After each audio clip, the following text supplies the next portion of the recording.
ensure that help reaches the producers who need it most. Largely thanks to these investments and a renewed emphasis on expanding global markets, recent USDA forecasts show net farm income stabilizing for 2025. Those dollars, while not enough to make producers whole, were enough for many to keep the lights on and obtain credit to farm another year. However, input costs remain high and commodity prices continue to soften, and forecast margins, working capital, and debt loads continue to deteriorate. Our work to support America's farmers and ranchers is not yet complete. Over the past several years, the producers we represent have withstood unprecedented mix of adversity, a global pandemic, record inflation, supply chain disruptions, animal disease, and natural disasters. And yet they've continued to deliver the safest, most abundant, and most affordable food supply in the world. Well, that's not something that we take for granted. It is something we must support through sound policy, stable markets, and a strong USDA. That said, we have plenty to discuss this morning, Madam Secretary. We're eager to hear your plans to make USDA more efficient, particularly as it relates to reorganization efforts, ensuring that there is not a disruption to customer service. We're also interested in your strategy to support producers with today's challenging trade environment and animal health risks. As you and the President work to lower barriers and open new markets, we navigate these issues together, I trust you'll continue to keep the interests of the American agriculture front and center. We're turning the page to a new chapter for American agriculture, one where new scientific breakthroughs and technology will work hand in hand with tradition, stewardship, and grit to address the challenges at hand and build on the legacy of resilience and innovation driven by our farmers and ranchers. As part of that new chapter, it is incumbent on Congress to do our job. The One Big Beautiful Bill is a critical down payment on meaningful change for America, but it's just the beginning. We must also deliver a full farm bill reauthorization that provides certainty and long-term support for our producers. Once we complete the reconciliation process, we will build on that foundation with a comprehensive farm bill later this year. Secretary Rollins, I know that you bring to this role a deep belief in the power of rural America and the American farmer. We share that belief. I know that we are aligned in our commitment to the people in this country who produce as well as those who consume. As we begin this conversation today, I want to underscore my hope and expectation that the relationship between this committee and the Department of Agriculture will be strong, will be a strong, productive partnership. The future of our food supply, our environment, and our economy depends on it. With that, I thank you again, Secretary Rollins, for your service and your testimony. I now yield to the ranking member, Craig, from the great state of Minnesota, for her opening remarks. Thank you, Mr. Chairman, and I want to welcome Secretary Rollins to our committee hearing today. She reminded me in the back room that she spent every summer in Minnesota, so has a deep connection to my home state as well. Doing right by our family farmers requires working across the aisle. That's been a trademark of this committee over time, and that's how successful farm bills usually function. Traditionally, USDA has reflected that commitment as well. By supporting our family farmers as they grow food that feeds our country and the world, ensuring our food is safe to eat, stopping the spread of animal disease, and innovating the future of food and agriculture. However, I am genuinely concerned that under this administration, agricultural policymaking has become more partisan and polarized. This reckless push to cut nearly $300 billion in funding to a title of the Farm Bill, instead of prioritizing getting a 12-title, 5-year farm bill across the finish line, is of particular concern to this committee. And it has put the bipartisan farm bill in jeopardy. In addition, DOGE has been given essentially a free pass to damage program integrity and undermine the USDA's ability to carry out its core functions and provide key services that America's farmers rely on. Madam Secretary, your agency has fired and then had to rehire agency employees because of uninformed and reckless decisions over the course of the past few months. Our trade deficit is increasing. Retaliatory tariffs are coming. Countries are already moving to buy commodities from other nations instead of America's farmers. Input costs are stubbornly high. The bird flu remains a concern. Food banks have been defunded. Billions of dollars in farm programs remain frozen. School cafeterias have been cut off from sourcing locally grown food. Food safety and animal health experts have been fired or forced out. Nutrition assistance programs are being decimated. The Farm Bill is in jeopardy. The USDA Inspector General, who rooted out fraud, waste, and abuse, was fired. And the MAHA Commission, which USDA signed off on, is issuing reports with made-up science and fake citations without talking to family farmers. I grew up in farm country. My grandfather was a farm foreman, and I now have the opportunity and honor of representing corn, soybean, pork, and turkey producers, among others, in Minnesota's 2nd District. They're tough people. They want markets, not farm income from more government handouts because their government's policies are hurting their farms. So yes, Madam Secretary, we are grateful that you've come to testify in front of us today, and we have a lot to talk to you about. Thank you for being here. And Mr. Chairman, I yield. I thank the gentlelady. She yields back. The chair would request that other members submit their opening statements for the record so our witness may begin her testimony, and to ensure that there is ample time for questions. I'm pleased to welcome to the committee our witness for today, USDA Secretary Brooke Rollins. Madam Secretary, thank you for joining us, and we're now going to proceed to your testimony. You'll have 5 minutes. Thank you for your written testimony that you've submitted. All of our members have a copy of that written testimony. The timer in front of you will count down to 0, at which point your time has expired. Secretary Rollins, please begin when you're ready. Well, thank you, Chairman Thompson, Ranking Member Craig, and distinguished members of this committee. I appreciate the opportunity to be here today to highlight what the U.S. Department of Agriculture has accomplished since the start of our new administration just a short few months ago. Under the Trump administration, the hardworking Americans who feed, fuel, and clothe our nation and the world are at the center of everything we do at USDA. Our USDA is putting farmers first and taking bold action every single day. The following is a quick list of just a few of those highlights over the last 118 days.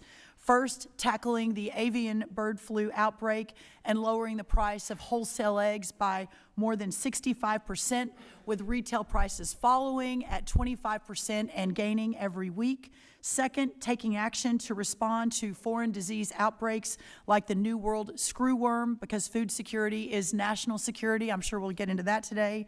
Third, we've kicked off a comprehensive effort to identify and to rectify politically motivated lawfare originating and against our family farms, such as the Maud family of South Dakota.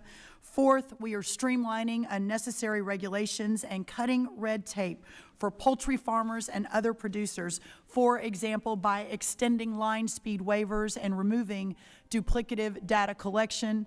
Number 5, USDA moved out the Emergency Commodity Assistance Program in record time, and a lot of leadership in this committee to get that money there. And have already sent out aid to more than 500,000 farmers in just the last 8 weeks, with a total of over $7.7 billion out the door to date. Additionally, we have issued $1 billion of the emergency livestock relief to date and are on track to meet our deadlines for the remaining congressionally authorized disaster programs, which are so important, especially since the Farm Bill was not done in the last few years. Number 6, in the Oval Office yesterday, talking with President Trump and the media about the increase of productivity and production in our timber industry after being decimated over the last few years. 7th, opening up 5 markets around the world in certain parts of the world where new markets have been opened and our products have moved in, great American farm products. And finally, continuing to address waste, fraud, and abuse in SNAP and, frankly, all USDA programs that have long neglected to put our farmers first. This includes a review of thousands, tens of thousands of contracts, grants, employee trainings, and DEI programs, resulting in over savings of $5.5 billion. Now let me expand on just a few of those in my remaining 2 minutes and 11 seconds. My team and I are regularly meeting, as I mentioned, with foreign partners, expanding markets around the world, promoting agricultural products, which are the best. I've already traveled to the UK and to Italy. I am soon to leave for Vietnam, Japan, and India, and after that, going to South America. We are working as hard as we possibly can, pushing these aggressive trade deals to put our American farmers and producers first.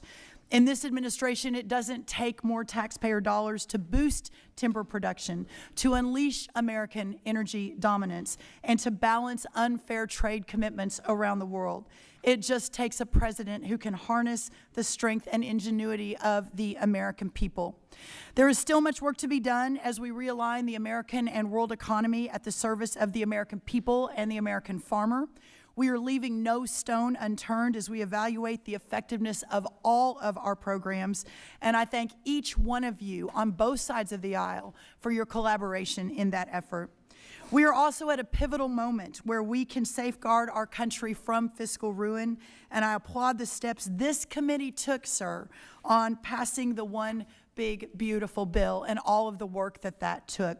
This bill leverages a once-in-a-generation opportunity, and specifically for our farmers, increasing $3.8 billion in income projected, protecting over 2 million of our family farms from the death tax, and cutting more than $10 billion in taxes, again, just in our agricultural community.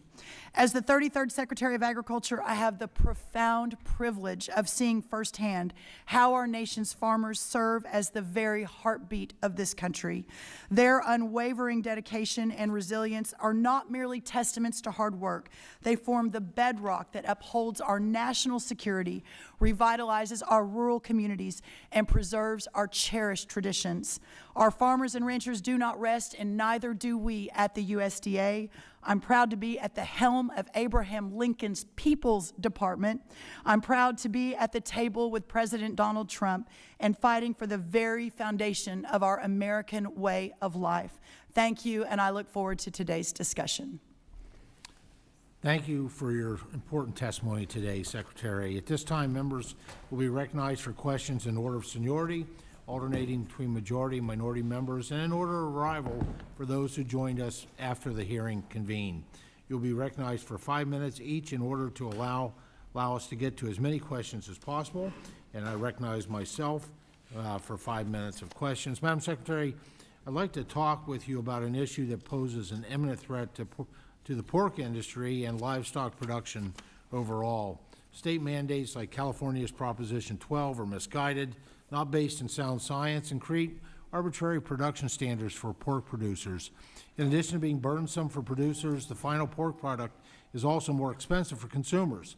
Pork prices in California have risen 20% on average since the implementation of Prop 12, and the cost of constructing Prop 12 compliant barns are estimated to be at least $3,400 to $4,000 per sow. With costs like these, neither the producer or the consumer are winning. As we all know, the Supreme Court has weighed in on this matter and asked Congress to act. If we attempted to do so in the Farm Food and National Security Act of 2024, language we included would ensure that livestock producers only have to abide by production standards in the state in which they reside, protecting both the rights of an individual producer and states' rights. I know you understand this issue well. Can you talk about the negative impact that state mandates like Prop 12 have had on the pork industry and the dangerous precedent that sets for all livestock production, and what is the risk for both producers and consumers if we do not act? Well, thank you, Mr. Chairman. That's a really important question. It's one that came up a lot in my confirmation process on the Senate side of the House. And one thing I will note is that no one is more of a believer in federalism and the 10th Amendment and our founders' vision of the states' rights to be able to be their own laboratories of innovation. So I'll say that first. But second, when those ideas and those rules and those laws begin to impact other states in such a negative way, that is not what our founders intended. That is not constitutional, and it is not okay. The extreme impact of Prop 12, especially on our pork producers, I believe this is a bipartisan question. We may not all agree in this room, but I think most agree, even on the Democrat side of the House, that it cannot stand. So I stand in full support of your effort. We're also looking at things we could potentially do at the department to mitigate for some of the consequences of this rule that, again, California has the right to do what California wants to do. But the minute that crosses the border and begins to, again, compromise in such a significant way our pork producers, we need to act. Well, thank you, Secretary. I'd like to turn to a topic that is of increasing concern for our producers, and that is the availability of agricultural labor. Last Congress, the committee convened the Agricultural Labor Working Group led by co-chairs Rick Crawford and Don Davis, and they're working on turning their bipartisan recommendations into legislation, but a legislative solution will not address the immediate needs of the industry. I was encouraged by President Trump's comments at the April 10th cabinet meeting, where he said he would work with the agriculture industry and alluded to a process by which there would be some sort of flexibility provided to farmers and a new process to allow undocumented workers in their jobs to come back in legally. However, recent enforcement actions have begun to impact and even target agricultural operations, and yet there's still a lack of clarity for producers. As I'm sure you know, these employers have a limited ability to question an employee's documentation and are unaware of any issues with her status until an I-9 audit is conducted. What, if anything, are you, Secretary Chavez, DeRemer, and Secretary Noem doing to follow through on the President's comments and making sure that enforcement is not impacting food security, which I think we both agree is a matter of national security? No, that's right, sir. And in fact, I was with the President yesterday in the Oval Office. I spoke with him again this morning. This was one of the issues that we spoke about. This President's commitment to ensuring that all laws are followed remains paramount, but also combining that with understanding the significant challenges to our ag producers in finding the labor that is necessary to produce not only for their farms to be able to basically stay in business, but also, to your point, this is much bigger than that. This is a national security issue. And the moment that America is not able to feed ourselves any longer, that is the moment that we are no longer the superpower, the preeminent superpower in the world. So that's how very seriously I take this. As you mentioned, on April 10th at our cabinet meeting, the President himself brought this issue up and specifically directed Secretary Chavez DeRemer, who herself is from a farming background, who is our labor secretary, along with myself and Secretary Noem, our DHS secretary, who also is from a farming and ranching background, to ensure that we are doing everything we can to make sure that these farmers and ranchers have the labor that they need. So the President is hyper-focused on that, understanding the challenges currently at hand, but please know that we are in constant daily communication about how to solve for that quickly, while also working in partnership with this committee. And Mr. Chairman, your leadership on this has been really, really important, as have so many sitting in the room today. Thank you, Secretary. My time has expired. Now recognize the gentlelady from Minnesota, ranking member, for 5 minutes. Thank you so much. Over the past several months, I've met dozens of family farmers and producers across this country. They've represented operations of all different types and sizes. Despite their many differences, there was a common theme between all these meetings: the lack of certainty. Every farmer, grower, rancher, and producer has said that they need more certainty. And despite this administration's promise to put farmers first, we've seen that many of the actions are actually harming them.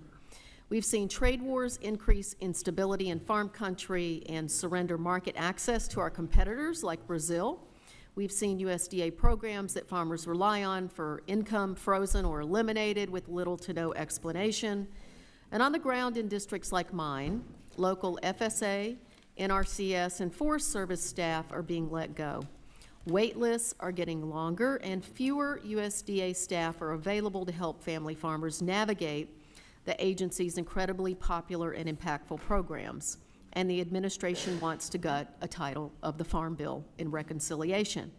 I've got 3 questions, so I may have to reclaim my time during some of your answers because I want to make sure to get to all of them. Let me start by asking about the agency, Madam Secretary. Before the department moved forward with its layoffs restructuring plan, did the department carefully analyze what these folks did and the impact these cuts would have on farm country? Well, thank you, ma'am, and certainly had a great visit to your state, a sugar beet farm recently. The bottom line is this, that no one has been fired. There were 15,000 USDA employees who took the resignation, the deferred resignation, but no one was fired. So I think that's really important. In a normal year, madam, we'll have 8,000 to 10,000 attrition rate. So while I think there's been a big narrative about how all these important people have been fired, that was not the case. What we have done, and yes, to answer your question, is a very careful review. Yesterday in the Oval Office, we talked about our wildland firefighters. They're at 96% full, meaning we are ahead of where the Joe Biden USDA was last year at this time to prepare for wildfire season. To your point on the FSA offices, what I have asked every member to do, and I know you have my cell phone, I welcome every member, Republican or Democrat, to call me directly with specific examples, and we can get on that right away, because that forward-facing part of USDA with our rural communities and with our farmers is of priority to me. Thank so you. if you could help us solve for that, Thank you. I'm going to go to my second question. Thank you so much. Look, just to be clear, if you had reviewed this, you would have made sure that folks who are trying to stop bird flu in our country weren't allowed to retire. In fact, I ran a big business for a lot of years before I came to Congress, and voluntary retirement's often exactly the wrong people retire. That's why you take a more thorough review of these things before you just say everybody who wants to retire, retire. But nonetheless, let's go on to trade. 40% of my district is covered in corn and soy every summer. Since we're losing market access in China, what markets are you targeting to help U.S. soy producers compensate for the market access that they have lost? Yeah, I appreciate that question, and I know in your comments you mentioned the farmers in trade and the uncertainty, and we certainly realize that. We are very aggressively, specifically on our row croppers, but to soy, for example, really working to expand the markets. Last week I was in Italy. Interestingly, Italy, of course, the government of Giorgia Meloni is very aligned with President Trump. They are very open, but Italy, again, as an example, imports about $75 billion in agriculture products. Only $1.7 billion comes from our American farmers and ranchers, and this is one of our best friends around the world. So we had great conversations specific to soy on how we get, which is the #1 import, but not nearly enough, how we get more of that into Italy, into the EU, into Japan, into India, into Madam Vietnam. Secretary, I'm sorry, we'll I've got 40 to do seconds. that. I'm going to reclaim my time. And Yes, China ma'am. represents 50% of the U.S. soybean market. Wouldn't it, I'm not going to ask, but I believe it would have been a better strategy to go get these markets before you do an across-the-board trade war that decimates 50% of the market. About so 1 not a hour ago, the question. president announced a deal with China, so that is being solved. And then last question really is about HPIA. Do you support, look, I've got a bunch of turkey growers in Minnesota. Don't even get me started on the Maha report, Secretary Kennedy. Do you support developing a robust vaccine strategy, and will you commit to using vaccines to combat animal disease? We are looking at all of the above. We have $100 million committed. We have 417 applications, Ranking Member Craig, that we are currently working through. Vaccines, therapeutics, we're looking at everything across the board. Thank you, and I yield back. Gentlelady's time has expired. Now recognize the gentleman from Oklahoma, Mr. Lucas, for 5 minutes. Thank you, Mr. Chairman, and Secretary Rollins. Thank you for taking time to testify before the committee today and discuss the issues that are affecting our farmers back home. Last week, I chaired a subcommittee hearing to discuss voluntary conservation programs in the Farm Bill and the improvements Congress can make to ensure that these programs truly work for producers that they're intended to benefit. I heard from a variety of witnesses representing both producers and technical assistance providers, and they agreed with reinvesting the unobligated Inflation Reduction Act funds into the baseline of the Farm Bill without the climate sideboards is a necessary step to ensure that these programs reach more producers.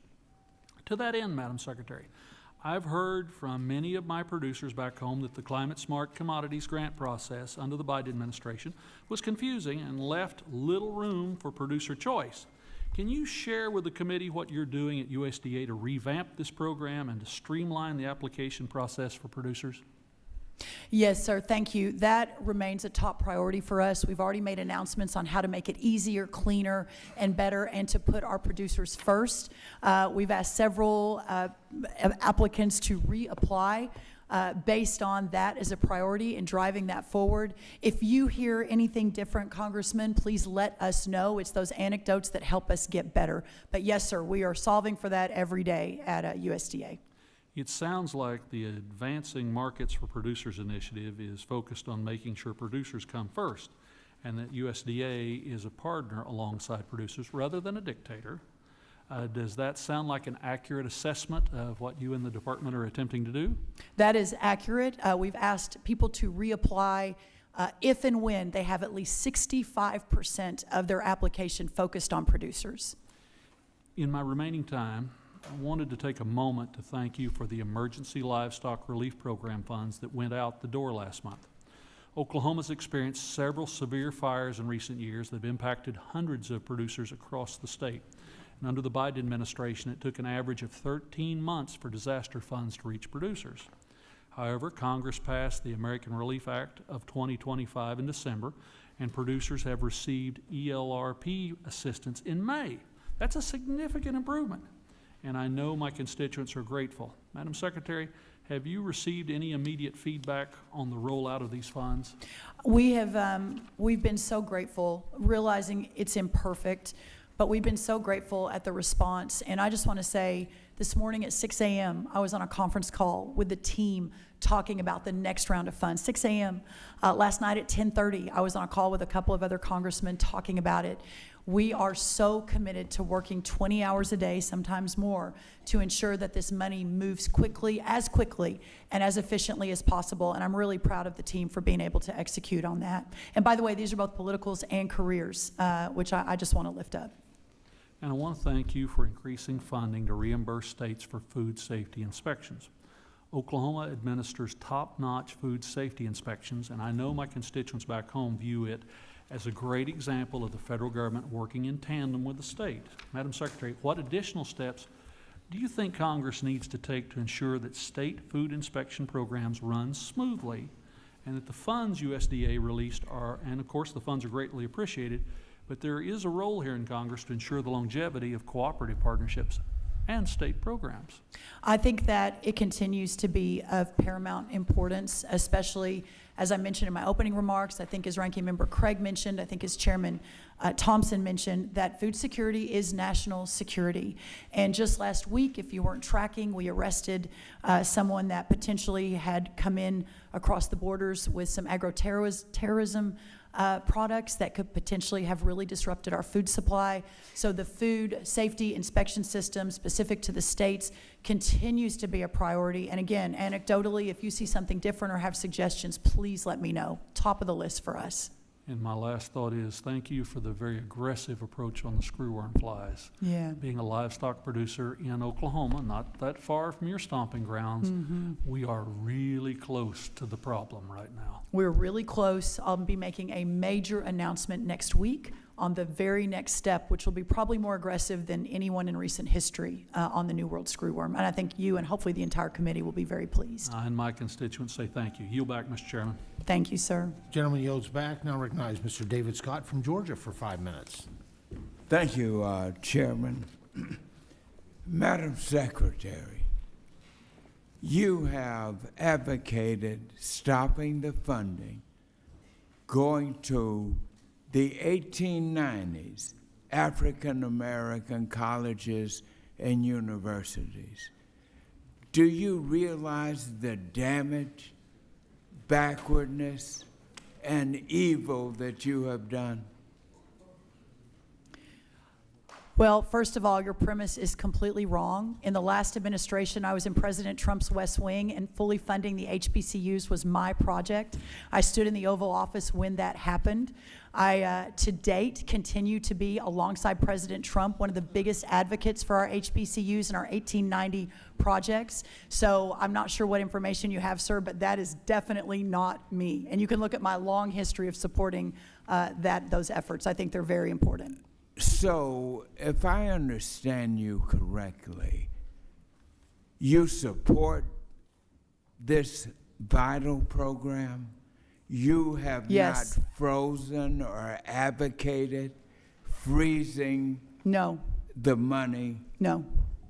You are full steam ahead. Full steam ahead. Now, we are looking at every program at USDA. So as part of the larger effort to analyze and evaluate, yes, but no, our support is paramount for those projects. The president has been unequivocal in his support, and we will continue in that direction.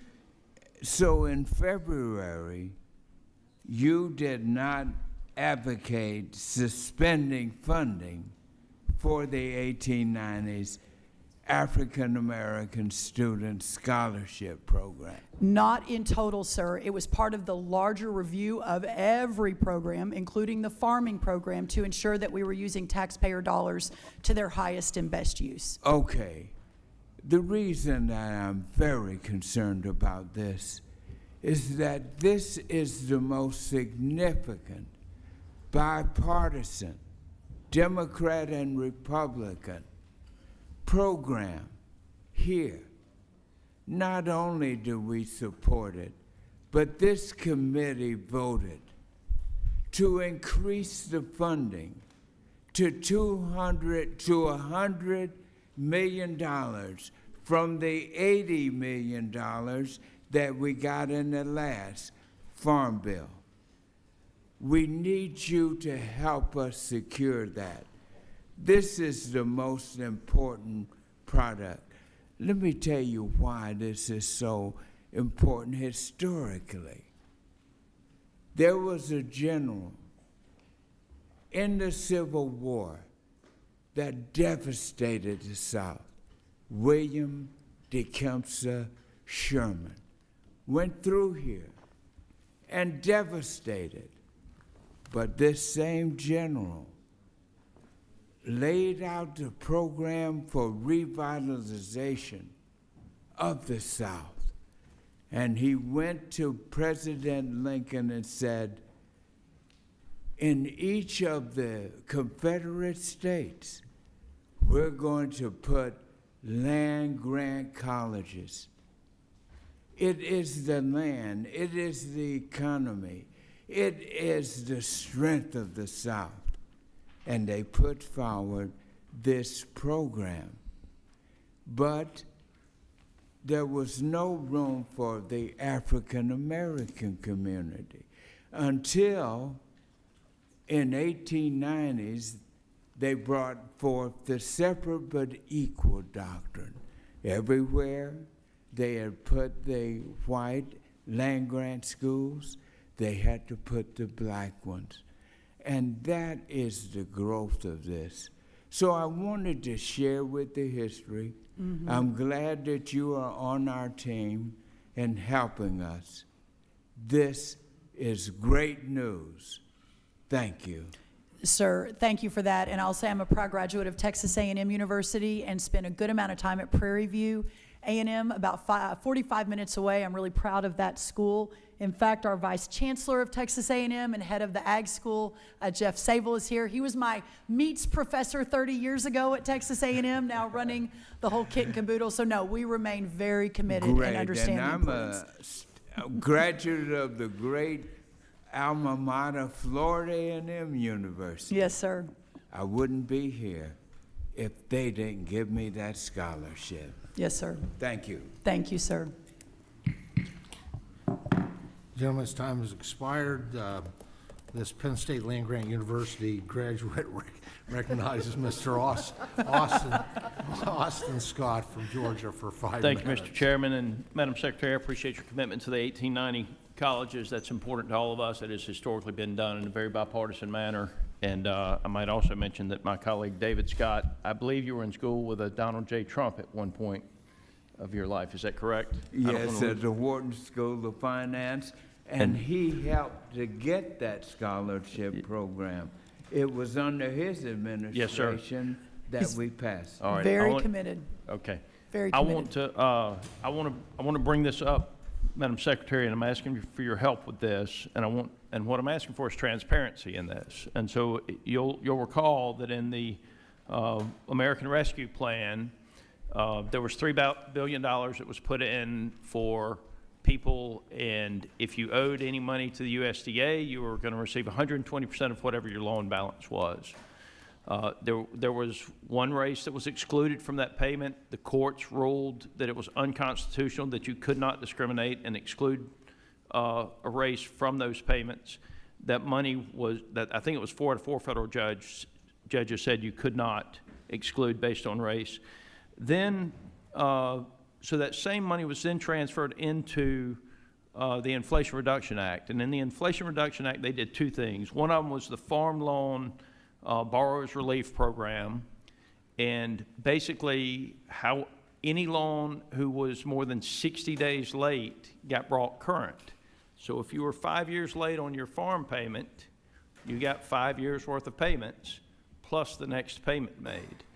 Now, if you cashed in your retirement plan to make your farm payment, you didn't get anything. But anyway, they brought those loans current and plus 60 days. And my understanding is there's questions around the 1099. It is clearly taxable income since there was not a bankruptcy, and just want to make sure that we're working with the IRS. My understanding is 2 separate 1099s may have been issued on that, and making sure that that is taxable income by law. But then there was about $2.2 billion that was paid out, and there were discrimination payments. Over 40% of those payments went to people who had never farmed, and they were ranged between $500,000 and $500,000 in the payments. And my understanding is a third-party vendor was used to make the determination of discrimination or not discriminated against, and that third-party vendor no longer exists, nor did they exist prior to the program being put in. 50% of the payments went to Alabama and Mississippi. Almost 50% of the payments went to people that never farmed. And I just want to make sure that we're looking into this and where those payments went to, who they went to, and that it's going to be public record who received those payments. And so I've met with your people. Just any comments on that would be appreciated. But just, again, looking for a commitment to continue to work to find out if there was fraud in those payments. Congressman, what I have seen in the last 118 days since I was sworn in mid-February has blown my mind. It is stunning the amount of money that was pushed out in the last USDA without accountability, without understanding of where it was going. That just the pure sums are absolutely mind-boggling. So we are working feverishly to try to get our arms around it, and we'll continue to do so. And I would so welcome your partnership in that as we're moving that forward. But yes, you have my 100% 100%. commitment. I want to know who was the vendor that got paid the 10% of that money. That's a lot of money that someone got paid. Next, can you just give us an update on the block grant applications process? I represent the state of Georgia. As you know, we were devastated by the storms. But if you could update us on the block grants, I would very much appreciate that. Yes, sir. The block grants are moving forward. Georgia has been at the front of the line. They have been extremely efficient. Their leadership has been great. Tyler Harper and the whole team there. We've met with your team from Georgia 4 different times. That money is likely to move in the next week or 2. Thank you very much, and I look very much forward to you in making sure that there is no fraud or criminal activity in that other payment program. Great, Thank you. sir. We'll follow up with that. Thank you. That gentleman yields back. Now recognize the gentleman from California, Mr. Costa, for 5 minutes. Thank you very much, Mr. Chairman, and the ranking member for this important hearing. Thank you, Secretary Rollins, for being here. It's good to see you again since the swearing in, and I want to remind you that The offer I made then, and it still stands, would like you to come out to California and show you some of the most productive agricultural land in the country. Last year, $59.5 billion at the farm gate, the largest agricultural state in the nation, has been for decades. I believe, and I think maybe there's a large consensus in this room, that food is a national security issue. It doesn't often get treated that way, but it is. I know from a lot of perspectives, not only the people that I represent, but I'm a third-generation family farmer in California. And I think it's important to note that California has over 70,000 farms. Ranches are remarkably productive. 70% of these farms are less than 100 acres. 89% are less than 500 acres, yet we produce 50% of the nation's fruits and vegetables, 80% of the citrus production, 20% of the milk supply, and more than 400 different agricultural commodities. It's truly an amazing story. This food production goes towards supporting nearly 5 million Californians who rely on SNAP, who are food insecure as a part of the 47 million Americans that also rely on SNAP as their food safety net. And I think we need to work together if we're going to get this farm bill done. That's the bottom line. That's what we've always done in years past. And our farmers and ranchers want to provide for our neighbors and communities and not cut them off from the dinner table. That being said, Madam Secretary, I have a couple questions. High-path avian flu hit the entire country. In California, the dairy industry and the poultry industry were hard hit. We know it's important that we follow science. You said that in your testimony. I think it's important for all of those impacted by the avian flu that we go forward with a production of a vaccine, being mindful of our trading partners. I have a bipartisan letter here, Mr. Chairman, I'd like to submit for the record on the high-path avian flu. Without objection. Thank you. I would like to know whether or not you're committed to continuing to work on a vaccination program for the dairy industry, Madam Secretary. I am. One quick clarification to my friend from Georgia, the crack team behind me, Mr. Scott. We will be finalizing the agreement for Georgia next week. The money will move in July. So I just wanted to make sure to clarify. But yes, sir, we remain wholly committed to looking down every single path, under every single hood, doing everything we can on this high path to try to contain it. It obviously has jumped to the dairy industry, could jump again to another industry. It's of paramount importance we do Well, that. and the possibility that it could affect humans is, I think, a great concern to all of us. Let me go on. That's exactly right. Now, next question involves market assistance for specialty program crops. I've had a number of farmers in my area that have applied for that. There's been confusion with the FSA offices. They're still reaching out to determine whether or not the payments from the market assistance specialty crop program are going to take place. Could you comment on this? I will. I want to make sure I get it right. So let me flip in my handy dandy little folder here. We have allocated $2.65 billion to this program, so it is a significant priority. That's what I wanted to check. For the purpose of my time, why don't we follow through with your office on these constituents who've been calling my office, and we can try to resolve this problem? That would be great. We would welcome that. Food for Peace has been an important bipartisan effort since its inception in 1954. I'm very disappointed on what happened with USAID, and I don't know how you folks are going to be able to implement the responsibility as the President has outlined. Do you agree the program should continue for USDA? It's not only helps people who are food insecure throughout the world, it helps America's view and it helps American agriculture. What's your position on that? Yeah, well, we are reevaluating all of it. I will tell you that we have 14 of the Food for Progress projects remain active in 17 countries and funded. So the ones that align with the America First agenda, the ones that make sense to put America first and for our community, we are continuing those. And that is the the reorganization and the refocus the President asked us to do and to the American people. More discussion to carry on here. Also, research. Research, I think, has been an important component with our land-grant universities. I will talk to you later and send you a letter, but there are important programs at USDA stations working together with California Agriculture, and I'm very concerned about the reduction of these research programs. They've done so much for so many. The research programs continue to be a priority. What we're looking at, that the ones that don't aren't as effective. The facilities are behind. They don't make sense. It's a waste of taxpayer dollars. But overall, the USDA remains extremely committed to the important research that our land grants do and partake. You'll see an extension and expansion in the some of that, gentleman's time but has ensuring that it expired. makes sense. To be continued. Thank you, Madam Secretary. Thank you so much. And look forward to connecting with your office specifically on the specialty crops. Now, please recognize the gentleman from Tennessee, Dr. Desjardins, for 5 minutes. Thank you, Chairman, and thank you, Secretary Rollins, for being here today. Farmers across Tennessee and the nation want America to be healthy and are a critical part of the solution, but are also very concerned about the Make America Healthy Again Commission's report's potential implications on the agriculture industry, specifically relating to pesticides and herbicides. Unfortunately, the report sows seeds of doubt about our food system and the hardworking farmers who feed the planet. On top of that, outside USDA's participation on the commission, our boots-on-the-ground farmers weren't included in the development of the report. Do you have plans to remedy this and make certain farmers are not only included but are at the center of the discussion and decisions moving forward?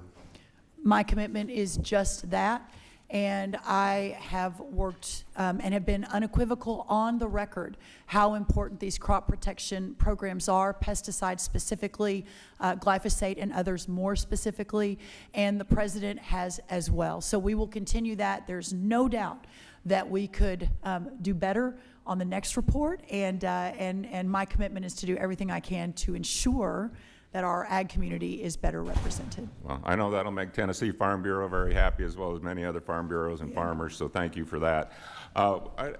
There's probably no industry with more uncertainty than agriculture, but there is one certainty in this committee. There will always be vigorous and lively debate over the SNAP program. And I've been trying to get answers to a question for years now about SNAP eligibility for non-citizens. And your USDA manual has a list of 15 criteria for non-citizen groups, such as refugees, individuals granted asylum, Cuban, Haitian entrants, all children under 18. So we're often told that it's very difficult to be a recipient of SNAP if you're not a legal citizen, but according to USDA's own policy, that would appear that that's not necessarily the case. A number that we hear, and I'm sure it's a moving target, is about 42 million Americans are on SNAP. Is that still a good number? That's the correct number. Okay, and can you tell me roughly what percentage of non-American citizens are on the SNAP program? Well, it should be zero. If it's not, we're moving that direction. About a month ago, we put out a very significant statement on this. This is news to me. We are running it down right now, and we'll circle back. Okay, well, I'm sure that you can see the copy of the eligibility, and it's immediate eligibility with no waiting period for the group, and there's 15. I didn't read them all, but I guess I just want to know where that money comes from, because we have to create a farm bill. I'm an advocate of the SNAP program. When I bring this up, people think I'm anti-SNAP. That's not true. Don't want anyone to go hungry. I want everybody who needs to be fed.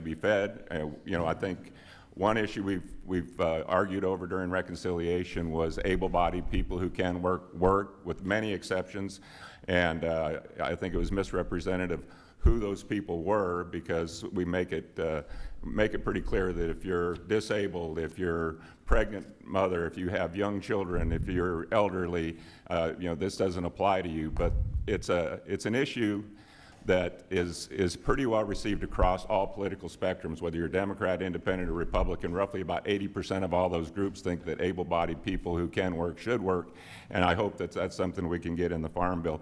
But I would actually like to see a number. If all children under 18 that are in this country illegally, and we had 20 million people cross the border in the past 4 years, I don't know what, maybe 25% were under 18.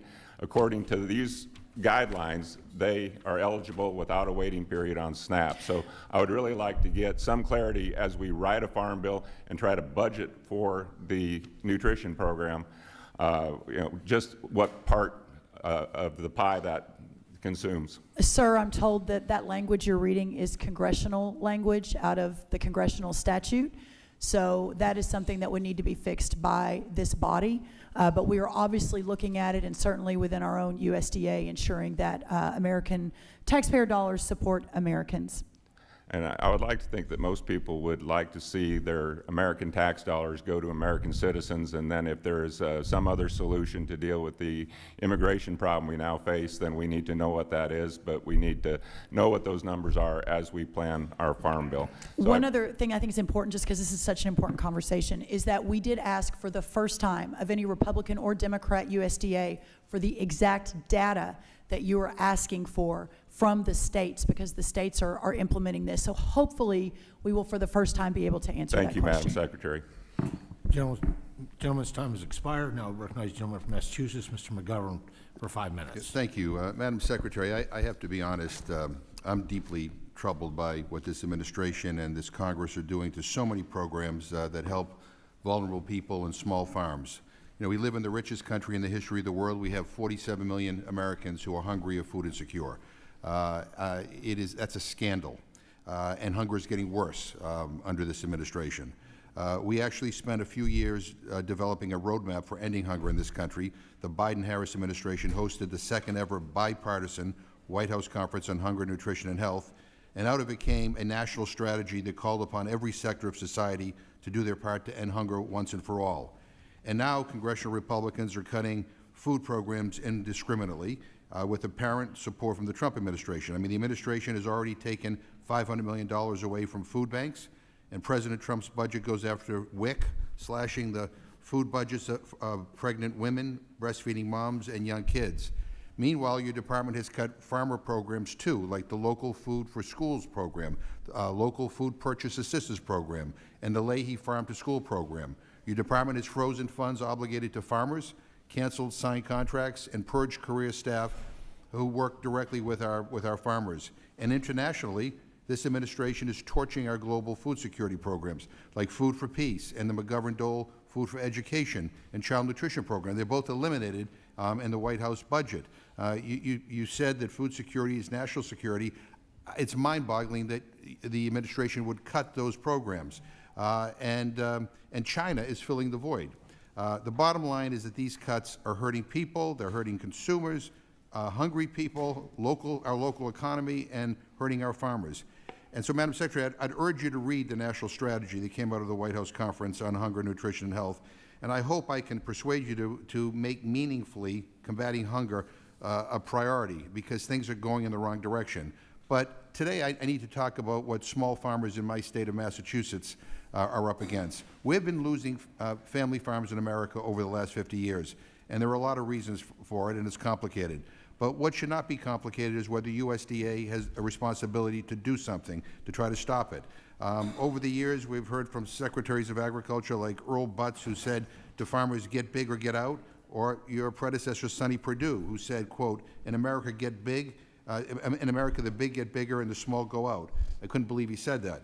I guess a simple yes or no question. Do you agree with that characterization? No, sir, Okay. I do not agree with that. And in fact, we rolled out a significant small family farm program 3 weeks ago Well- across the board, ensuring that these farmers can survive and thrive like never before. Well, let me just I'm relieved to hear you say that you don't share that philosophy, because right now small farmers in New England are counting on you, right? Appropriations Ranking Member Rosa DeLauro and I teamed up at the end of last year to craft a disaster supplemental package specifically targeted to help small specialty crop farmers in our region, plus Alaska and Hawaii, who need to be made whole after catastrophic infrastructure and crop losses in the last few years. We've had unprecedented floods, freezes, and storms, and our farmers are at risk of losing everything. The modern farm safety net does not catch them. It was woven for farms that are much bigger or only grow a few crops. Traditional diversified operations, meaning local fruit and veggie farms that feed their communities, do not have any safety net because the federal government has never adequately created one for them. When disaster strikes, they're on their own. That's why we created this Farm Recovery and Support Block Grant to finally change that. I'm terribly concerned right now with how your department has been making decisions about the rollout of the program so far. And I hope that you'd agree that farmers and not bureaucrats or politicians in Washington should be deciding on which disaster relief programs best meet their needs. I know there's ongoing conversations between state agriculture commissioners and the department, but I'd urge you to listen to the ag commissioners. And I would just ask you to, that, you know, this is not a trick question. I hope, I wish you, will you commit to working with us and our state agriculture commissioners to make sure that we don't leave our small farmers behind, because this is a really big concern in Massachusetts and throughout New England. Yes, sir, and have had multiple conversations with Congresswoman DeLauro and your ag commissioners. We've met with your state 8 different times on this, and we'll be rolling that out very, very quickly. Yeah, I think there's a concern based on some of these conversations that the USDA is not quite understanding the uniqueness of some of these smalls in New England, and a lot of them are afraid that they will not qualify for any relief. And again, we passed this in the supplemental bill. We put in the supplemental bill to address the needs of these small farmers. Yes, sir. Gentleman yields back. Now recognize the gentleman from California, Mr. LaMalfa, for 5 minutes. Thanks for joining us, Madam Secretary. Appreciate you being here, and we've got a lot to do. Yes. As you know, we have very large and destructive wildfires all over the West, especially in my districts in California. The Paradise Fire, the Dixie Fire, 1 million acres, it's on and on. So we know the overgrowth of fuel and declining forest health due to the overcrowding of the tree population is a big part of that. So where's the overgrowth of fuel come from? Lack of management.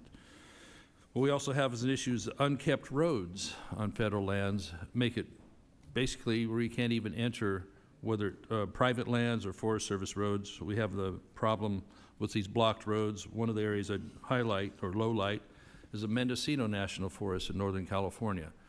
In the last couple decades, 97% of that unit has burned. Think about that moment. 97% of a given forest has burned in a not that long period of time. So what the issue is they're not maintaining their roads. So therefore, private parties can't get on their land. Forest Service, if they decide they're going to do any work, can't get on the land. And they'll tell us that, well, we don't have enough money in the pot to maintain the roads. But they have the money in the rest of the pots to do other things that they can't do. So maybe they need to move the money from the other pot to getting the roads fixed first so we could even enter the lands. So that's some of the frustration there.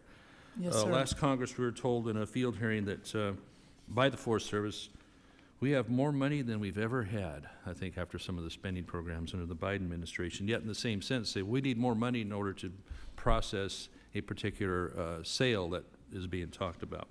So do we have any idea where the money is going to be spent and overall to do catastrophic fire prevention in Forest Service? Do you see much happening there? Well, 100%. And I was in the Oval Office yesterday with the president talking about this very issue. You'll see something else coming out tomorrow from the White House on this very issue. We are 96% full on our hiring for the fire season, which again is ahead of where Biden was a year ago. So if there's a narrative that, you know, we're not fully funding, it couldn't be more wrong. We already have an 8% plus timber increase in production with a goal of getting to 4 billion acre feet over the next few years, which will solve for so much of this. So this president is I'm very encouraged by his interest in this, and I think we're going to be able to really make some real progress for the first time in 30 years. Thanks so much. We really, really need it because we're way behind on 193 million acres that Forest Service has under their purview, and that some of these units are proud of a few loads of firewood, not the amount of board we need to be moving. Let me talk about specialty crops real quick here too. California, we have lots of almonds, walnuts, prunes, peaches. Many things that are grown in California aren't grown anywhere else in the U.S. Or in any significant number.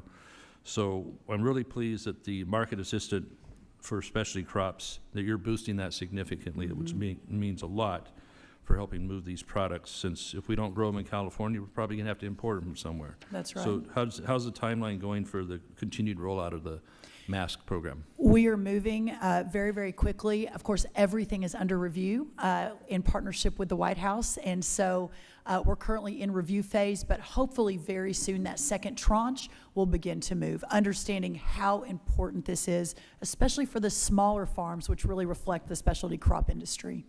Well, I'm excited for that tranche. Thank you. Yes, you're welcome.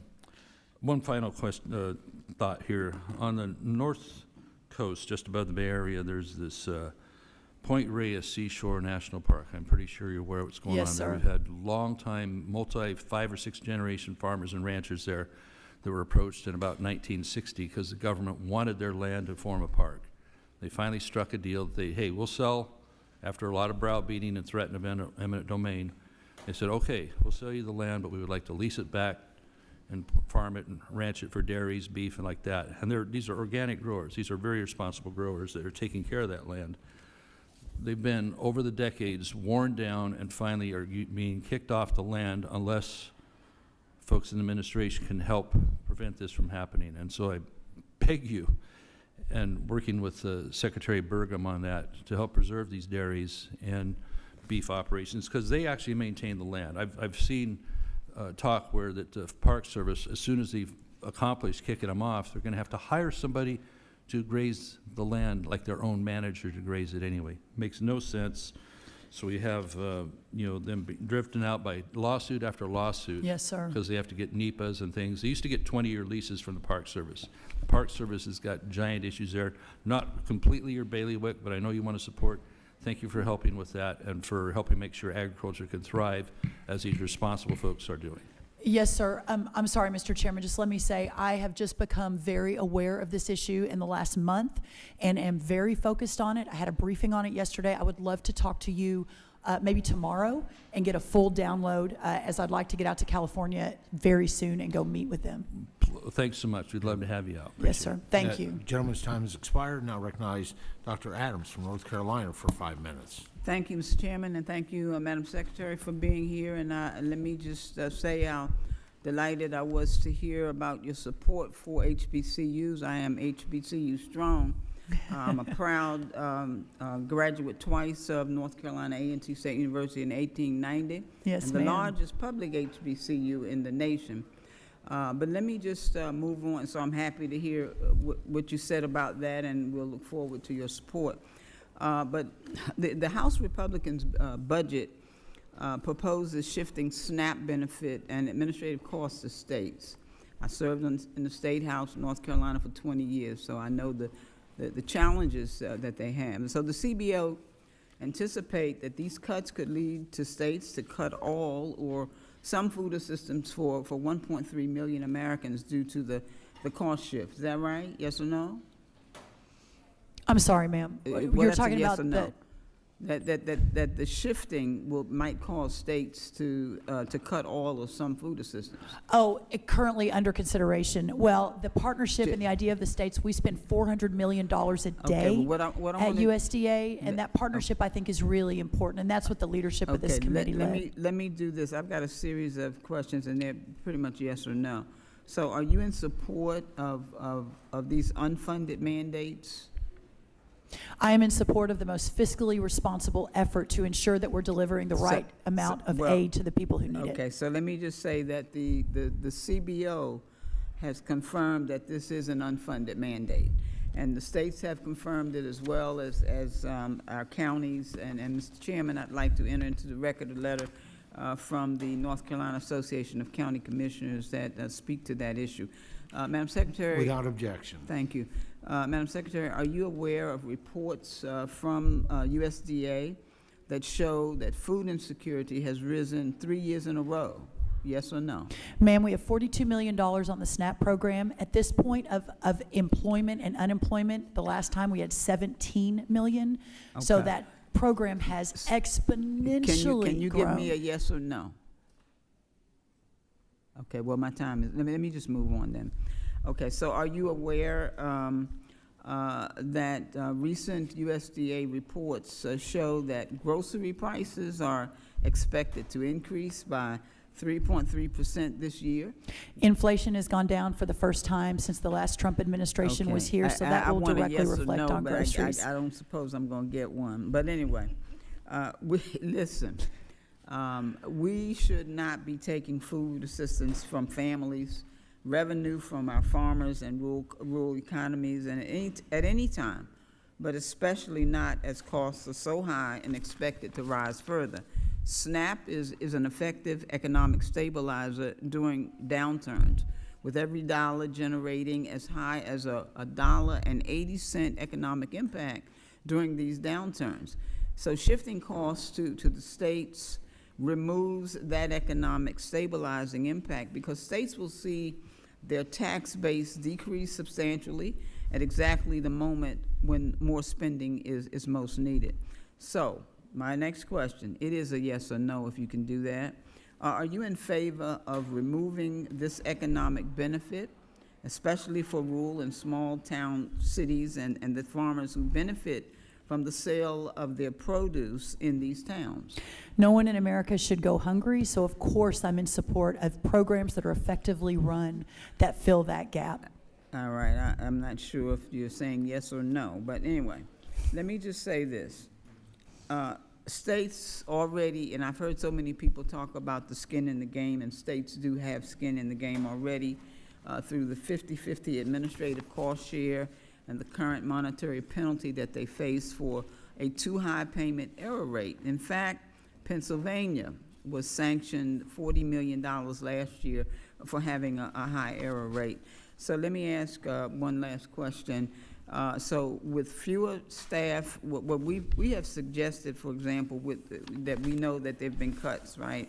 So with fewer staff and reduced resources, will the USDA be able to endure timely and effective support for state agencies as they handle complex policy changes, waivers, and investigations into instances of scheming, theft, and technical assistance requests? To Yes this, or I no? can say yes. Okay, thank you. You're welcome. So, giving ongoing unfunded and understaffing in states causing delays in SNAP application processing, is the USDA taking action to help states process applications more quickly? Can you say yes or no, ma'am? I would need to look into that, but my assumption is yes, that we are doing everything we can to help move that quickly. Okay, thank you very much. The Ma'am. USDA's 1890 scholars. I'm sorry, ma'am, your Am I time out of expired. time? Why Yes, why ma'am. is the clock still ticking here? Okay. Yes. All right, thank you, It's- Mr. Chair. all right. I yield back, and thank you, Madam Secretary. Thank you, ma'am. It's all good, Ms. Adams. Mr. Crawford, you're now recognized for 5 minutes. Thank you, Mr. Chairman. Secretary, thank you for being here. I appreciate you joining us today. A lot of important issues, not the least of which is national security for our nation's food supply and our producers. Before the recent news of 2 Chinese nationals smuggling what many believe to be a weapon of agro-terrorism, I had a conversation with DNI Gabbard about getting USDA office opened and staffed with IC personnel to begin working with you and others to address matters like this when they come up, and hopefully before they ever make it to our borders. I know you'll work closely with DNI Gabbard as a matter of national importance. This is a new authority that we tried to get in place under the previous administration. It's actually taken us years to get to this point, so I hope that we'll be aggressive, and these incidents really underscore the need for it. Agreed. I'll do everything I can. Please feel free to call me if you think there's more I can do. Absolutely, I appreciate that. Recently, the National Security Commission on Emerging Biotechnology issued a salient report on a multitude of issues facing our ag and biotech sector. And when you think about areas that need the most attention in our country, like our supply chains, specialized subject matter expertise, biosurveillance and bioweapons, and the gaps that exist at USDA, how do you prioritize those personally, and how can we here in Congress help you fill those gaps? I think it is of utmost importance. You'll hear from USDA in the coming week, in fact, in a coming couple of days, a renewed, elevated, and amplified focus on just that, how we work across this government under Donald Trump to ensure we're addressing all of this at warp speed, aggressively to solve for it. It really is a national security issue, and making sure that people understand what's at stake, I think, is really important. Well, I'm glad we had an opportunity to talk about this and make sure that you were aware of that authority that does exist in statute that was not acted on in the previous administration. It is most definitely a priority, as we've seen in the news lately, and we don't want to get caught flat-footed on these incidents of potential bioterrorism, agro-terrorism. Let me shift gears on you just for in the remaining 3 minutes that I have. I'm from Arkansas. You may already know this. I represent the largest rice-growing district in the country. In addition to lots of, soy, corn, wheat, et cetera, rice farmers and rice mills in my district directly benefit from the bulk shipments that are part of the Food for Progress program, PL 480. That ships rice, wheat, other commodities in bulk in international aid. I know the Trump administration has taken a hard look at all foreign aid programs to ensure they are functioning as originally intended. which includes serving as a market for producers. I was pleased to see the McGovern-Dole applications open up a few weeks ago for the 2025 funding. Do you have any timeline when we might see Food for Progress, when that might be announced? I know we have 14 current active Food for Progress projects going on right now in 17 countries.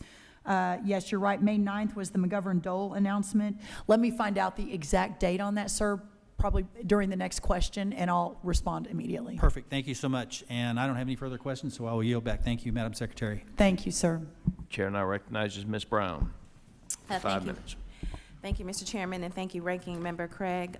Secretary Rollins, thank you for appearing before the committee today to talk about what's been happening over at USDA for the past 6 months. I want to start by asking you some questions about the Make America Healthy Again movement and the MAHA report that your agency, alongside the Department of Health and Human Services, released last month. Secretary Rollins, did you personally review the MAHA report prior to its publication on May 22nd? Yes, I did. Okay. Since you reviewed the report before publication, did you notice the report cited non-existent studies, or that there were a number of missing or broken links, or that the report misrepresented underlying studies? And if so, why did you not ensure they were corrected before the report was published? And if not, do you take responsibility for the work the agency publishes on your behalf without your review? Those have all been solved, but thank you for the note. See, what I'm concerned about here is making sure that our children in our country are actually healthier, and I welcome this conversation with my colleagues and the administration.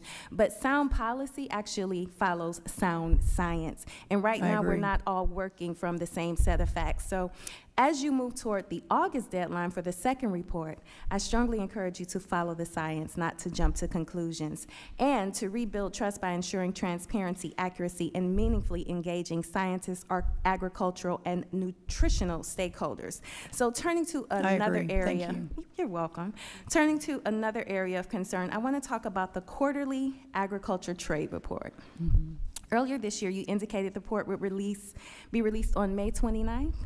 Yet it was ultimately published several days late and without the usual explanatory section. It had been reported that you delayed the report because it showed an increase in the trade deficit in farm goods for later this year.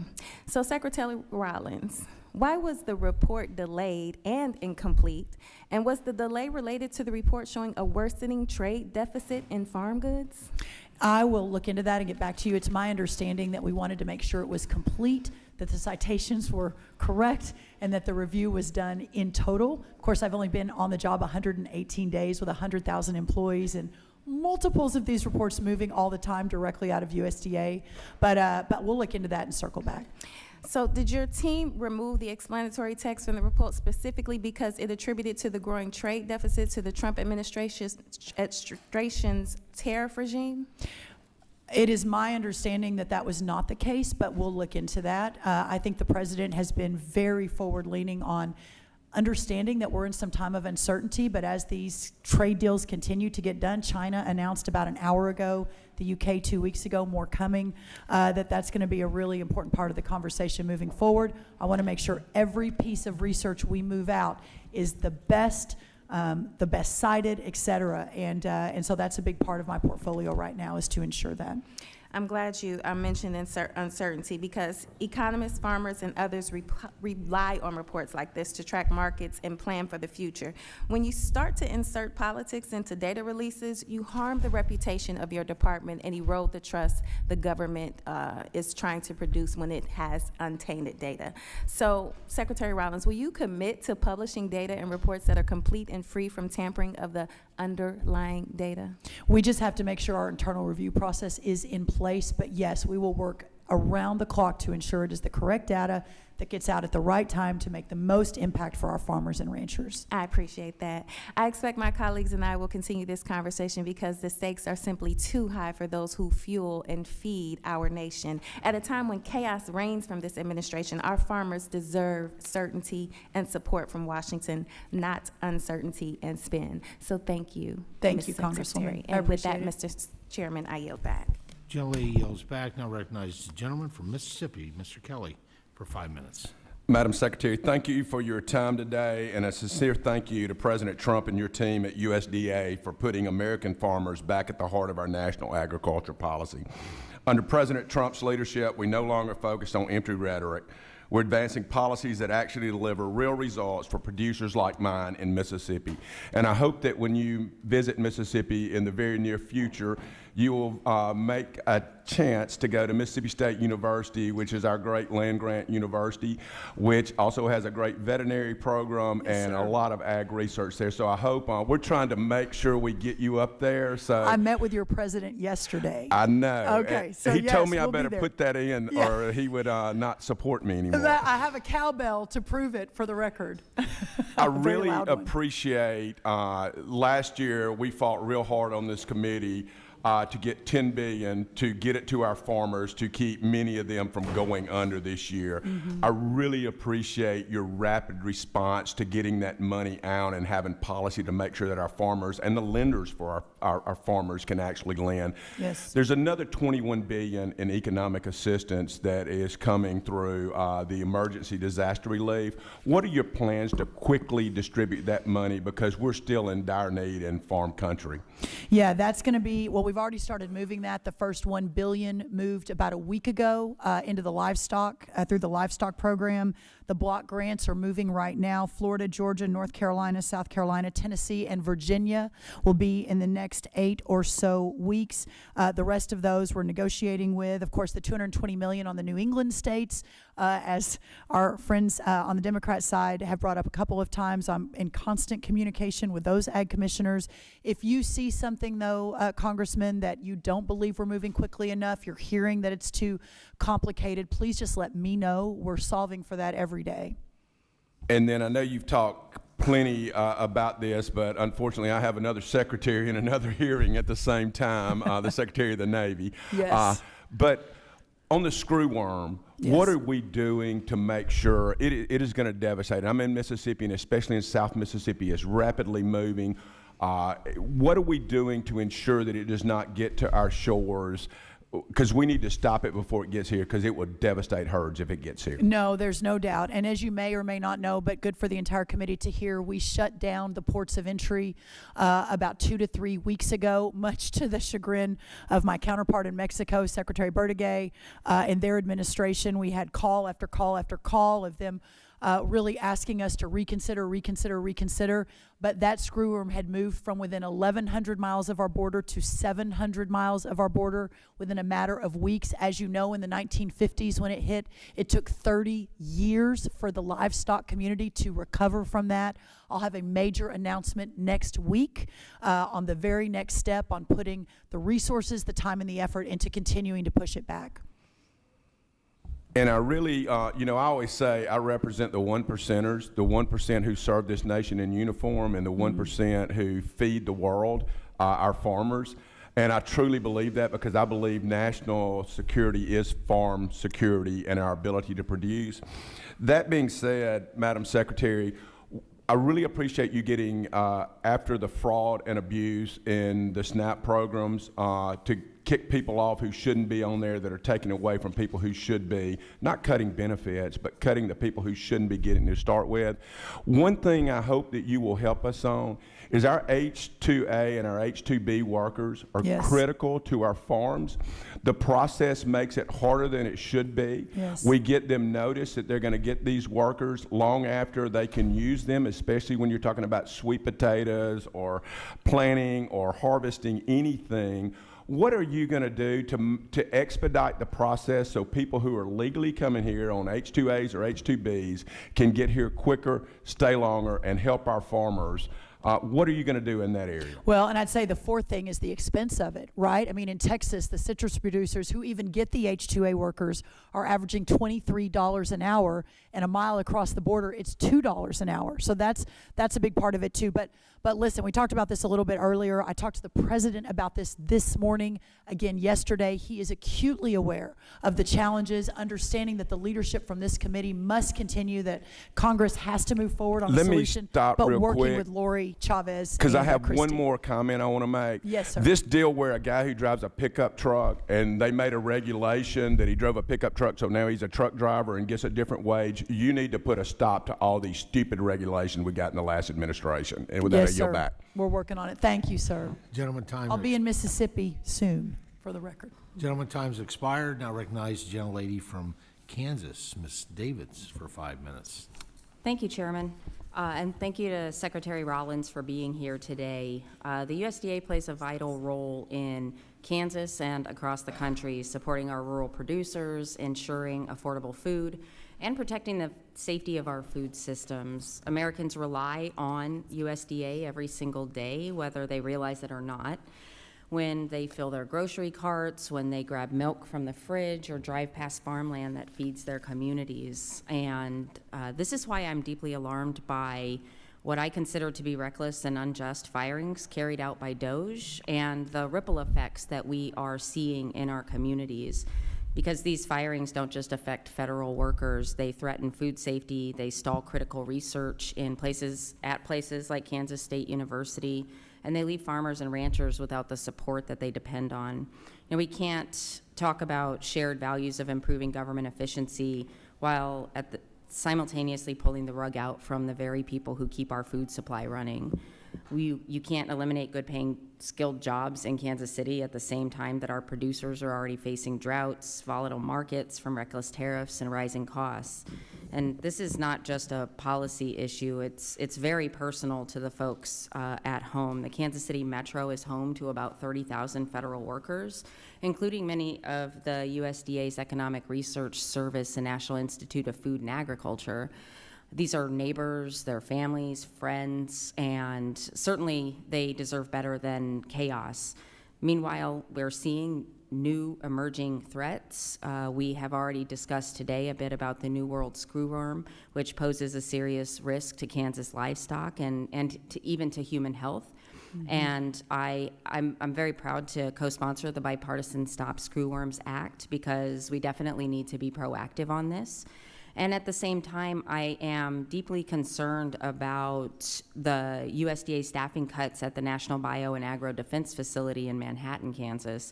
It's the nation's first biosafety level 4 lab for livestock. It was built to protect us from the worst animal diseases. And I understand that 28 employees were fired on a single day. Then later, some of those firings were walked back. A similar situation unfolded at the Food Safety and Inspection Service. That kind of instability certainly shakes the foundation of the USDA's mission and puts our food supply, our economy, and the public trust at risk. So, Secretary Rollins, I'm curious, were the firings a clerical mistake, or did someone have second thoughts about the initial decision to fire these specific people at the National Bio-Agro Defense Facility? Well, there was a lot there, but let me answer that last question first. There were no firings. There was a probation period. They were all brought back. I worked with the senators from your state to ensure that was the case. So if you are hearing differently, will you please let our office know? But it is my understanding that all of that was unfrozen almost immediately and put back into place.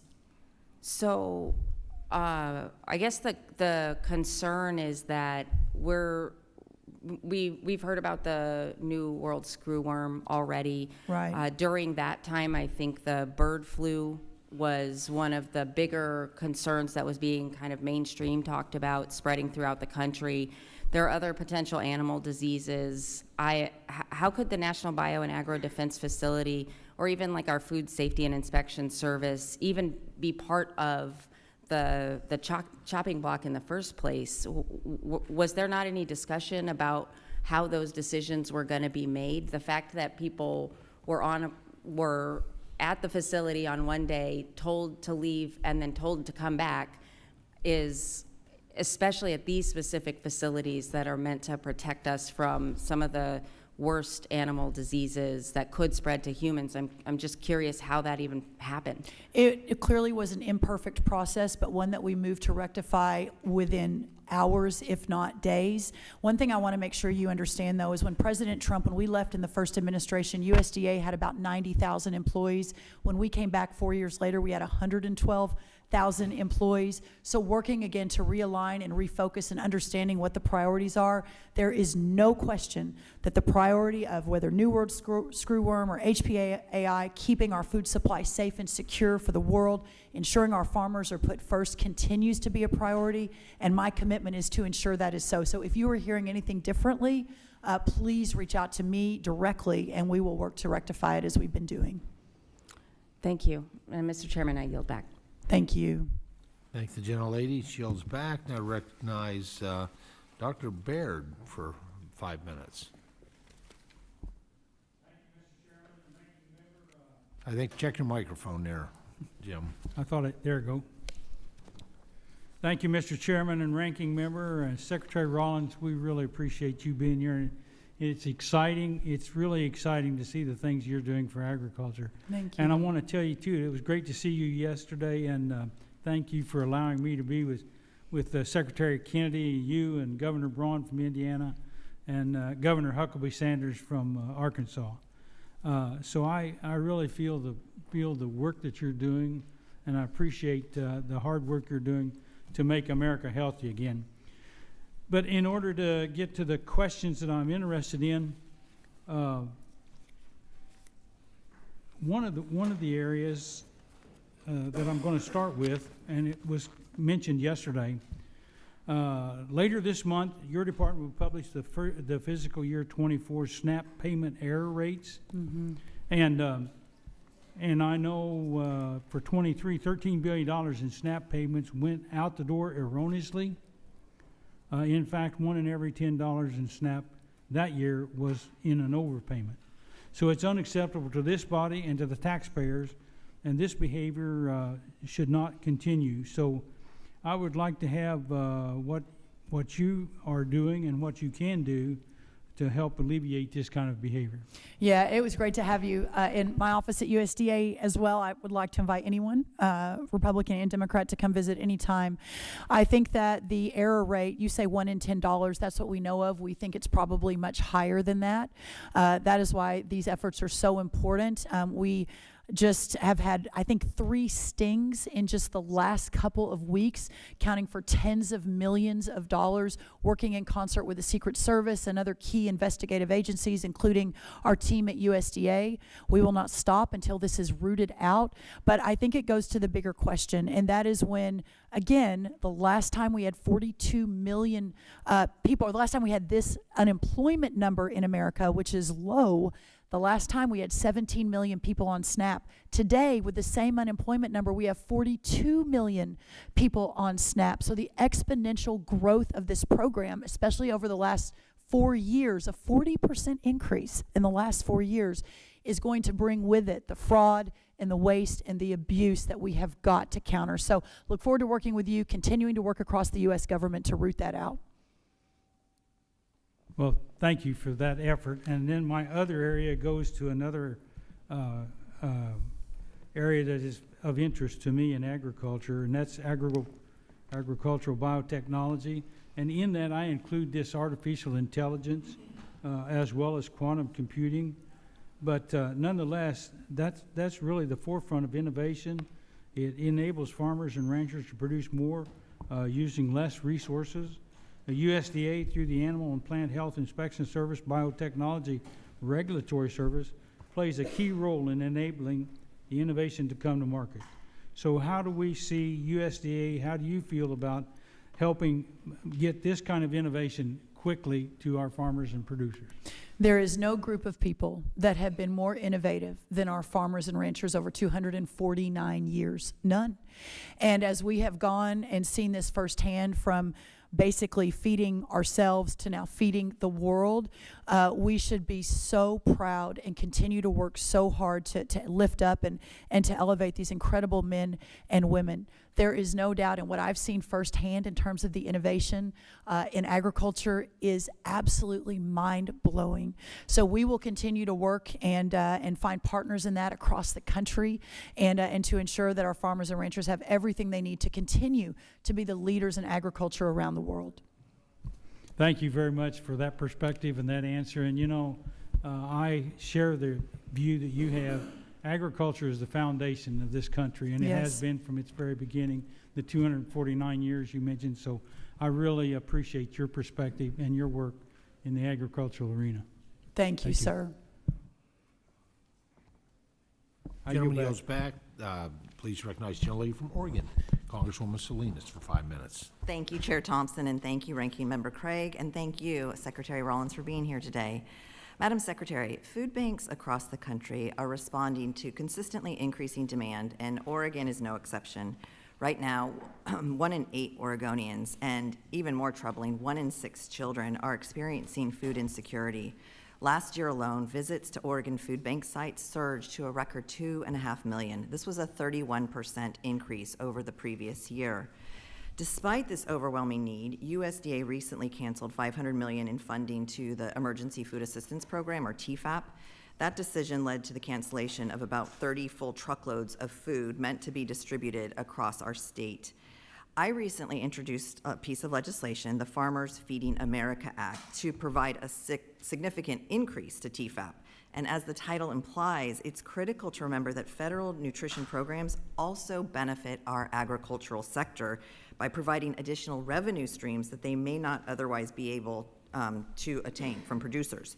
So this is, or was, true of the local food purchase assistance program and the local food for schools and childcare programs as well, just as it is for SNAP. These are very simple questions, just require a yes or no answer. First, do you acknowledge that the demand at food banks is increasing year over year, or at least it did over last year? I haven't seen the numbers, but I will take you at your word. Okay, thank you. And then do you agree that federal nutrition programs provide an important stream of revenue for America's farmers? When executed correctly, yes. Okay, thank you. Well, I appreciate your acknowledgement of these basic realities. I am puzzled, though, why this administration and my Republican colleagues still seek to cancel and defund these programs despite understanding the critical needs for both those who are hungry as well as for our agricultural sector. But again, I do thank you. So we've heard a great deal from this administration about mass deportation plans and workplace immigration raids, and we're already seeing the chaos these actions cause across the country. These operations have swept up not only undocumented individuals, but also legal residents, work visa holders, and even some U.S. citizens. There have been well-documented cases of individuals with legal protections being wrongly detained or deported, sowing fear throughout farm worker and immigrant communities, including those in Oregon. As a Senate Agriculture Committee hearing, the president of the American Farm Bureau, Zippy Duvall, warned that these mass deportation plans could put farms out of business and disrupt the food supply at a scale comparable to what we saw during the COVID-19 pandemic. Similarly, this committee also held a hearing earlier this year on the state of the economy, and I asked the witnesses, most of which were called to testify by the majority, whether they thought mass deportations would have the same impact that Mr. Duvall outlined, and they agreed. In Oregon, we know how real this threat is. Our state's agricultural sector, from berries to nursery crops to wineries, relies heavily on immigrant labor.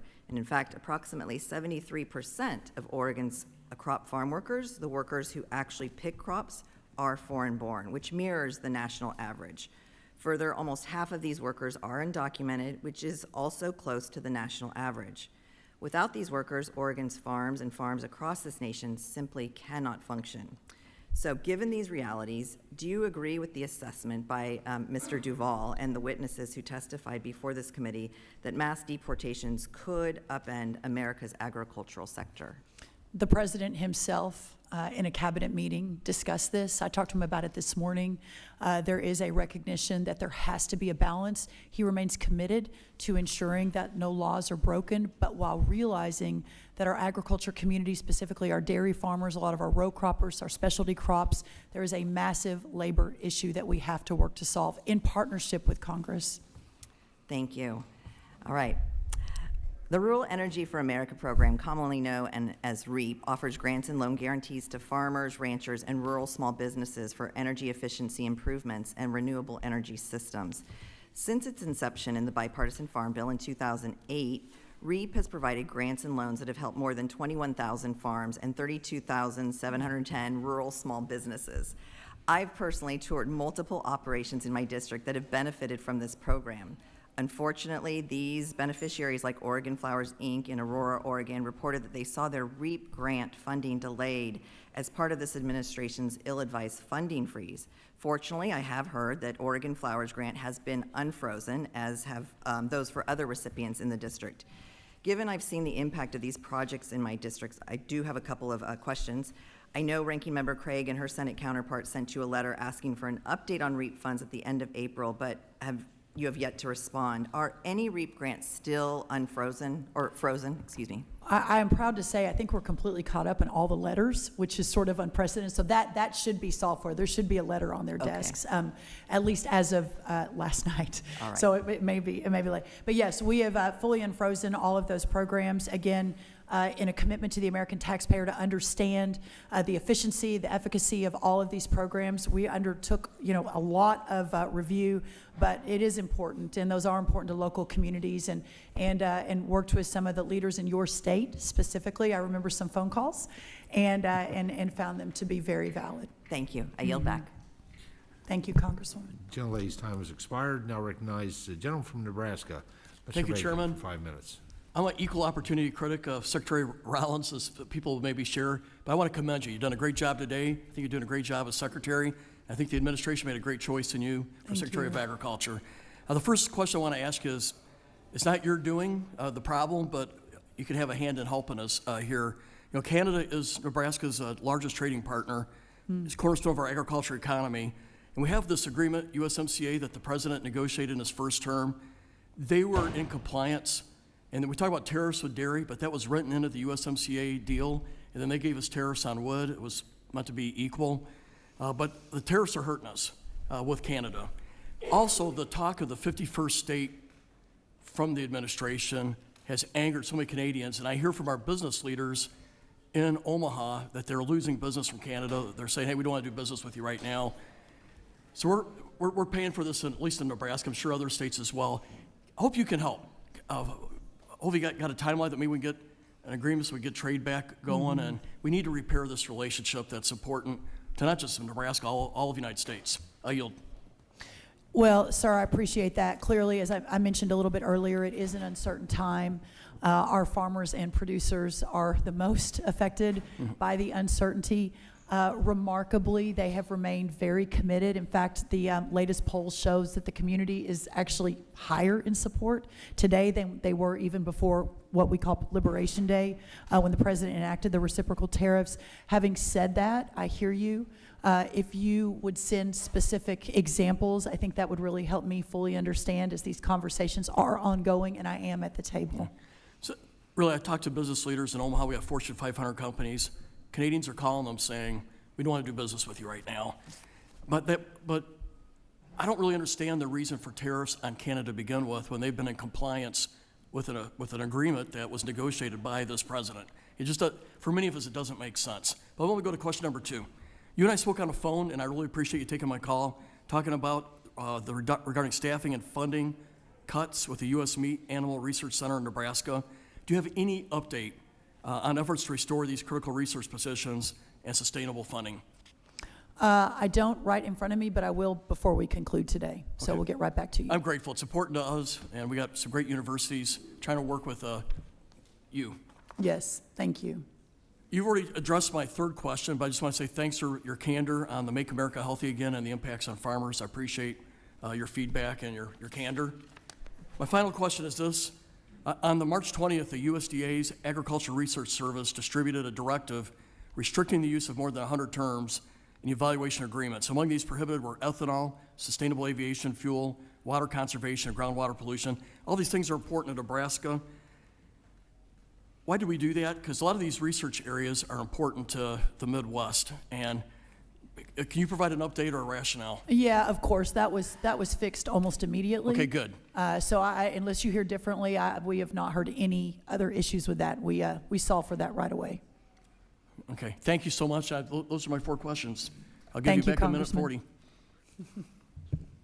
Gentleman yields back. Now recognize the gentlelady from Hawaii, Representative Takuda, for 5 minutes. Thank you, Mr. Chair. I wanted to follow up on your response to Ranking Member Craig. The USDA did in fact fire nearly 6,000 probationary employees as part of a government-wide reduction in force. This was in addition to the deferred resignations that were received. The courts did in fact force you to reinstate these employees. Do you agree with the court's decision then and regret your initial decision to doge 6,000 of your employees? Just a simple yes or no, please. I believe that was before I was sworn in, but we So are this was not, undertaking do you every... believe that the administration regrets the decision then to doge 6,000 Well, I'm not going to talk for the entire employees? administration. I think the effort to ensure that every tax dollar is spent is I a wanna really move on because worthy I have a effort, lot of even if it's questions. imperfect. If the courts had not stopped your administration, would you have stood by the firings and would you have pushed for more firings? If you and I had had the discussion, you would know that I have been so open to these discussions, no matter Republican or Democrat, in ensuring that we're doing everything we need to do to basically effectuate the USDA's mission. Okay. So I don't want to speculate All right, in well, I will just say hypotheticals, that there but- were 6,000 firings, of which the courts did have to then make you reverse the decision, and I'm curious as to how much were actually brought back, but I do want to move on this line. In April, Secretary Rollins, you stated that the USDA will be optimizing and reducing the size of the workforce to become more efficient. USDA employees have been told the goal is to cut back the workforce to fiscal 2019 levels, which would lead to a reduction of around 23% of the agency's workforce. Is this still your goal to get to FY19 staffing levels, yes or no? Is this not unbelievable, though, to you that Just a USDA simple under your yes or administration no increased answer, please. I have a number of 25% by questions, Mr. Chair, if 20,000 you can ask the witness to people? answer. Okay, I so don't- I'm going to I assume mean- your answer is yes, that is in fact still your cut goal. If not, please submit it for you. Now, the 15,000 who took the deferred resignation is less than 15%. So even as we're trying to recruit people back, and we have seen this recently because we are vacant in certain areas we need, are you still trying to cut by 23%? Yes or no? I have a feeling We you're are not gonna working answer every this. day on behalf of the American people to put farmers first and make sure these programs are done Farmers with the need utmost people to integrity. help them answer the questions they have and provide They the don't technical need assistance they 25,000 new need. employees based on a crazy Do you infusion think, of spending okay, from here's the a last simple question administration, for and you the American then. people agree with Do you that. feel you're adequately staffed to meet your mission? We Yes are or no? adequately staffed to meet our mission.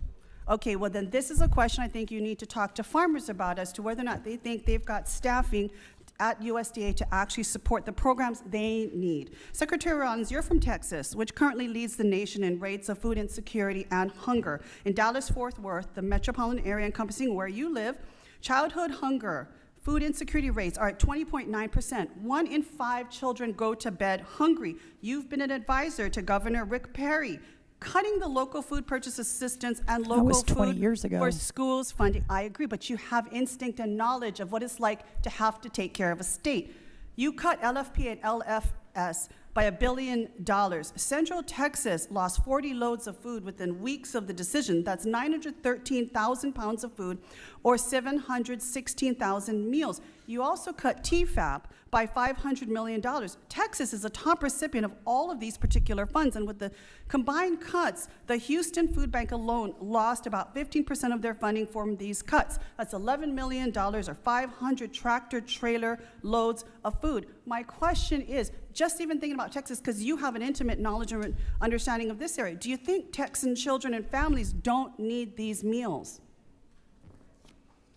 I think that a wholesale review of all of these programs is necessary. But I don't know while if you we heard, review but it, the are last people time we had this hungry? number 6 of containers of unemployment, protein and we had food 17 were million turned people away on the from SNAP Hawaii. program. Today we have 42 million. We spend Are you $400 then- million a day. Secretary, are you $400 then million saying that the a food day you cut on was nutrition not programs. needed by the people who were going to eat them?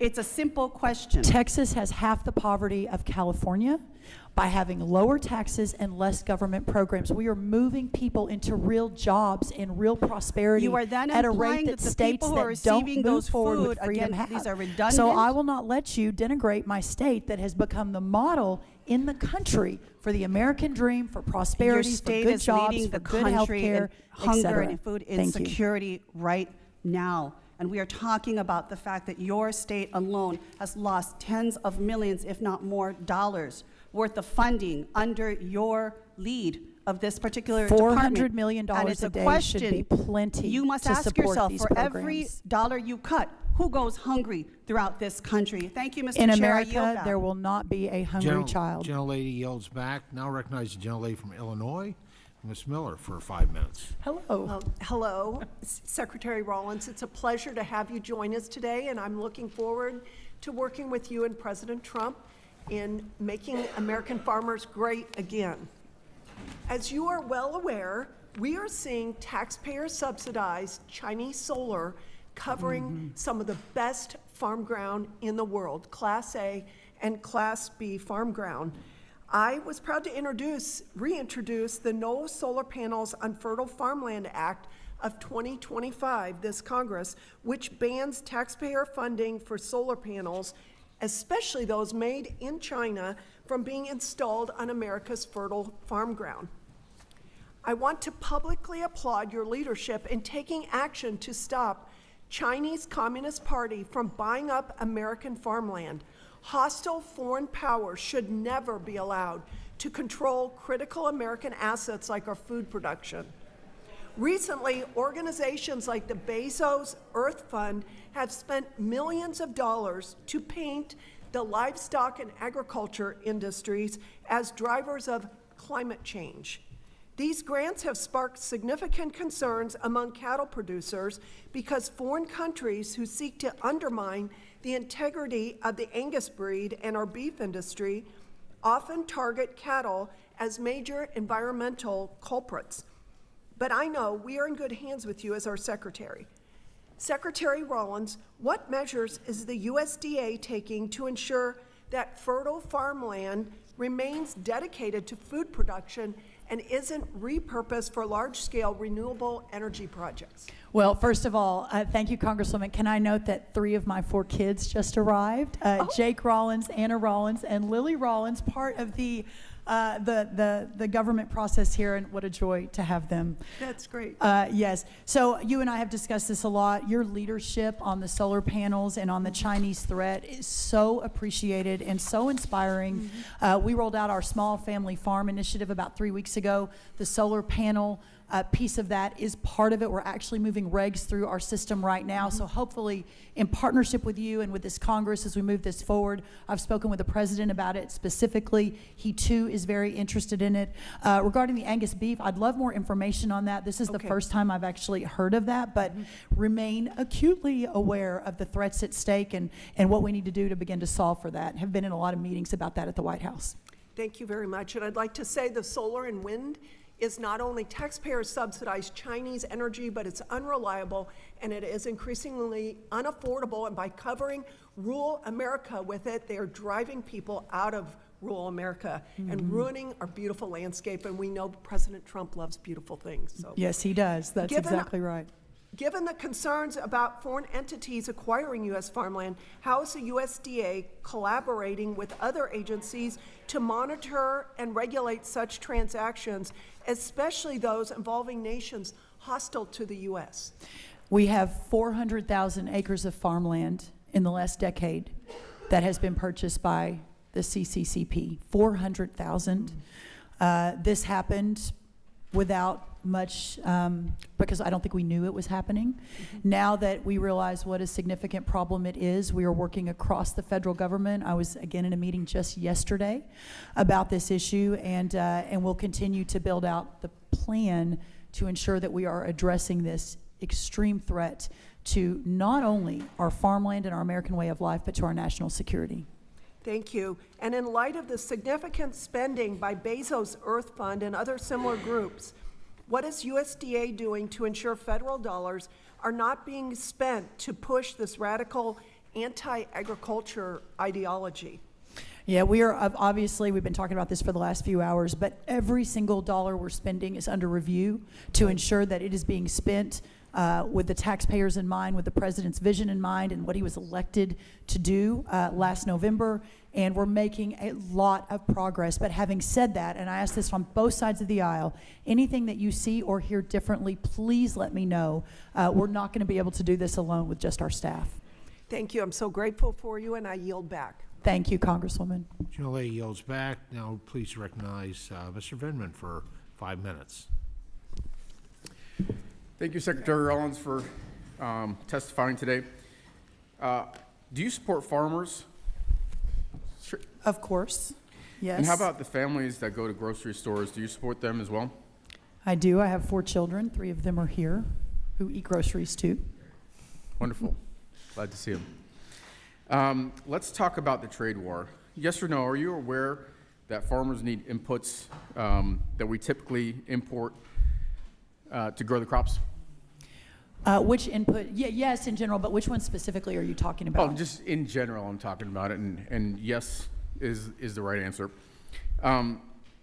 Yes or no, will higher costs of inputs force farmers to increase prices for their goods, resulting in higher costs for families at the grocery store? Mr. Vindman, under the last administration, inputs went up 30% here in America. So that's the bigger Madam question, not Secretary, the trade We're not war. talking about the previous administration, we're talking about this Well, administration. but that's really important. I mean, that's 100 days versus 4 years. That's a 30% increase in inputs under the Biden administration, a $50 billion trade deficit Madam that wasn't Secretary, there I'm when, aware of when the that, but first I'm Trump asking you administration left. I mean, if you want to talk about the driving reclaiming cost my of time. groceries, that's where that's coming Reclaiming from. my time. Yes, sir, please continue. So, yes or no, will higher costs of inputs force farmers to increase their prices? Yes, as Okay. evidenced under the Biden administration. I'm glad you agree, and I'd like to submit for the record an article titled, "How Tariffs on Steel and Aluminum Could Show Up on Your Grocery Store Bill." Without objection. Trump doubled tariffs on steel and aluminum, and so the cost can go up to 10% more. How much is the SNAP benefit per person per day? $6 is, I believe, the latest number. Actually, it's $6.20, which when you're talking about $6, that 20 cents actually is meaningful. Agreed. Yes or no, do you think food being more expensive makes life more difficult for families on SNAP? Well, I think that's right. That's exactly, the president's bringing it down. I mean, we have a lower inflation than we've had since the last Madam time Trump was Secretary, here. actually- The cost of eggs went up 237% under Secretary, Joe Biden. They're down 65% reclaiming now. my So time. I don't know if this is the right discussion you want to have, but clearly we're reclaiming my solving time. for that. Okay. So we just discussed tariffs and the fact that tariffs, and we already have this article that I've entered into the record, are going to increase the costs. So SNAP, the food being more expensive makes life more difficult. We already agreed to that. And in only the first 6 months, it sounds like this administration is heading in the opposite direction with the tariffs, and your administration is pushing a bill that would tighten people's SNAP benefits even more. Are you aware that SNAP recipients shop at the same grocery stores as every other American? I am aware that we all use the same grocery stores, yes. I do believe there is a food desert out there in some of rural America that we're working And I to solve. agree with that as well, given Yes. that I have significant rural parts of my district. Yes or no, do you know that in rural counties, retailers that have SNAP shoppers will lose income if those folks lose their benefits? Well, again, 42 million versus 17 million the last time we were at this unemployment number, so. It's a straightforward, simple question, Secretary. If, in rural counties, if retailers lose SNAP shoppers, will they lose income for these folks? Just yesterday, we signed 3 more SNAP waivers. Of the $111 billion we spend every year on SNAP, $27 billion is on sugary drinks and junk food. All We right. are reforming the SNAP program to allow more nutritious foods. Reclaiming my time. I'm sorry, Please. I only have 5 minutes, so I need to move through Well, this. hopefully I have a chance to But- answer the questions, but I understand. Yes or no, do you know that 27,000 retailers in rural areas might have to shut down if SNAP benefits are cut, creating even bigger food deserts? The deserts that you just referenced in farm country? Clearly that will not be happening as we continue to move away from processed foods and sugary drinks to a more nutritious menu Madam for all of our Secretary, recipients. that sounds like a no, that maybe you don't know that. We spend So I'd like to- $400 million a day, reclaiming my sir, time. on these programs. $400 million Reclaiming my a time. day. So I'd like to submit for the record an article titled "SNAP Cuts Are Likely to Harm More Than 27,000 Retailers Nationwide" from the Center for American Progress. Secretary Rollins, did you know, or did you or did you not say? Without objection. Thank you. That the state of the ag economy is perhaps the worst it's been in 100 years? The state of the ag economy is indeed under a massive challenge, but 30% input costs from the Biden administration, a $50 billion Madam Secretary, trade deficit that was not there. That is the sounds reason like for a the farm yes. economy. Gentleman's time has expired. Thank you. I yield Thank back. you. Now recognize the gentleman from Iowa, Mr. Feenstra, for 5 minutes. Thank you, Mr. Chairman, and I want to thank you, Secretary Rollins, for being here today. I'm so impressed with what you've done in the first several months of being in your administration. I just think that you're delivering on Trump's America First farming agenda, and that is so important. I mean, promises made, promises kept by his administration, and you're taking full advantage of what's happening there for our families and our communities.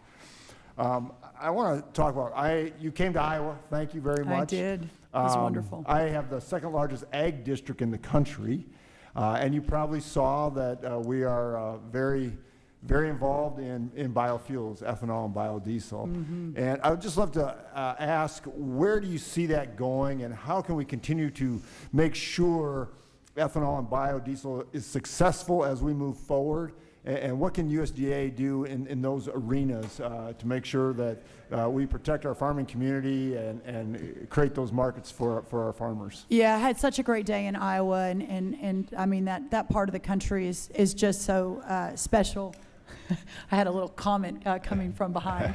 And it was really encouraging. I will note that this president has been, again, resolute in his support of the industry. But one thing I want to note, and Mr. Vindman brought up the trade war, but trade recalibration / discussion. But the UK deal, the first deal that was just struck 3 weeks ago in the Oval Office, ethanol went to a 0% tariff under that deal. 3 days later, I was in the UK talking to the leaders there. They were so surprised, first of all, to have the Secretary of Ag there because they hadn't seen one in a long time. But secondly, the idea that we can move our ethanol around the world in an unprecedented way is so tremendously helpful to our farmers in the parts of the country that rely on that. So I think the future could not be brighter, sir, for your constituents in that part of the country. And I'm really proud of that. Yeah, thank you. I am really proud of it too, and where this is going to go and how it's going to grow. I do want to talk a little bit about SNAP benefits, because I want you to answer the question, which is wonderful. I mean, what we're trying to do is simply reduce fraud, waste, and abuse, and error rates. And some of these states that have massive error rates, they don't care, literally don't care. And that is wrong. We can't even get the data. Right, and we can't even get the data. I mean, it's shameful. And that's the story that's never talked about. That's right. And I just want to say, what we're doing in the Ag Committee is just simple. It's just saying, hey, we want to protect the program and reduce ag fraud and abuse. That's exactly right. And again, I can't overstate the amount of money, of taxpayer dollars, that was just willy-nilly thrown into the wind in the last administration. It is stunning. And I don't say that as a political stunt. I'm not trying to get in a back and forth with the Democrats on this, but it is absolutely astounding without really any regard to the taxpayer and how their money is being spent and ensuring that these programs are meeting and reaching the people that really need them. And so that's what we're working to do. And thank you for that. I really appreciate that. And we just got to get these error rates under control. We absolutely have to. It's fiscal responsibility to the taxpayers. The taxpayers are the ones that are funding all this. Just want to talk one more moment. On our export markets, we look at corn and soybeans and things like things that go bump in the night on the pricing, commodity prices and stuff like that. What can we do to open more markets? You just talked about the UK. Thank you very much. Where do you see other markets providing more market access to some of these commodities? You know, I've been so far to UK and Italy, talked about those countries, but also the EU. In 2 weeks, 3 weeks, I'm headed to Vietnam, Japan, and India. After that, I'm headed to Peru and Brazil. I have been really surprised, but in the best way, at how excited these countries are for us to be there on the ground, how they understand that the 15% average tariff put on our American agriculture products versus the on average 5% that we put on their products. They understand that is not sustainable, that we've got to do better in putting our American products forward. As I mentioned, Italy imports $75 billion in ag products every year. Only 1.7 billion of that is from America. This is one of our best partners, more aligned with our values than most any other country. So just being on the road, working around the clock, sending the teams out into the world, the president being the chief negotiator, not allowing Americans to take a back seat ever again. This is going to be a game Yeah, changer. well, I just want to say thank you, Secretary, and I also want to say thank you. I had the largest bird outbreak of avian bird flu in my You district, in the do. 4th district. It was awful, but Yeah. you stepped right up and you got it done. Thank you so much. And finally, you have to come to the Iowa State Fair and do the governor's steer show. I hope you're there. Thank you. I will be there. She All and I are right. going to show steers against each Absolutely. other. Yes. Gentleman's time has expired. Thank you. And now recognize the gentlelady from Illinois, Ms. Budzinski, for 5 minutes. Thank you, Mr. Chairman, and I do want to thank our ranking member Craig, Secretary Rollins. Thank you for taking time to appear before the committee today. My district in central and southern Illinois is home to some of the nation's most productive farmland, with some of the top corns and soybean producing counties in the country, as well as a wide variety of specialty crops. It's also home to facilities for some big names in agricultural industry, ADM, Primient, Kraft, Tillamook. They just opened a factory in Decatur, plants like Corteva, Bayer, Nutrien, and a lot more. And of course, it is home to a tremendous amount of agricultural research. At my alma mater, at the University of Illinois, but also Southern Illinois University in Edwardsville, and many great community colleges throughout my district. So I'm sure you can understand why I am so thrilled to serve on this committee, because the work we do here and the work done at USDA matters so much to the district that I represent. Madam Secretary, can you tell me, do you agree that the primary function of the USDA is to serve farmers in our rural communities? Just yes or no? Yes. Okay, thank you. Madam Secretary, I do have some concerns about the way things have been going just over these last 6 months. Just to start, the President's budget for USDA was abysmal, in my opinion. It kneecaps agricultural research, threatens American dominance in international development, forces women, infants, and children to go hungry, and decimates NRCS. Just last week in this committee, we heard directly from farmers about the importance and success of conservation programs for their operations.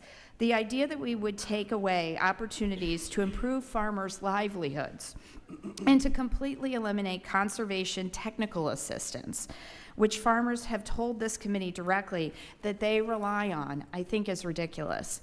I urge you to be thoughtful about the impacts of the suggestions you have made. These are not inconsequential programs. There is no backstop. Please consider the farmers that you do claim to serve. I also want to bring to your attention some changes that have been made that have serious issues within my district. The elimination of the local food purchase assistance and the local foods for schools programs they both were incredibly important, and it is distressing to my community that they've been eliminated, and across Illinois as well, sharing that concern. This program was an incredible opportunity to connect farmers with their neighbors in need, as well as local small businesses. I'm lucky to have a great relationship with Solo Gratia Farm in Urbana, a vegetable and fruit operation whose primary goal is to provide food to local residents, particularly for vulnerable populations. LFPA helped them accomplish this goal. They also were connected to local small businesses through LFPA, like Martinelli's Market in Champaign, Illinois. And Martinelli's is also dealing with the administration's tariffs, driving up the prices of their ingredients. So the rug was pulled out from under them when USDA canceled the LFPA contracts which helped them to buy locally and feed our communities. Now tariffs are driving up Martinelli's overall prices, and Solo Gratia lost its purchasers.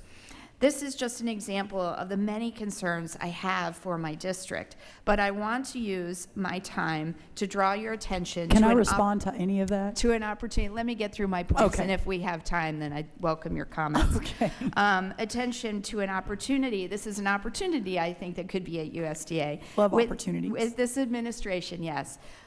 So with this administration shuttering of USDA, USAID, I mean, Feed the Future labs across the country have closed, with the exception of one at Kansas State University. the Climate Resilient Cereals Lab.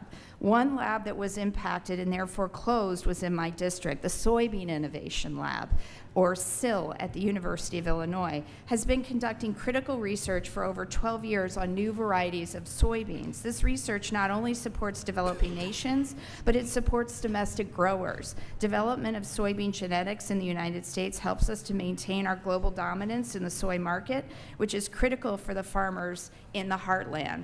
It also introduces brand new international markets to American products, which I know is a mission of this administration.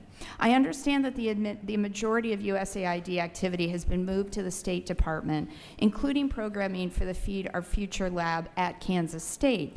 Madam Secretary, I ask you to please look into the importance of the Soybean Innovation Lab for American agriculture.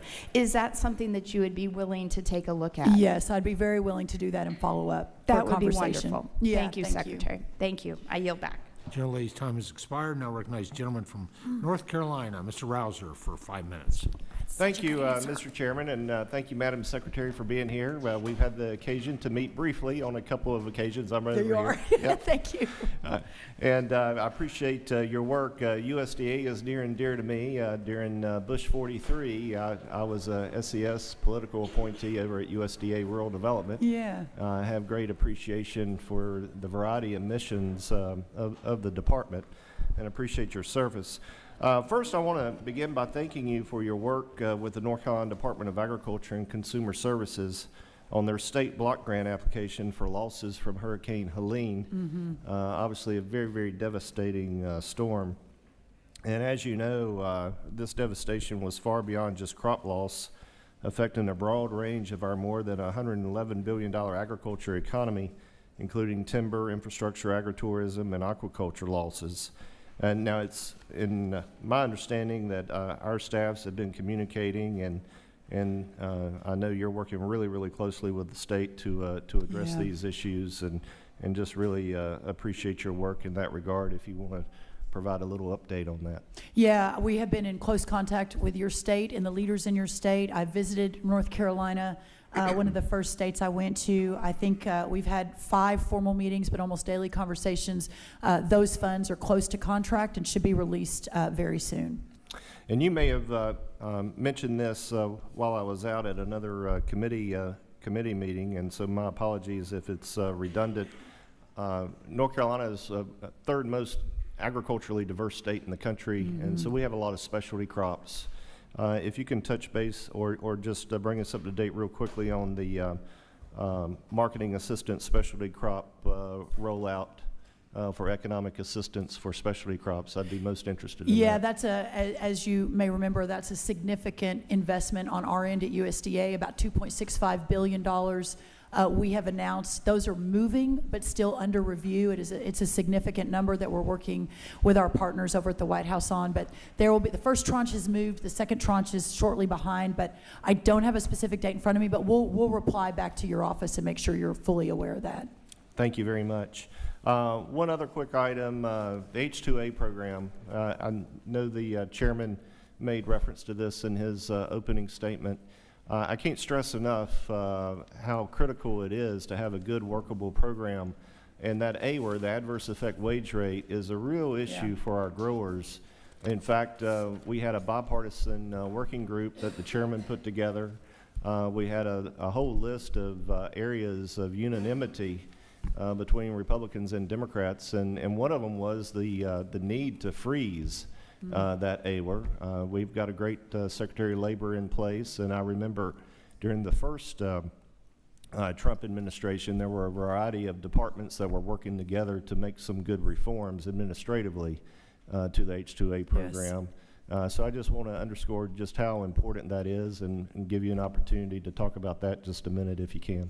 Yeah, I am fully aware. In fact, in Texas, I went and visited some citrus growers in South Texas, and we could look across the border where the average hourly rate was $2 in Mexico to produce the same, or to basically move the same produce through in Texas at $23 an hour. This is unsustainable. I've talked to Lori Chavez-Durema, our Secretary of Labor, about it. I've also spoken to the President about it. We remain fully committed to working with, obviously, you all are going to be the main movers and shakers for real change, but whatever we can do through the government, the executive branch, please, please, please let us know, because we realize what a huge problem this is. Well, we look forward to working with you very closely on that, because it is, it's probably one of the greatest needs American agriculture has. That's right. You know, you can't harvest a crop in many cases, particularly specialty crops, if you don't have labor. That's exactly And, right. in my remaining time, I want to put in a plug for our food assistance programs. You know, a lot of them are administered at USAID, but they really belong under the U.S. Department of Agriculture, in my opinion.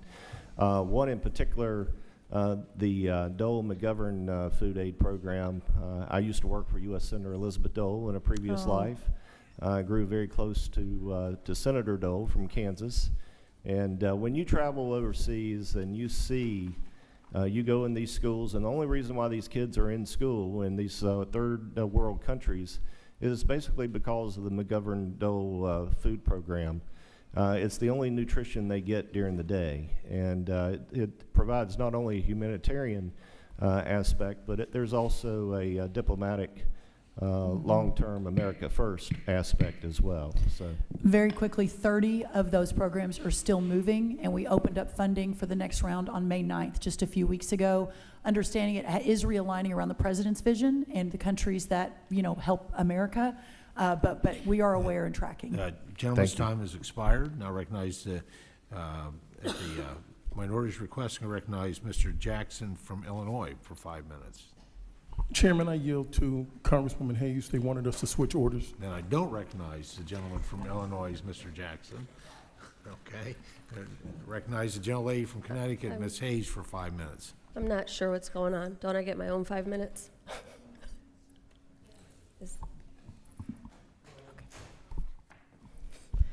Thank you. Thank you, Secretary Rollins, for being here today. Thank you. It's no secret that I am in opposition to the Republican bill and the deep cuts to SNAP, and I have been vociferous and clear about that.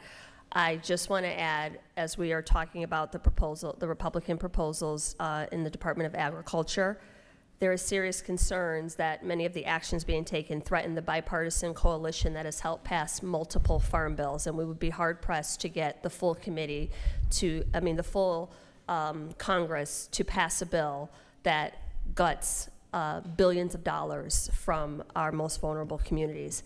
But today, my questions are going to be focused on small farms in my district. Between 2017 and 2022, Connecticut lost roughly 460 farms. Projections by the American Farmland Trust estimate that my state will lose 55,000 acres of farmland if we do not step in to preserve what remains. There are many factors contributing to the loss of farmland in New England, as we heard Mr. McGovern talk about earlier. One of the most consistent is the failure of farm safety net programs. Guardians Farms, a small first-generation farm in Southbury, Connecticut, in my district, began operation in 2020, and they sell dairy products at farmers markets on the weekends. 2 years of heavy rain have resulted in fewer visitors to the farm and damage to the pasture, barn, and chicken coops. Earlier this year, they requested $50,000 from USDA to help make up for lost revenue and to help with repairs. As of today, they still have not received any disaster assistance. Last year, Congress funded 2 disaster relief programs and designed them to work together to ensure all impacted farms receive some type of assistance. The Supplemental Disaster Relief Program would fund larger operations, and the Farm Recovery and Support Block Grant would provide targeted relief to smaller farms in smaller states. Secretary Rollins, it's my understanding that USDA has directed Connecticut to choose between one of 2 of those programs and a small farm block grant rather than assessing both as Congress intended. What is the justification for denying Connecticut farmers the ability to access the relief Congress has voted to provide for them? Well, first of all, thank you. That's a great question. I have been in a lot of conversations on this. In fact, my next one is with your colleague, Rosa DeLauro, at 4 o'clock once I leave here. We are continuing to assess what this means, understanding that this $220 million block grant to New England that you all put in the Relief Act at the end of last year is different. It's different than Georgia, North Carolina, some of the bigger farming communities with the bigger farms. So we are continuing to look at this. The decision has not been released yet, but will be soon. We remain very committed and have been working with your Ag Commissioner from Connecticut and across New England for the last few months, and will continue to do so. Well, I appreciate you explaining what USDA is doing as a whole, but my question was about why Connecticut is being denied access to both programs. I know that there has been concern about double dipping, but there are audit processes in place, certification processes in place, and what ends up happening is exactly what we anticipated. The smallest farmers are left out because they don't have access to these programs. And my fear is that Connecticut will be kept waiting for relief because the program is not being implemented properly. Your budget proposal would cut funding for the Farm Service Agency by an additional $250 million. I'm concerned that Connecticut farmers, again, will see diminished capacity from USDA to address their needs. How will the USDA deliver payments to farmers in a more efficient manner when you're cutting resources and the staff who do the work? So, ma'am, the $10 billion that moved out very quickly, the ECAP, y'all passed it, I think, around Christmas, maybe December 20th. We moved it out, $10 billion in a matter of, I think, 6 to 8 weeks. The longest waiting time was 3 days. Once that was moved out, we've sent the money to 500,000 farmers across America. This is months and months and months ahead of where normal USDA moves it out. So I think our track record hopefully speaks for itself.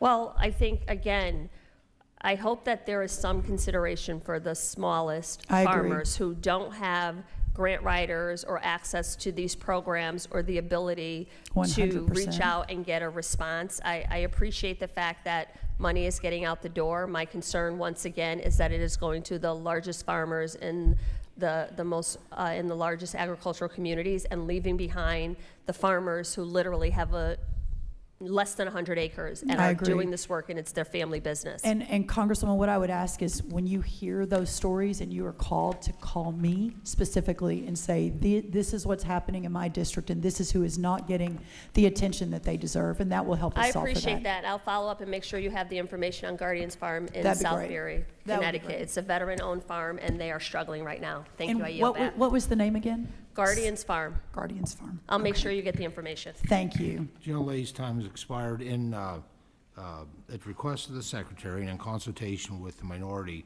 we're going to do 2 more questions and then take a 20-minute break and then reconvene. And I will keep an order of those in the room that are at the time of the break, so that'll be the order when we come back, and I'll announce what time that is when these next 2 individuals are done. So at this point, I'm going to recognize Mr. Johnson from South Dakota, and then in the direction of the minority, Mr. Jackson from Illinois.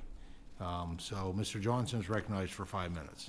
Thank you, Mr. Chairman. Madam Secretary, I feel like we're talking to a member of your team every week on something or other. So I'm going to walk through 6 issues, and then just you can comment on any of them that you like. First off, I want to thank you for working with us to provide some relief to that South Dakota ranching couple, the Mods. Yeah. That it should never have gotten to the point it did, and thank you for your team for seeing the wisdom forward, common sense. Number 2, I want to affiliate myself with Mr. Costa's remarks about high-path avian influenza, still a tremendous threat, and as he said, not just to poultry, but also to our herds as well. And then I was grateful to see your 5-pronged plan had vaccines as an important part of it. I think there's been some concern that maybe the priority in USD shifted around a little bit, and so I just want to highlight the incredible work that a number of companies, including MedGene, are doing in developing some really powerful vaccines that I think are the long-term solution to this problem. Not even long-term, I mean just the solution here, I think, sooner than we realize. Number 3, forestry. Mr. Lamalfa said it well. I mean, we've got a lot we need to do out in the forest. I mean, a managed forest is a healthy forest. We have 1 million acres of national forest land in the Black Hills. And it's been a long time since we've been able to hit the data-driven harvest targets. We have had mills close, lots of jobs lost. When we lose that infrastructure, it's almost impossible to ever get it back, which means the forest turns into a tinderbox. I've got confidence in your team. I just think Mr. Schultz, Mr. French, I enjoy working with them. So I just want to thank you and ask you to continue to back their efforts to approach this issue with some real urgency. I think we're making progress, but we got a ways to go yet. Number 4, I want to thank your team for the incredible responsiveness they have shown in working with South Dakota State University in making some alterations to what is now known as the Producers First program. This is going to show us the way forward on some resiliency in how we feed and make sure that the bison and the cattle can get to market, and that nutrition's a key part of what they do, because we still want to discover some research and how to do better. Number 5, I met with a few dozen dairy producers, and ma'am, this is not going to come as any surprise to you. They have a real anxiety in farm labor. Yeah. And some folks are not sure how they're going to hang on. And they view you as a huge leader. They view you as a critical, this problem will not get solved without Brooke Rollins, and they believe in you, ma'am. And if there's anything I can do to help in developing solutions, so we can, not just in dairy, of course, this is a bigger problem, but we've got to find a solution. And finally, number 6, and then I'll shut up. Trade, just little old South Dakota, we export almost $6 billion a year overseas in ag. That's $6,000 a year for every single South Dakotan every single year. Clearly, this committee, strong believers in MAP, FMD, and I know you're a strong believer, and I would just ask you to continue to be a strong voice for more trade, which will make America stronger, and I know that's where the administration's headed. Yeah, what am I missing, ma'am? Well, I think you covered it very well. I just want to start with the last one first on the trade. And I'm not sure if you were in the room, Congressman, but the encouragement that I have received just in these first few international trips has been remarkable, in fact, stunning. I think that the world is ready to recalibrate. I think that the president has been such an effective leader on this. I know the uncertain times our producers are feeling. There's no one who's operating more on the margins than our farmers and ranchers. Understand this. The president certainly understands it. But I do believe with every fiber of my being that this era of unlimited or unprecedented prosperity for our ag community is just around the corner because of these trade renegotiations. I'm just really, really sure of that. I also want to comment on the timber piece of this. I was just in the Oval Office yesterday with the president talking about timber, talking about the firefighting, because they're, as you know, interwoven inextricably. And I think that we're going to have another meeting tomorrow in the Oval Office on the issue. The president has been resolute in the increase of 25% in timber production, which, by the way, that will be the same number we had 30 years ago in 1994. Since then, our entire timber industry, as you know from your state and others, has been decimated. So the focus, the investment, the putting our timber industry back at the front of the line to ensure they're able to do and thrive, but also on the back end to mitigate against more and unnecessary fires, it continues to be a priority of this administration, and I'm really, really proud of that. With that, Mr. Chairman, the Secretary and I have solved all the problems, and I would yield back. We're done here. And by the way, you're unflappable. I did not know that my mean comment about Iowa and Jess would be picked up by you. It was mostly for your staff's benefit, but you're unflappable. You kept rolling, so thank you. I yield. Thank you, sir. Thank the gentleman. This gentleman's time has expired. Now I recognize the gentleman from Illinois, Mr. Jackson. Thank for you, 5 Honorable minutes. Chairman Thompson. Thank you, Ranking Member Craig, and distinguished members of this committee. Thank you, Secretary Rollins. I look forward to working with you in the months and years to come. You're head of a department with a budget of hundreds of billions of dollars, over 100,000 employees, 4,500 offices, 29 different agencies, and so the job is enormous, and I come here not to fix blame, but to seek solutions. Madam Secretary, your department proudly announced in a May 1st press release that it has terminated over 3,500 contracts and grants totaling over $5.5 billion and canceled nearly 1,000 trainings to eliminate quote-unquote woke DEI initiatives. For the record, does the United States Department of Agriculture under your leadership have an official written definition of DEI? I'm a bit confused. One that would stand legal scrutiny under the Administrative Procedures Act that you used as a specific uniform standard to justify these cancellations? I believe that we do, sir, but let me check on that, and I will circle back to your office, and we can talk directly. Okay, thank you. I've not been able to find one. I reached out to the office starting in February, so I would simply just assume at this point, for the record, that the answer would be written no. Under the Administrative Procedures Act codified at Section 5, U.S. Code 551, agencies' actions cannot be arbitrary and capricious, yet we see some of the terminations of these programs without a single written guiding principle. So we have to make sure that this is codified into law. Under the previous Secretary of Agriculture, we had a blueprint and outline of where the department was going. I hope in the weeks and months to come, this is on the thing. The Department of Agriculture has operated consistently by giving us a blueprint.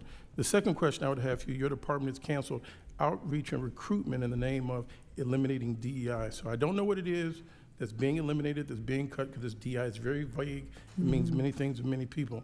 And so if you exclude the longstanding federal hiring initiatives like the Veterans Recruitment Appointment Authority or the Schedule A hiring or Authority for People with Disabilities, both of which are designed to create a more diverse and inclusive federal workforce, would you agree that's a noble goal? Well, the first thing I'll say, and that I really actually appreciate the conversation, is that the president clearly has been very clear in his directive. We are operating under his executive order on all of the above. Reclaim my time. I appreciate that because I fundamentally disagree with I the president, and I can appreciate your integrity, but the president is simply wrong on this, and I hope more people in the administration can speak up to him. He can make a mistake, but it seems like people get very confused and obtuse around him. The federal definition of diversity explicitly includes these groups: the disabled, the rural Americans, which are all groups that have faced barriers to federal employment in the past. By canceling many of these programs unintentionally, they become collateral damage. And so I would like to make sure that we continue to broaden the workforce and pull as many people in. Also, we've talked about now, I see in this declaration about meritocracy. You say your department now operates on meritocracy. Yes, sir. Are you aware that the 9 merit system principles codified in Section 5 of the U.S. Code 2301 already exist to ensure fair and merit-based hiring free from political influence? That's already baked into this. I don't know why there's new emphasis on saying there's meritocracy. Does the USDA, under your leadership, have an official written policy defining what constitutes merit that supersedes or replaces these congressionally mandated principles? We already have them in the documents. I am not aware of that, but I'm really glad, again, for this conversation. My commitment is to look at that very closely. Obviously, I'm a big believer in the president's vision on this and the meritocracy approach, but it's a fair question. How do we define that, and what does that look like? Okay, and that'll be on Section 5. So these terms that mean woke and so forth. There's another term that the have on your website regarding color blindness as a goal that you have. Did someone put into the record that color blindness is a physical impairment, or is there a new definition of what color blindness means? Is that an asset? Can you help me define what is color blindness and the values or merits of it?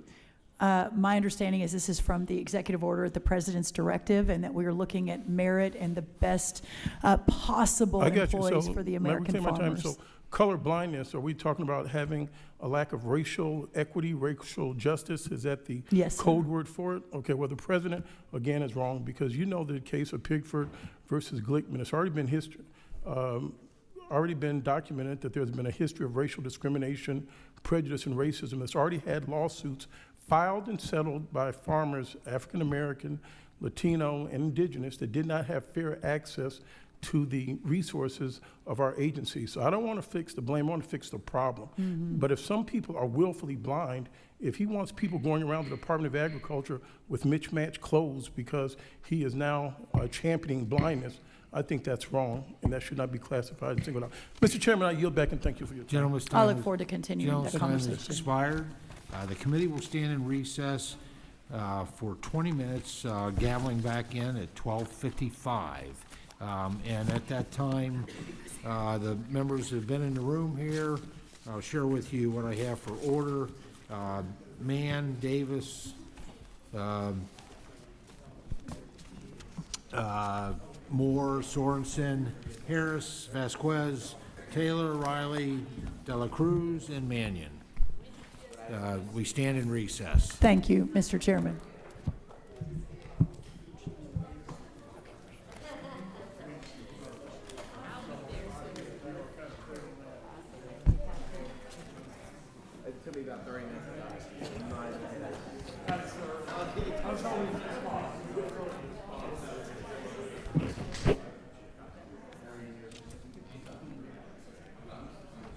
we have to talk to her about the majority leader one. I mean,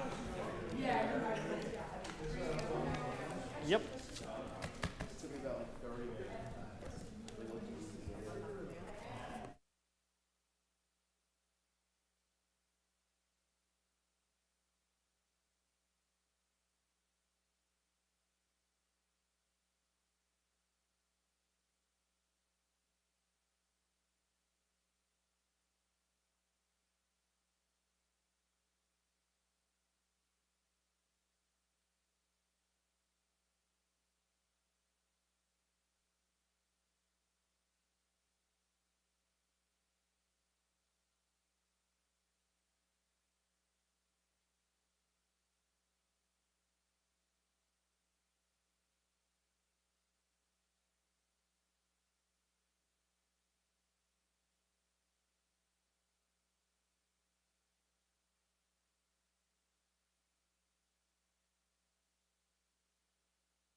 Difficult. See you later.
Committee shall come to order. I note that there is a quorum present for the purposes of taking testimony and receiving evidence. I now recognize the gentleman from Kansas, Mr. Mann, for 5 minutes. Welcome back, Madam Secretary. Thank you for being here today, and thank you for your leadership in supporting farmers, ranchers, and ag producers across the country. It was an honor to have you visit the big 1st District of Kansas during your first week on the job back in February, right after you were confirmed, and we had a chance, as you recall, to participate in a roundtable discussion with ag producers, stakeholders. We toured Finney County Feed Yard, the Ponderosa Dairy. We even met with some local FFAers, which was a huge highlight of mine. I know something that's near and dear to your heart as well. One of my first meetings with President Trump, I distinctly remember him telling me of his love for the American farmer. And I very much appreciate that you also share that passion. Over the past few months, you and the President have led the way in supporting rural America, and I look forward to continuing to work with you for the next 4 years so that we make agriculture great again and everything that it possibly can be. Amen. A couple of questions. First one, Madam Secretary, the One Big Beautiful Bill Act is a major step forward in the future of American agriculture. We are able to strengthen crop insurance, raise reference prices, really help our producers. We also are able to include historic landmark investments in funding for trade promotion programs in the House version. After the last administration's failure to act on expanding international markets, I've been really encouraged at your efforts to rebalance trade to support the American farmer and rancher. In particular, I appreciate that you'll be traveling on a trade mission to India here in the next few weeks, where greater market access for crops like sorghum would be a game changer for our Kansas producers and a clear win for the U.S. and India. With the significant upgrade in trade promotion resources, can you share what you and Ambassador Greer will be pursuing to unlock opportunities for U.S. exports, commodities like sorghum as part of our discussion specifically with India? Yeah, specific to India, and I will absolutely, Congressman, circle back to you with a little more detail. I've got about 3 countries ahead of India. Yeah. So I haven't focused on India just yet, even though we're headed there very soon. But I think that India is reflective, to your point on sorghum and a lot of our row crops. There's just so much opportunity there. And I think we talked a lot this morning about national security. Agriculture security is national security. A lot of that is opening up markets with our friends like India and moving away from other markets that clearly are not aligned with us on a value by value basis.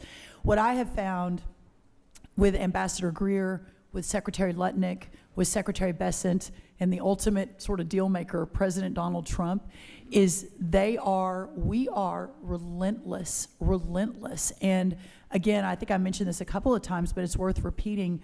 The few countries I've already visited, the countries that have already visited me, everyone is so anxious to support this vision of opening up more American products and decreasing the tariffs while working on the non-tariff trade barriers. So there's a lot more to come. Would love to work with you, though, as we're prepping for India and other countries specific to sorghum and other row crops. Would love to. I think India is a huge opportunity for sorghum, other commodities as well. Yeah. Thank you for that. Second question, earlier this year I introduced legislation to move back to USDA, a program that's not only dear to the people of Kansas, but also vital to our ag producers in the country. Food for Peace was a program that I've long supported, and it supported American agriculture and helping feed millions of people around the world. It was originally housed with the USDA when it was created over 70 years ago. McKanson came up with the idea years ago. My bill would return it back to us, return it home to the USDA, ensuring its long-term sustainability. I'm optimistic that Congress will soon act to codify this move, realigning Food for Peace with USDA where it began. If and when that transition takes place, can you commit that the department will continue to fund and operate Food for Peace as robustly as it currently has been administered, and welcome any thoughts about Food for Peace? Sure, and understanding that's moving through the system, not wanting to get ahead of President Trump specifically, but we stand ready. If that is the congressional direction, we will work with you and your partners to ensure the contained sustainability, continued, I should say, sustainability and success and changes if necessary. And great program, right? I mean, we're shipping commodities grown here in bags that say a free gift to the American people. It's good for our farmers, good for our shippers, good for the mouths that receive it. I think someone asked you about Food for Progress earlier. Might loop back in with your office on that as well. But just really appreciate you being here. Thank you for all that you're doing for agriculture. Thank you so much. Good to see you, Congressman. Gentleman yields back. Now recognize gentleman from North Carolina, Mr. Davis, for 5 minutes. Thank you so much, Mr. Chair. To our Secretary, Secretary Rollins, thank you so much for being with us today. Good to see you. I was looking forward to the committee, I'm sure, as we've been excited about you coming. I want to share a picture the best that I can reflect from so many conversations, what's taking place in Eastern North Carolina back home. Farmers are absolutely getting pounded. These are, without any doubt, tough times, and they're facing many challenges. And between increased labor costs, low reference prices, increased input costs, so much uncertainty, double duty drawback for tobacco growers, trade, just uncertainty, and in the midst of it all, we still, regardless of how we got here, have no farm bill. And let's be clear, reconciliation is no substitute for a farm bill. I agree. In North Carolina, we have out west, which I traveled a little over a week ago to the western part of the state, and it's a dire situation that's still on the ground there as people are trying to pick up the pieces in the aftermath of Hurricane Helene. But then out east, in which I'm honored to represent, we've had our fair share of challenges as we've been crushed with drought. There's so much going on, and by the way, I would like to personally welcome you to Eastern North Carolina. I would love that. But what we're leaving farmers now, we're leaving farmers these options. Option A, more debt, take on more debt. Or option B, I'm gonna throw my hands up in the air and call it quits. Here's the reality. I grew up cropping tobacco and doing a lot of hard work that we enjoyed doing as kids, and this is part of our heritage. And when you talk in particular family farmers, they want to continue and pass it on to the children, the next generation, but how many children want to take on all of this right now? So my first question is, what's the timeline for getting the disaster and economic agriculture assistance out the door that's going to help us in North Carolina? Yeah, I appreciate the question. Oh, God bless you. You're welcome. You First took of up all, 5 seconds of my time. That was a big one. that was an amazing sneeze. The first thing I'll say is with ECAP in North Carolina, 6,389 of your producers received $118 million over the last month or two, so hopefully that is at least a step in the right direction. On the emergency livestock relief, which we just released in the last week or two, there's significant numbers going that way. 599 producers for 23, another 423 producers for 24, a total of $1.4 billion, I believe, on that. And Madam Secretary, let me acknowledge the work that is taking place. I just want to really paint the picture. There's still a lot more work to be done. Yeah. And if I can shift, can you speak on whether you're working with our RMA, the Risk Management Agency Administrator Swanson, to defer interest charges on crop insurance premiums for the current year? I don't have that answer, but by the end of the next question, we'll have that for you. I am not 100% sure, so I don't want to answer wrongly, but we'll get that to you right away. Okay, super, thank you.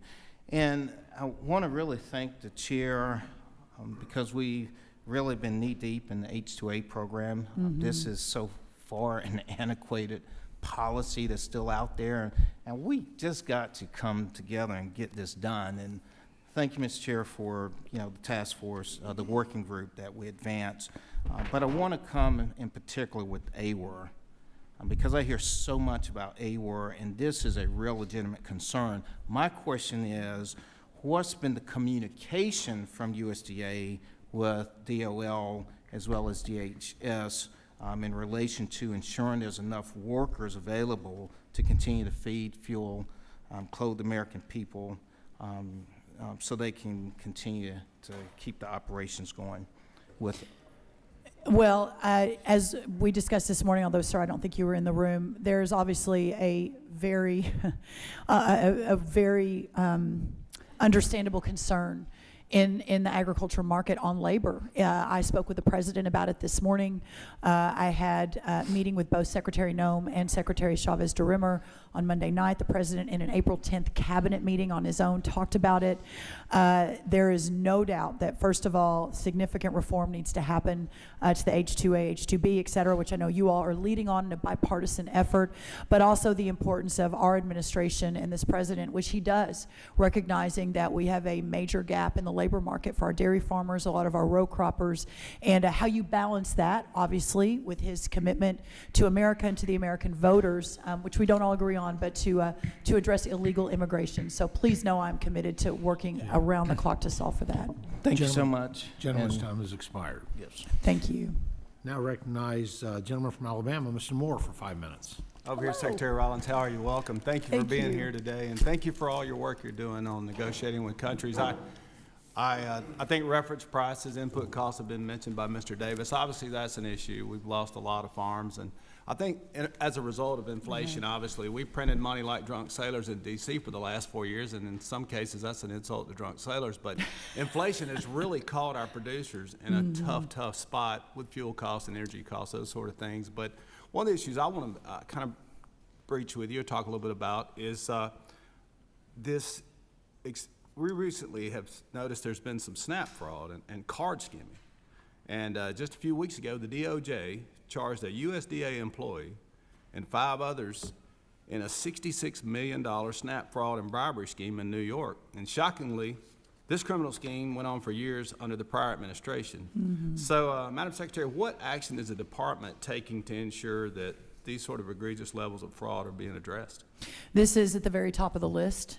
Currently, we can prove one of every $10, which is about $34 million a day, is paid out in taxpayer money that is fraudulently paid. We've got an across the government, whole of government approach right now. The New York case that you mentioned is just one of many.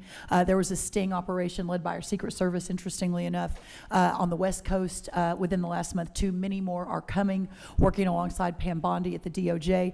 But part of that, sir, and we've talked about it a little bit this morning, is the reluctance or refusal of many states to turn their data over to us. So it's hard for us to even know where that money is going and who it's being paid to. We are now directing it, and if they're not willing to do it, we're going to start moving through litigation. So we're going to force the issue, but it has to stop, and we can't continue to pay taxpayer dollars in such a fraudulent way.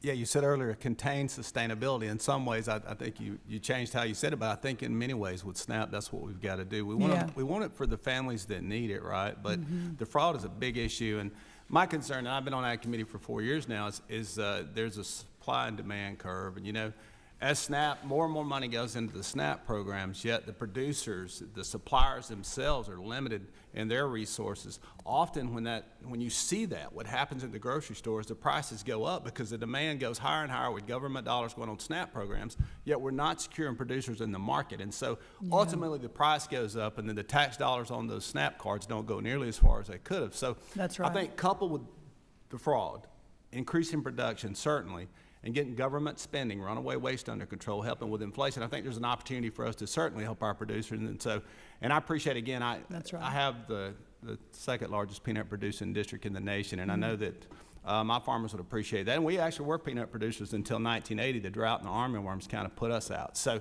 it's one of those things, I think we've lost 150,000 farms. And so I appreciate the work you're doing, the president's doing to try to help food security in this country and make sure that we are competing with other nations and certainly negotiating with other countries to buy our products. And so thank you so much for your work on that. And with that, Mr. Chairman, I'm going to save a little time and yield back. Thank you, Congressman.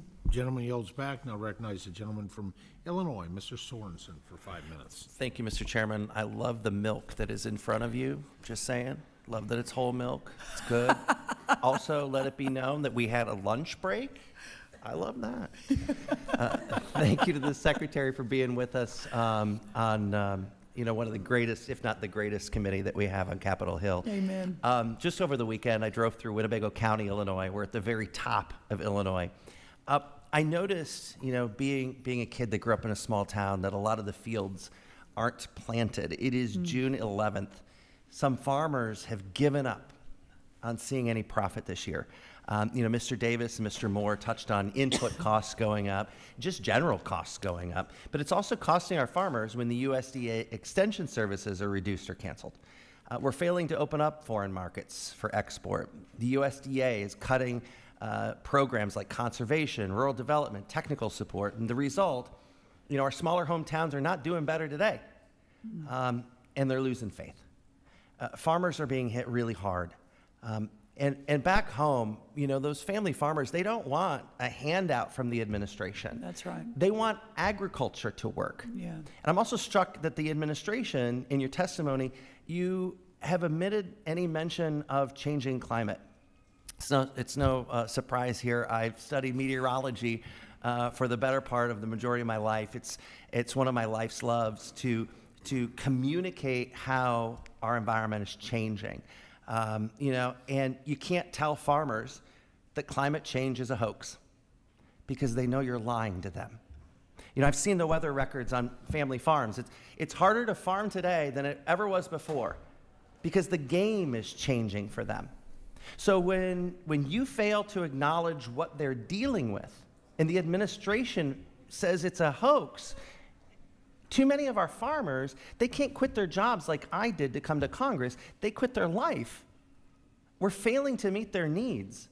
And it's not politics, it's science. And you can't make farmers stronger or make America healthy by slashing the very systems that produce healthy food and homegrown clean energy. I did want to touch on, and I'm very concerned, that producers may not get their harvest to local schools and food banks through the LFPA. This improves our domestic food supply chain resilience. It generates revenue for our farmers in a time when they can't make a profit. A program that ensures healthy food gets to those who need it most. The Midwest Food Bank in the heart of Illinois provides fresh local food to 288 organizations. The Northern Illinois Food Bank provides more than 900,000 meals through their program. This administration's decision to cancel LFPA is a blow to local farmers, to families in need, and the institutions that serve them. In your testimony to Congress, you've mentioned repeatedly that this is COVID era.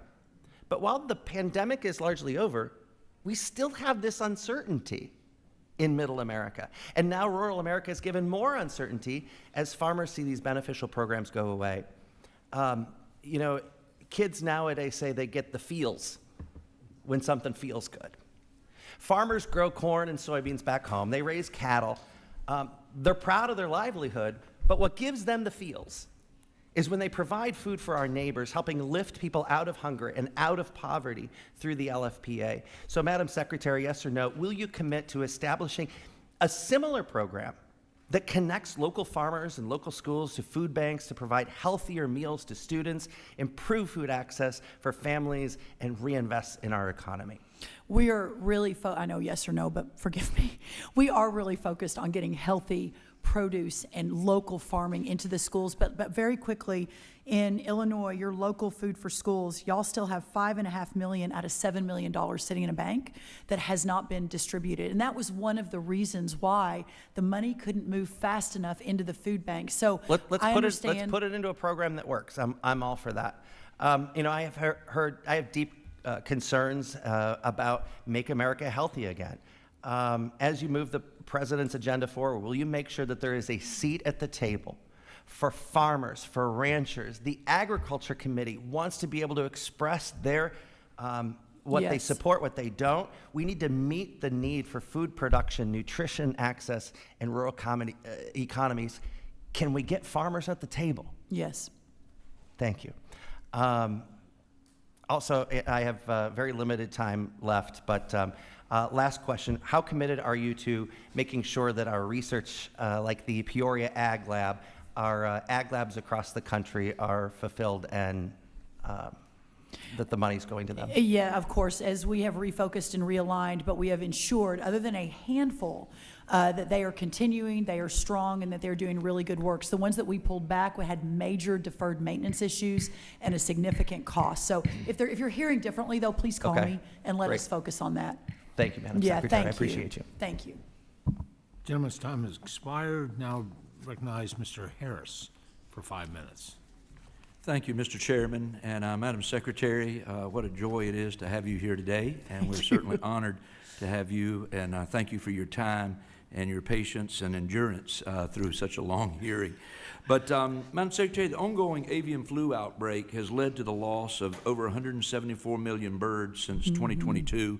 It's been a plague on the industry for too long, and I frankly have heard positive feedback from the broilers and layers in my district in regards to your 5-point plan. In fact, one of the things I've heard here from my colleagues, in this being my freshman term, is that you are probably the most qualified individual to serve as Secretary of Agriculture that we have had in the last generation. So USDA has outlined a $1 billion plan with $500 million for farm biosecurity and $400 million for producer relief. Can you elaborate more on how these funds are being targeted to strengthen farm-level preparedness? Yeah, I would really appreciate that. Thank you for those really nice words. Since we rolled out the plan, we have done almost 850 biosecurity assessments, so meaning we go onto the farms and help the farmers ensure that the barns are locked down. That is clearly the #1 and best and most effective way to stop the HPAI is the biosecurity. So we've done about 830 of those. We've spent a lot of money on indemnity, about $70 million to repopulate the barns, to get the chickens back into laying form very, very quickly.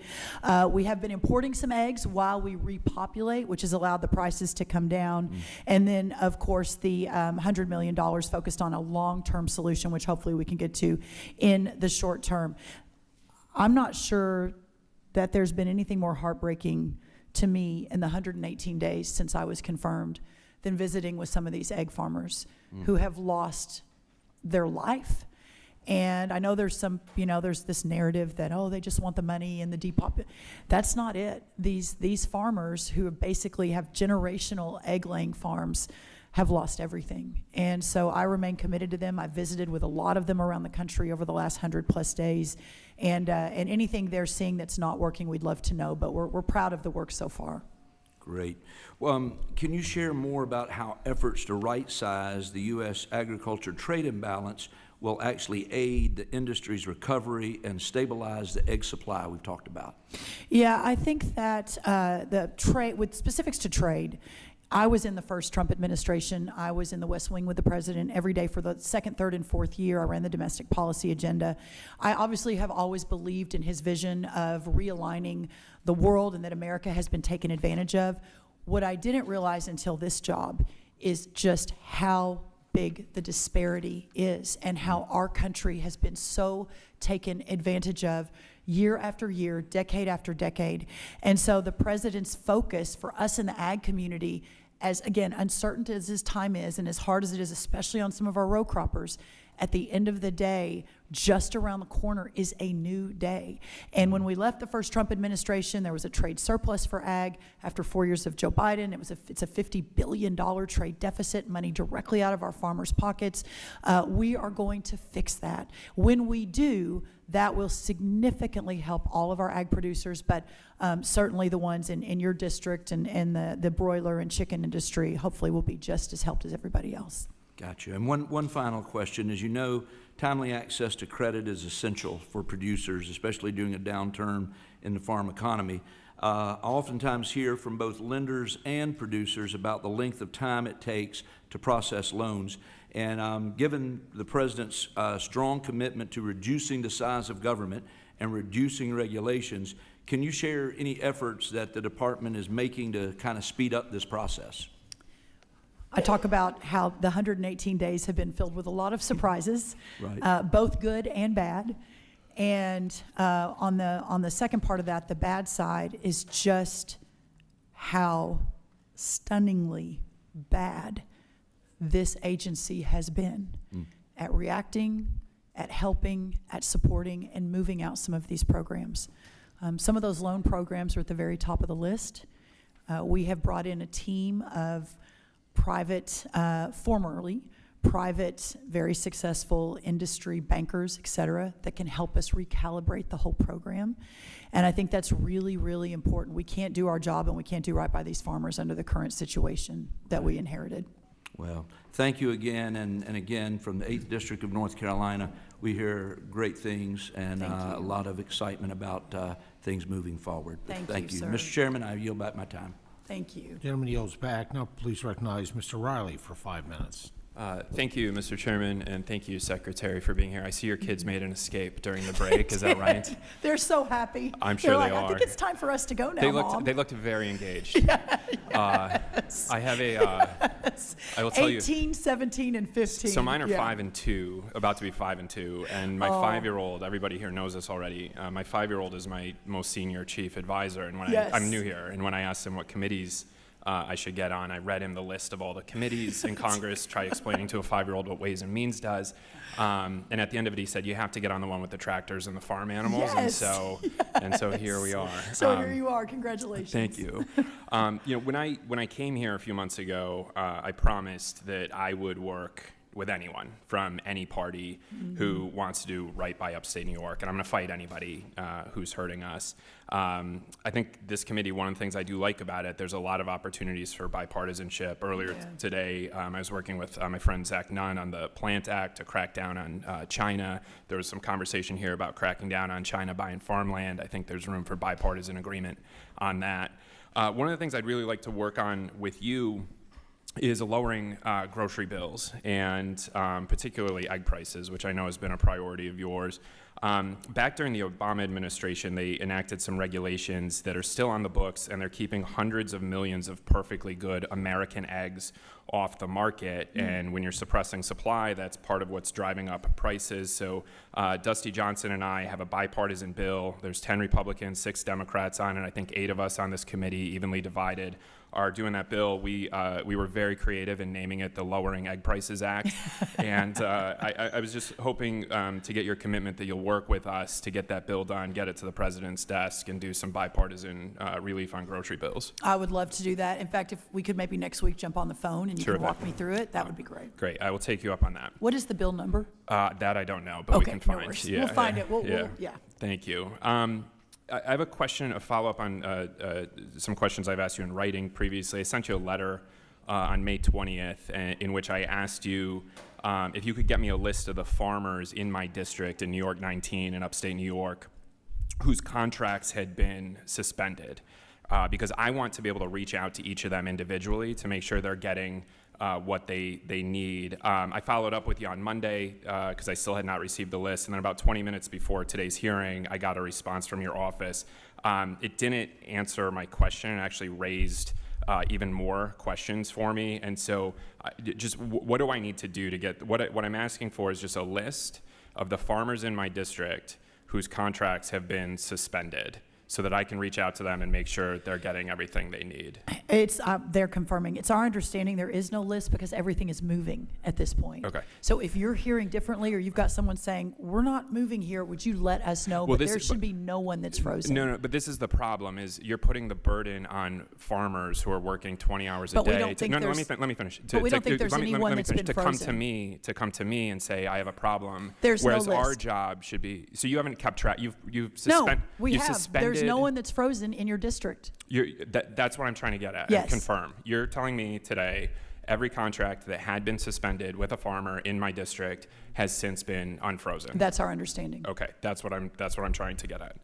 And then the last thing I wanted to talk with you about, I would love for you to come visit Chobani with me. They're in New Berlin in Shenango County, doing incredible work. It's an all-natural food company. I took a tour a week or two ago.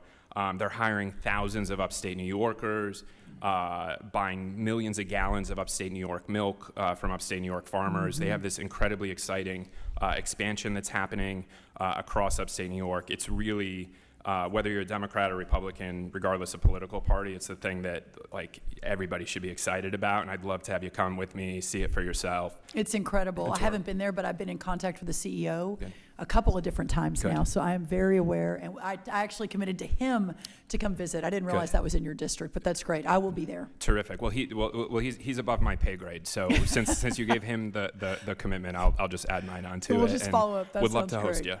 Yeah, All right. that sounds great. Thank you, Mr. Chairman. Thank you. I yield back.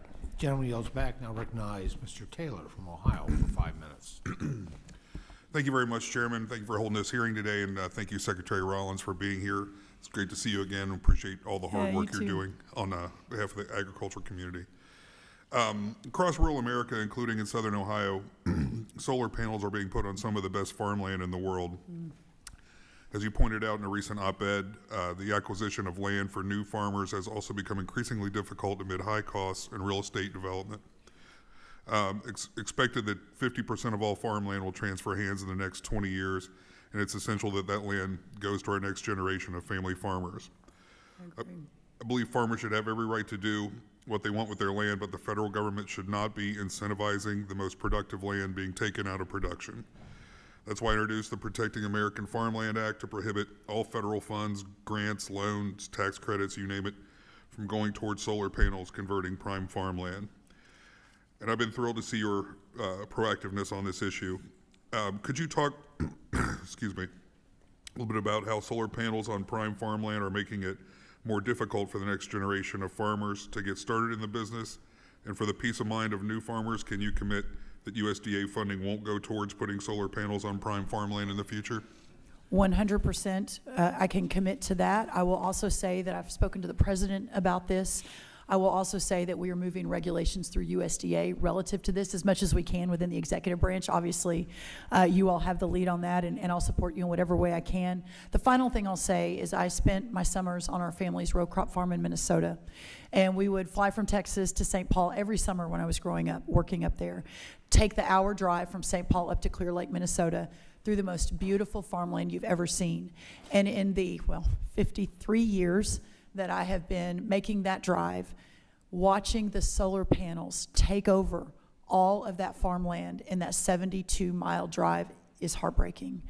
And so not only is it important for national security, not only is it important for the preservation of our smaller family farms, not only is it important for our row croppers where that land is being taken off, but it's important for the fabric of America that we're not selling away this farmland for solar panels funded by some interesting things. So yes, I am 100% on board. Anything I can do to help on that, I am at your beck and call. Thank you very much. As I travel around southern Ohio, the most common thing I hear from farmers is the need to protect the farm safety net, specifically crop insurance and commodity programs. That's why in the one big beautiful bill that the House recently passed, we included the much needed investment in our farm safety net. These provisions are one of the many reasons we need to put this bill on the President's desk as quickly as possible. Secretary Rollins, could you talk a little bit about the importance of including farm safety net provisions in the one big beautiful bill to our farmers and rural communities? I got the call for this job from President Trump on Saturday, November 23rd.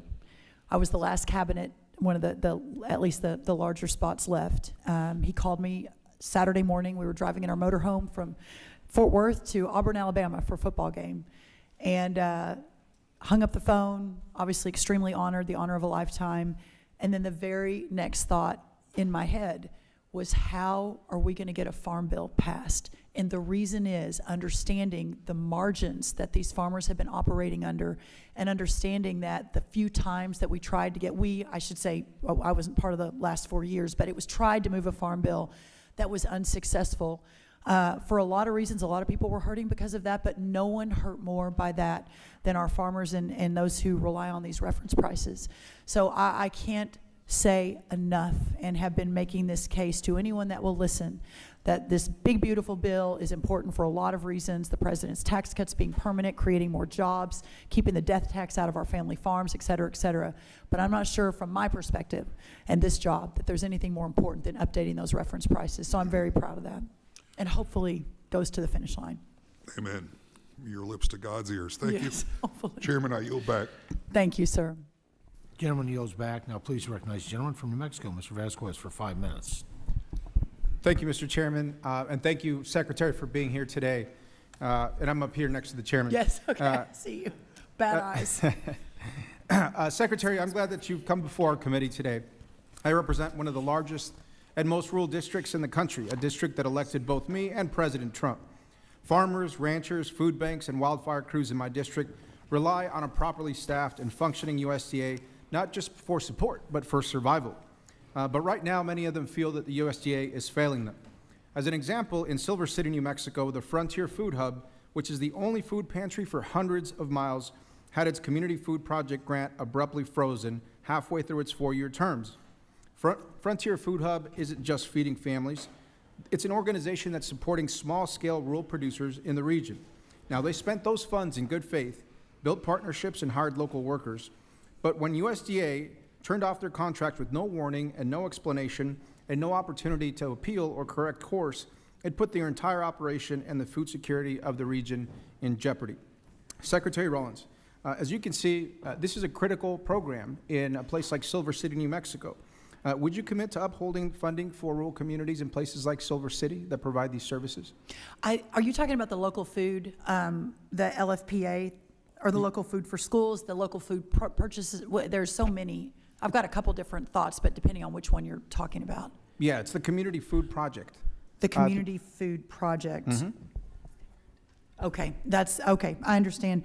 So our commitment and continues to be that we ensure that we're using taxpayer dollars, that the producers around those areas understanding some of the food insecurity continues to be priority. What I would really appreciate, and I've actually been talking to Senator Heinrich from New Mexico about a couple of other key issues, is that you let us know specifics in what that looks like and how it has compromised potentially the goals of that community in New Mexico. Thank you, Secretary. I appreciate that. We will follow up. Now, I also represent the Gila and the Lincoln National Forest, and we're heading into peak wildfire season. Yes. New Mexico experienced two of its largest wildfires in just two years ago. Yet dozens of our seasoned Forest Service firefighters and trail crews have been fired and sidelined. In fact, I met with a group of seven members of a trail crew who actually are the ones who maintain the trails and cut fire lines in the wilderness areas of the forest, who are just 1 week away from being fired. These are the very people that we rely on to protect our communities, to clear our trails, and to manage our forests. And without them, this wildfire season could be more dangerous, deadly, and disastrous than the one we recently saw. We're now in fire season.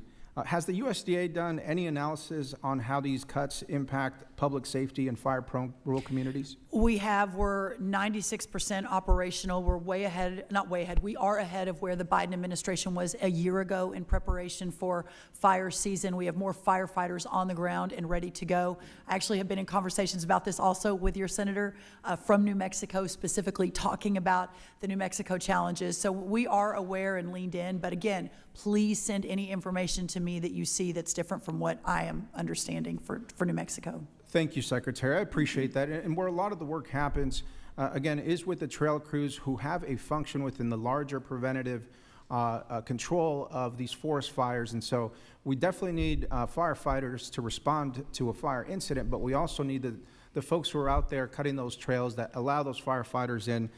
So I'd suggest that we continue to look at those positions as very valuable to the entire firefighting ecosystem. I agree. And we have invested a lot of money in the clearing. So let me get my arms around exactly what that looks like for New Mexico, and we'll follow up. Thank you so much, Secretary.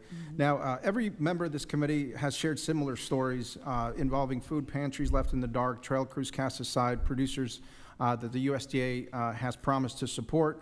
I introduced the Honor Farmers Contracts Act, which is a bill essentially that would allow USDA to fully pay those contracts that have already been executed, some dealing back all the way to last year, because constituents are holding up their end of the deal, but they feel USDA isn't. So I'd love for you to take a look at that bill and see if it's something that you would support. Now, I listen to the people on the ground in my district, and so I created an agriculture advisory group. Now, in my district, we go pecans, chili, cotton, beef, and so many other specialty crops as well. And those local leaders that make up my Ag Advisory Committee, which the chairman here has been gracious enough to talk to, would love the opportunity to talk with you and even more so to see you in the district. And in order to understand these impacts in my local community, would you be willing to visit the 2nd District of New Mexico in the near future? I would. Thank you so much, Secretary, and thank you, Chairman. I yield back. Thank you, sir. Gentleman yields back. Now recognize the gentlelady from Texas, Ms. Dela Cruz, for 5 minutes. Thank you, Mr. Chairman, and thank you, Secretary, for being here today. I sit before you with immense gratitude and a profound sense of hope for our farmers, especially in Deep South Texas. We are indebted to you for not only focusing and visiting our Rio Grande Valley and our Deep South Texas, but talking about what was the #1 issue for us, which was the water deliveries that came from Mexico that they were obligated to give us due to the 1944 Water Treaty.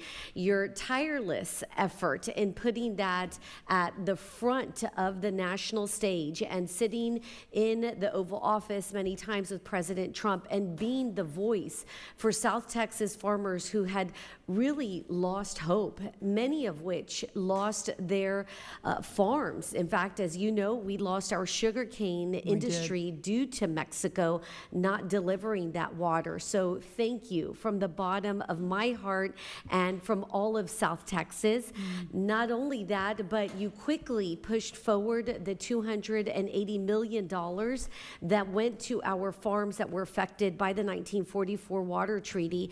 Yesterday, I had one of my farming constituents here that I took to dinner, and she said, Monica, we received our money from the $280 million that were allocated to us, and it saved our farm family. Had we waited even a moment longer, I would not be able to sit with you today as a farming family. So amazing. I know that it made a profound impact. Thank you, thank you, thank you. Your tireless effort has been noticed and recognized, and you made a difference in our family community, in our farming community. Thank you. That being said, I also want to say that the next step for us with the 1944 Water Treaty is that we work together with you, with the Secretary Rubio, as well as the Trade Secretary, to make sure that we get the 1944 Water Treaty as a part of the discussion into the USMCA agreement. That will be our goal, that the treaty become part of the USMCA agreement so that it has teeth for further discussions should Mexico not comply again with the 1944 Water Treaty. So can I have your commitment to work with us in getting the 1944 Water Treaty into the USMCA agreement? Yes. Thank you so much. I appreciate that. So now that we've made big strides in getting water delivered to our farmers, the next thing is the screwworm. That is something that is of great importance to our farmers, our ranchers, our cattlemen are very, very worried about the screwworm. It's a devastating pest that poses a severe risk to our livestock and our wildlife, and is threatening generational farms and farming families. It could have catastrophic consequences to our agricultural economy and to our natural ecosystem. Recognizing the urgency of this threat, I was proud to introduce the New World Screwworm Preparedness Act of 2025 and believe that this legislation will help bolster our defenses and enhance surveillance and ensure that we have the necessary resources and infrastructure to prevent and respond to potential outbreaks. With this in mind, I would like to encourage you to consider a new sterile fly facility facility is established here in the United States, but consider more air base in Hidalgo County as its potential sites. Would that be something that you would consider?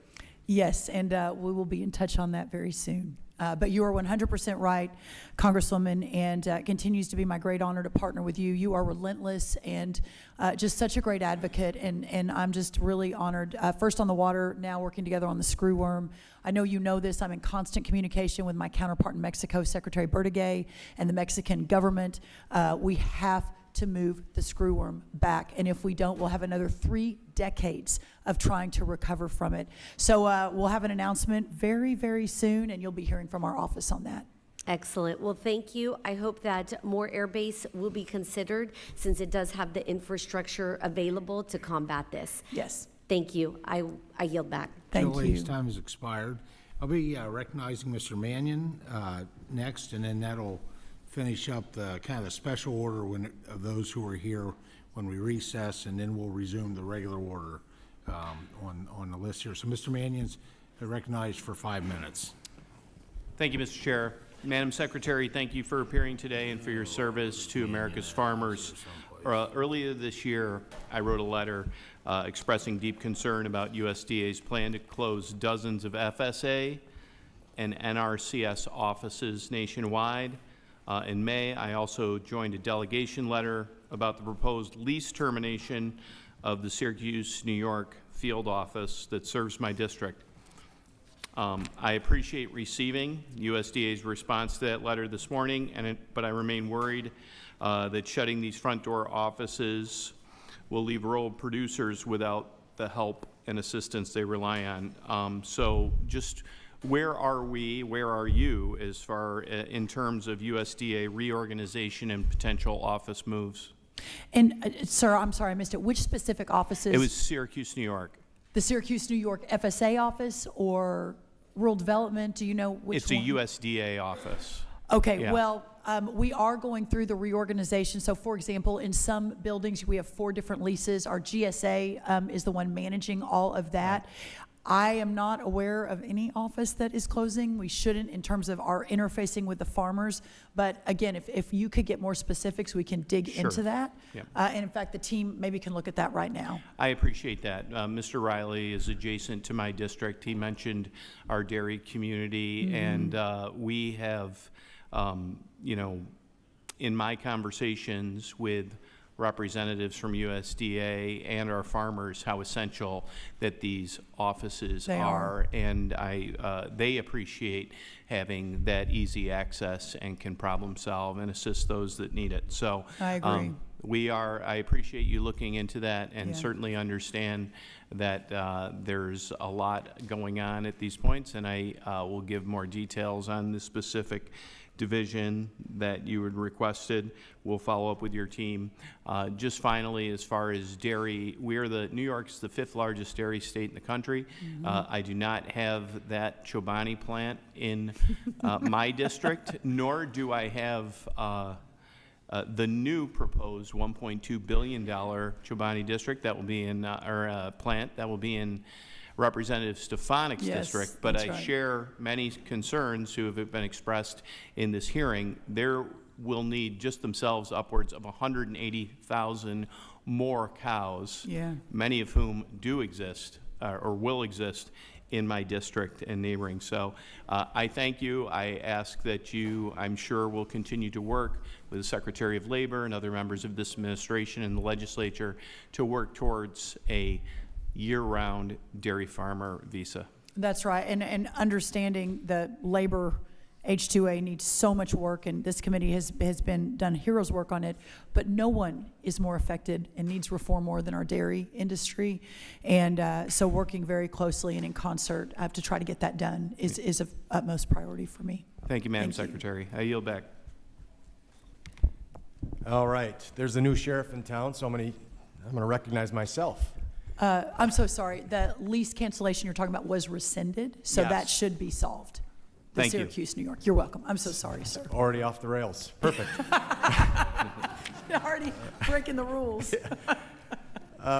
Madam Secretary, it's great to have you here. I just have to start out by saying you're a breath of fresh air. Your optimism, your excitement, and the fact that you were essentially born and raised just about an hour and a half north of where my row crop farm is brings a smile to my face. I want to talk a little bit about really the family farm and the future of the family farm. I am a 4th-generation farmer. I am a farm kid and a product of the 80s when we had some really tough times, and the message to farm country was, this is no life for you, get off the farm, we can't make it, interest rates are too high, commodity prices were too risky, you know the routine. And now we fast forward, and I am raising the 5th generation, and I look at ag trade deficit. I look at the inputs that continue to cripple us. I look at a stagnant market. And so as I look to what we were able to do in the reconciliation package, the big, beautiful bill, there's some things in it I'd like to hear your thoughts on. And specifically to me, as I get closer to 50 and further away from 40, I start thinking about things like, what does passing the farm on look like? And farmers of my size really are crippled with the fact that if we were to gift or to, God forbid, hit the pearly gates early and our kids are left with our farm, do they sell land just to pay the tax bill? Right. And so in the reconciliation package, I'm really proud of the fact that we were able to take a look at the death tax, the estate tax, but more specifically the 199A, the 45Z, the 179 deductions, and the permanency that we were able to make in that. So I'd like to hear your thoughts on maybe the business side of farming and what we were able to accomplish in the big, beautiful bill through the House here, and maybe give a message of hope to the fifth generation of my farm and what it looks like to be a farmer in Minnesota of the future. Yeah, thank you for that. And the best part about my job in the last 118 days, we have been nonstop on the road.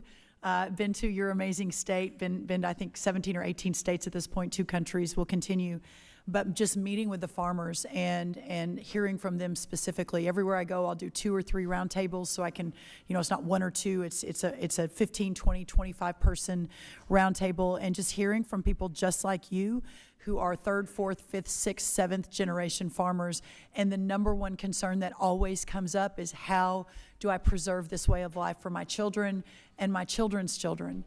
And that has really struck me as perhaps when I leave, hopefully in 3.5 years, but perhaps when I leave, if there's one thing I could have done, it would to have been made the road smoother for the generations coming behind you and coming behind me to stay in this way of life. And so about a month ago, I told the team, I said, we've got to come up with I'm a policy person at heart, we've got to come up with a slate of policy that allows this to continue indefinitely. And as we hit year 250 for the American dream and the American birthday, a country that was founded on farming and farmers, that was fought by farmers in the original revolution, that the entire fabric of our nation is based on that discipline and hard work and love of country, I just can't underscore how important this is. And so the work that you all did in the big, beautiful bill, whether it was the, protecting 2 million family farms from the death tax, whether it was making sure we've got $10 billion in tax cuts going to our family farmers, whether it was a $3.8 billion increase in income to our family farmers, whether, to your point, the 45Z and extending that to 2031. These are game changers, and I will do whatever I can all day, every day to ensure that it moves forward in a significant way. Having said all of that, if we don't open up these world markets, if we don't bring down the cost of inputs, if we don't ensure that our family farms have a prosperous future where they're not reliant or mostly reliant on the government payout, then we won't get to the next 250 years and be the America that we are today. That's how seriously I take this. So thank you for your work, and thank you for the opportunity to partner on that. I appreciate that. In a few seconds that I have left, I will just tell you that the farmers that I have the honor of representing in southern Minnesota tell me all the time that they want to farm for a market. They don't want to farm for the mailbox. That's right. They don't want the government to have to step in, because they want a market that produces, and they want to run their business as a business. So I really appreciate your thoughts and appreciate the passion that you bring to this role, and looking forward to your continued leadership. Oh, thank you, Congressman. You bet. All right. With that, we will go to Mr. Gray. Thank you, Mr. Chairman, Ranking Member Craig, Secretary Rollins. Thank you for appearing here today. It's nice to see you again. We met, I think, at your first day on the job. I came over with the chairman. You were nice enough to give me your cell phone number. Yes. And so we could keep in touch. Nice to see you again. Next time we'll make sure we invite,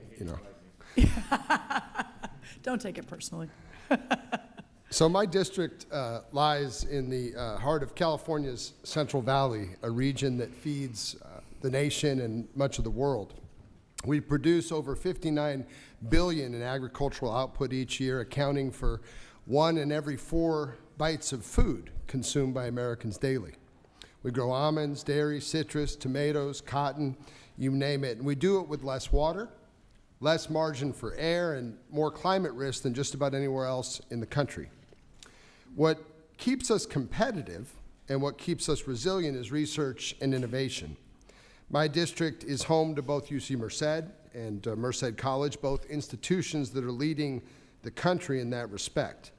At Merced College, the Ag Tech Workforce Initiative is redefining how we train and upskill the next generation of agricultural professionals. Complementing this effort, we have a 22,000 square foot Ag Innovation Center.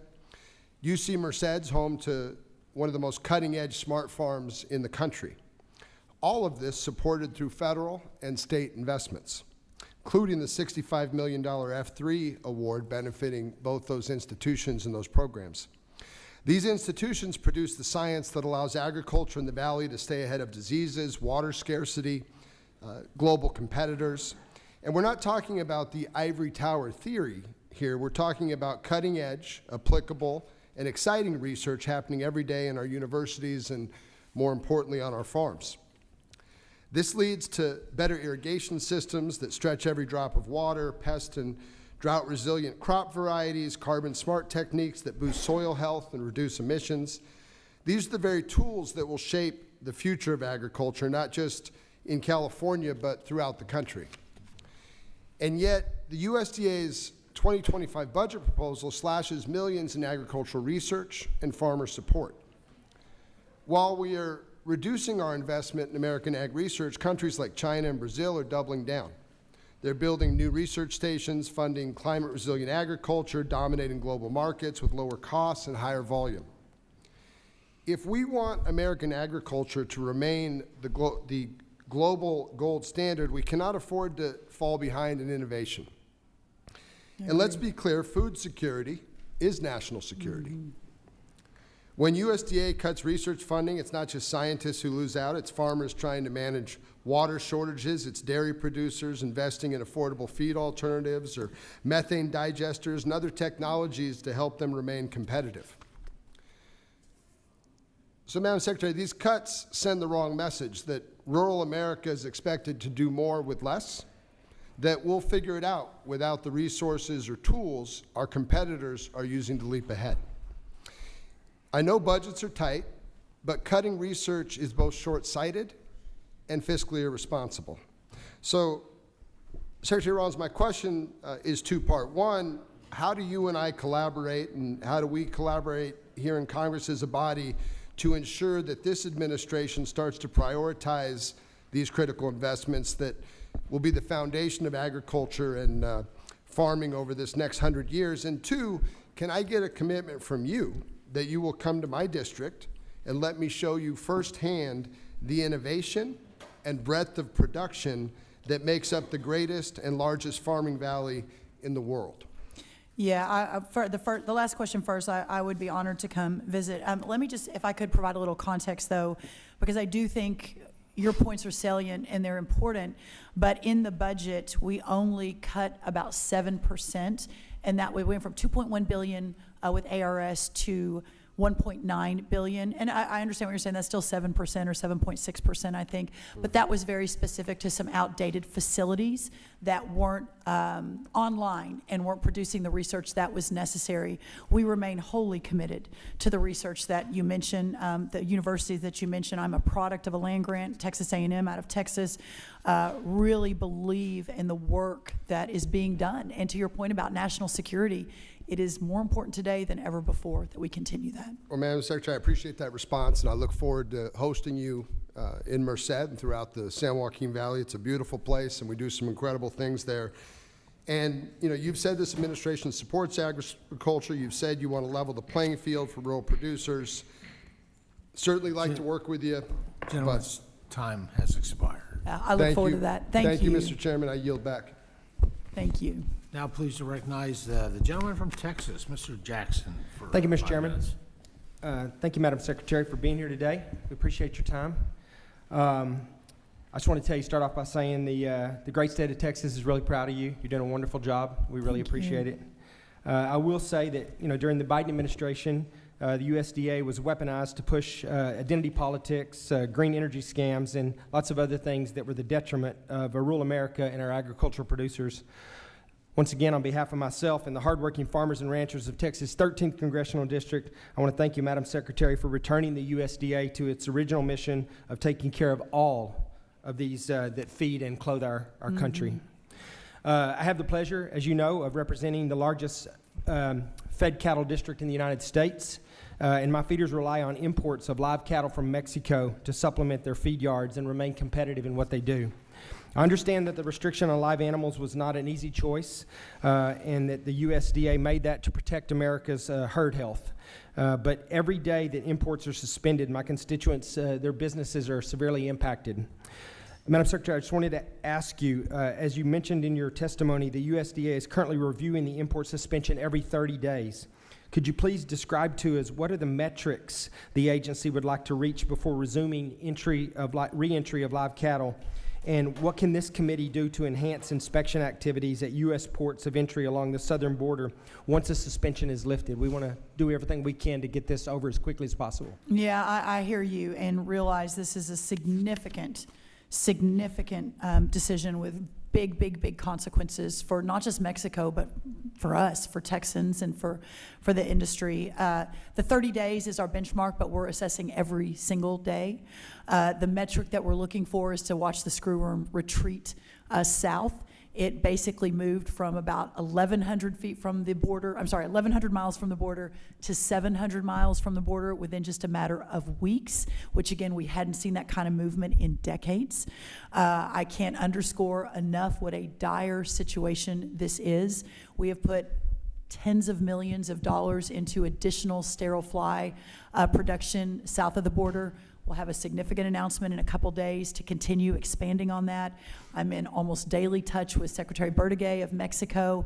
The challenge is that the sophistication of their data collection, not surprisingly, south of the border is not up to our standards. So they have, I will give them credit more than ever before, at least in our team's partnership, have been more open and more willing to allow our team on the ground to ourselves assess the situation.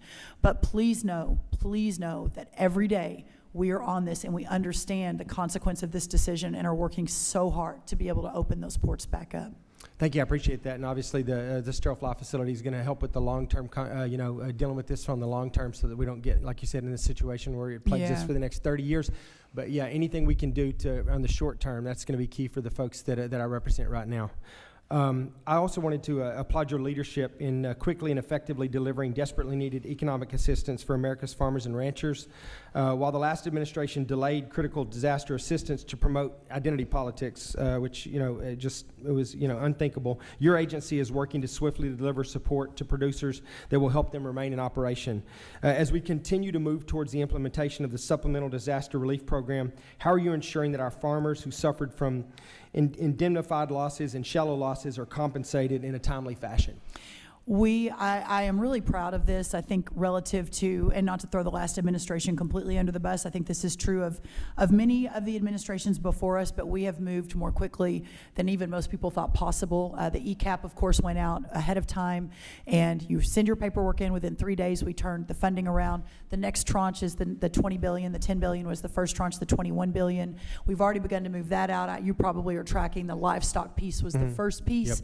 Yep. In Texas alone, 41,000 producers, 2023 losses, 13,000 producers, 2024 losses.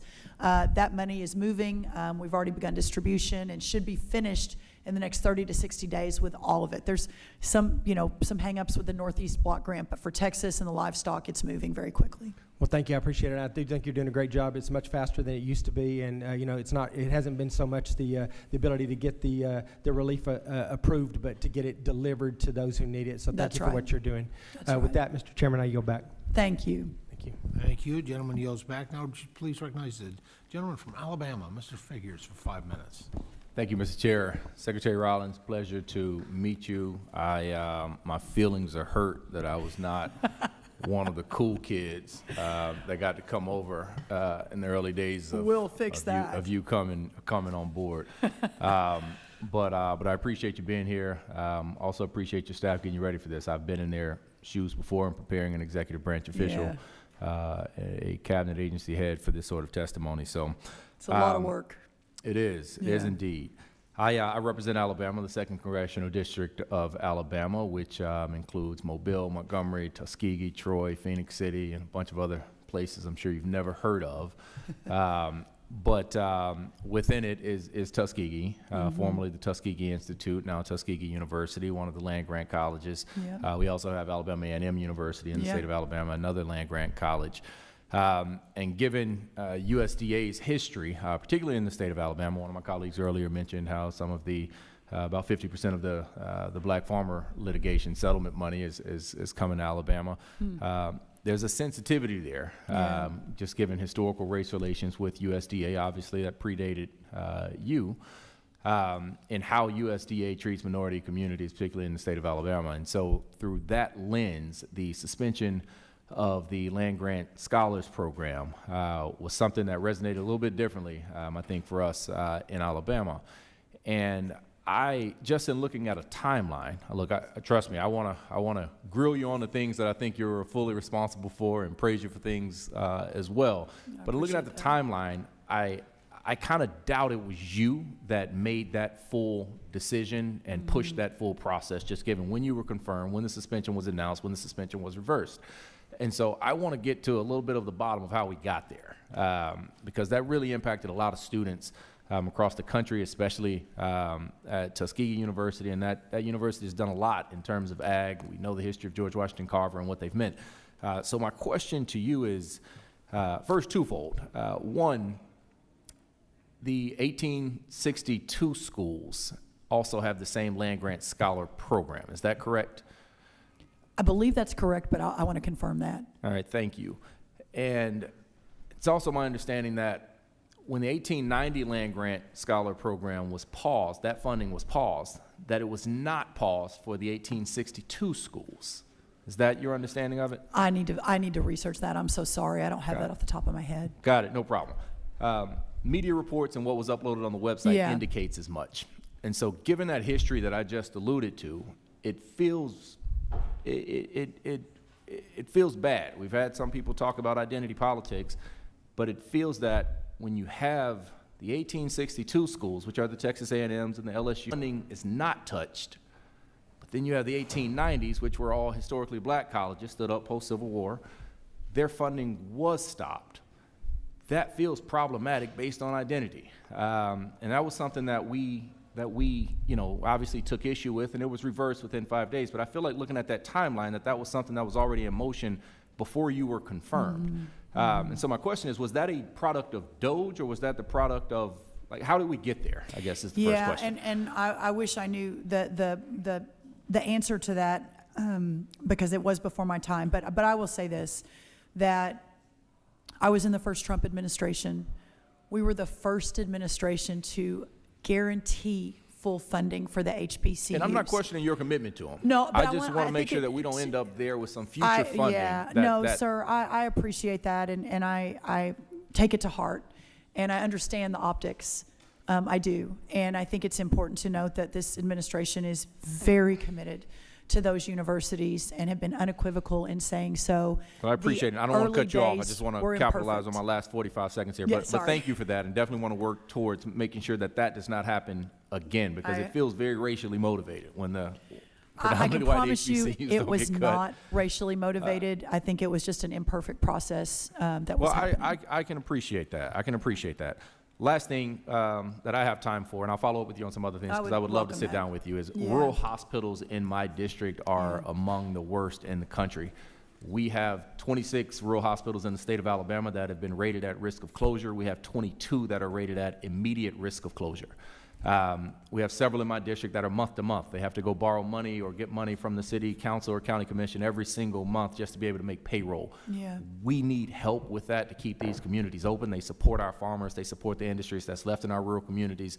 And I really want to sit down with you and figure out ways we can leverage the programs that you guys have to support rural hospitals to keep them open in my district and across the state and this country. I can't tell you how important I think that is, and I think we talk a lot about farming and agriculture. That is the driver, but the rural piece of this and having thriving rural communities, you can't do that without the hospitals, the housing, the child care, et cetera. So I am very focused on this for the long term. The gentleman's time has expired. Now recognize the gentleman from Tennessee, Mr. Rose, for 5 minutes. Thank you, Chairman Thompson and Ranking Member Craig, for holding this vital hearing today, and thank you, Secretary Rollins, for your testimony and joining us today. I want to begin by applauding the Trump-Vance administration on the nomination of now Secretary Rollins to lead the U.S. Department of Agriculture and guide the backbone industry of our country. Secretary Rollins, I appreciate your diligent work thus far, delivering on a new and empowering era for our farmers, and look forward to working with you to secure a prosperous future for all of rural America. As a fellow former state FFA officer and a former Commissioner of Agriculture and a fierce conservative, I am confident the department will continue to thrive under your leadership. And I would be remiss if I didn't say I was not excited about your newly confirmed Deputy Secretary, Stephen Vaden, from our own state of Tennessee, who's a dear friend and I know will be a capable ally and yes, he will. Assistant to you. Secretary Rollins, thank you for your swift action in suspending the implementation of the previous administration's overreaching and impractical rule, the Horse Protection Act amendments, as the department engages with qualified individuals to restructure the rule. Can you highlight details of the administration's plan to ensure a new rule has not only longevity and remains practical for equestrian industries, specifically the Tennessee walking horse industry? Well, I think the first conversation I ever had with Stephen Vaden, who I did not know before this process began about 6 months ago, was about this rule. So you have no greater advocate. I would like to say I am going to be the greatest advocate. I am a horse girl. I grew up showing horses, but I don't think I beat Stephen Vaden. So listen, our commitment is that we're here for 4 years. We're going to do everything we can to do right by our agriculture community, including our horse community. But if it all whiplashes back, the day that we leave, then it perhaps is for naught. And so ensuring that we can do this in an intentional way with longevity is of utmost importance. So we'll really look forward to your partnership in that. Well, thank you, Secretary Rollins. And I don't want to speak too much for the chairman, but he has enjoyed riding a Tennessee walking horse himself, and invite Ranking Member Craig to come down and experience that. And I think anyone whoever rides a Tennessee walking horse will understand what has made them so popular through the years. Yeah. So thank you for that commitment. I am proud of the investments in production agriculture Republicans secured in the House version of the One Big Beautiful Bill Act that passed recently on the House side. However, we are still on the clock, you might say, to pass a farm bill with robust provisions that strengthen rural America. Madam Secretary, as we turn our focus to passing a new farm bill, can you highlight some of the titles and programs Congress should prioritize from your perspective to ensure that this legislation provides the necessary tools to bolster farmers and landowners? Well, I think that a lot of that obviously is in the big beautiful bill. Hopefully we'll stay into the finish line, but if not, or if so, the continued effort on reference prices is so important for the viability and continuing work. Obviously, the rural prosperity part of this, we'll see what that looks like, but I'll be rolling something out on that very soon in partnership. A lot of what we're already talking about, of course, SNAP reform is a major, major issue. We've talked a lot about that today. Of course, that's 85% of the Farm Bill, depending on how you slice the cheese. So there is a lot that we can prioritize, but ultimately continuing to put our farmers first, moving toward a new era of prosperity, opening up markets, bringing down inflation and the cost of inputs, ensuring we've got the crop protection tools that we need. All of the above is important. I'm not sure there's frankly a more important effort once we get through this reconciliation bill and effort than the Farm Bill will be in just a little while. Well, thank you. And you mentioned opening markets. In my lifetime, and we're not that far apart in age, thankfully, for most of my lifetime, the U.S. has enjoyed a trade surplus with respect to agricultural products. But we saw during the prior administration that change to a considerable trade deficit. And I think that is driven by a number of factors, but first among them is the lack of focus by the prior administration on opening markets. So in the last 20 seconds, if you could speak to what you can do as Secretary and what the administration will do to open markets for U.S. agricultural products abroad. We will be relentless and we will not sleep until those markets are open. And I think you see an all-of-government approach. And I've mentioned this, but let me repeat quickly because I know we're out of time. Just in my first 2 trips, first to the UK, second to Italy, headed to Vietnam, Japan, and India in a couple of weeks, then down to Peru and Brazil and others, the encouragement, the meetings I have had, not just with the government. The important piece of this is with the private sector as well. In Italy, a week and a half ago, I was meeting with the soybean buyers, the Italian soybean buyers, and they are so excited. I'm meeting with them again in a week. They're coming to America to talk about this, that the sky, I believe, is the limit for this new era for our farmers and Thank you, ranchers. Secretary. Mr. Chairman, I yield back. Thank you. Gentleman's time has expired. Now, please recognize the gentlelady from Maryland, Ms. McLean Delaney, for 5 minutes. So thank you, Secretary Rollins. I really appreciate your deep preparation today. You're diving into the figures and really having the ability and receptivity to following up with each of our offices. It really means a difference. And I did watch your children. They were very patiently waiting. And I, too, have an 18-year-old daughter, and she's headed to Texas for college in the fall. Oh, that's, well, where in Texas? TCU. Oh, that's my hometown. At least you didn't say Texas. If you said the University of Texas, that would have been tough. But no, that's great. That's a great place. Okay. I have 4 daughters. So anyway, I grew up in a congratulations. farming family in Buell, Idaho. Would have been a 4th generation farmer had I not moved to Maryland. But I really appreciate farm country and rural America. I represent the 6th District of Maryland, and it stretches from the tech hubs of Montgomery County to the orchards and farms of Frederick and Allegheny and Garrett and Washington counties. And I love the conversation about the dairy farmers because we have a lot of dairy farms in Washington County. But Maryland has over 12,000 farms, and we support over 83,000 jobs, and it generates billions a year.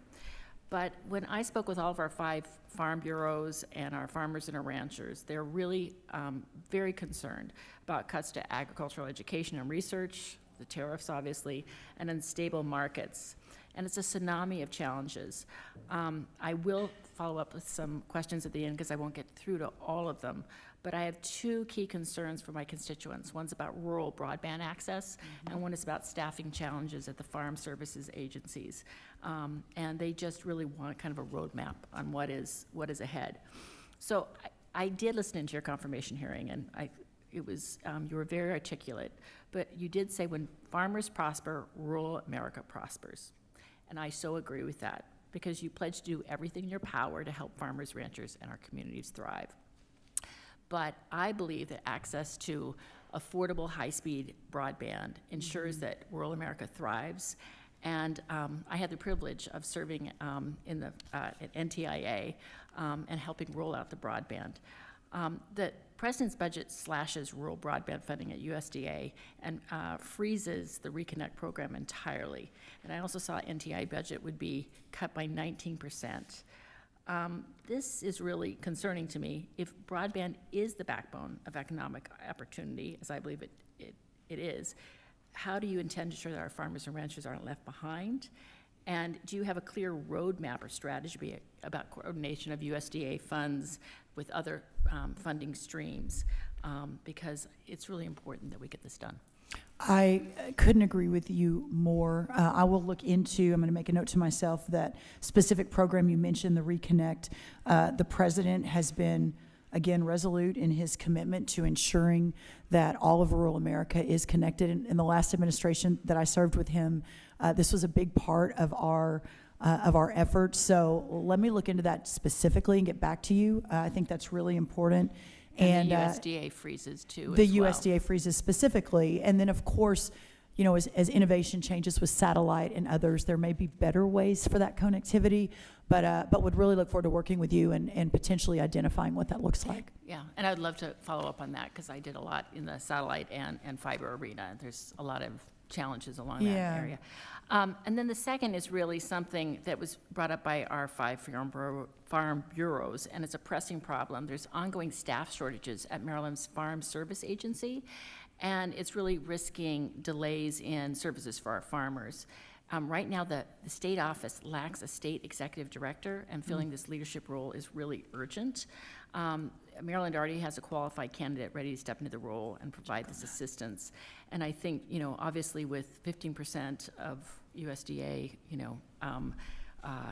having left, it's really important to have expertise within the states and to fill these. Just wanted to know if we could follow up with you and if you had any insights into that. That would be great. I know we have moved out a lot of those state directors. Obviously, you would know, if you haven't heard we've done Maryland, then we probably haven't, but let me check on that and get back to you. I honestly am really looking forward in this next sort of month or two to lean into this FSA question. Really I want to important. understand where all the states are, where the offices are, the 4-hour wait times I keep hearing about from people calling in. They're only open Tuesday and Thursday I'm until hearing noon. about it too, so yeah, that'd be great. Yeah, that's unacceptable. And so whatever we need to do, we will solve for that. I haven't not had Great. the time yet to do it, but that's next. Okay, and I'll just say in closing, I'll be submitting a couple of questions for the record, including about our Maryland University research and ag innovation research, nutrition assistance, and then your supplemental disaster relief program, because we had historic flooding in Allegheny County. So Okay, thank I you. would welcome that. You got a good basketball coach from Texas A&M, by the way.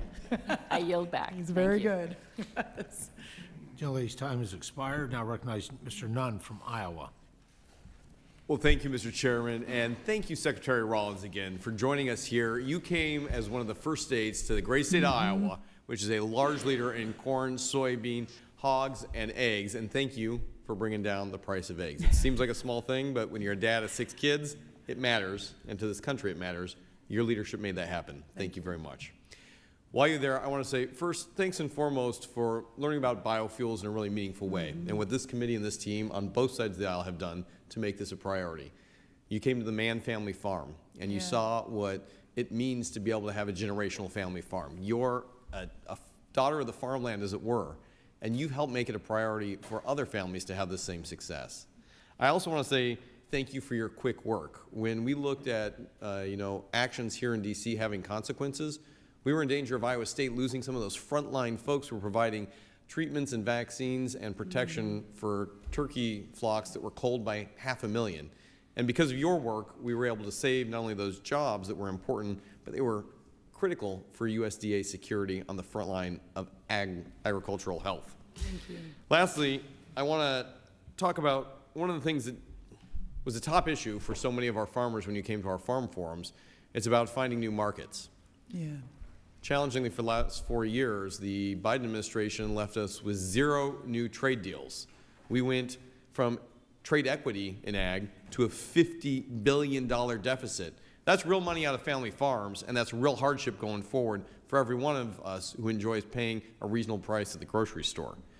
I'm so proud that with our chairman, we were able to move forward $285 million for permanent, mandatory, year-over-year funding for trade promotion that this committee, on both sides, secured in the reconciliation bill.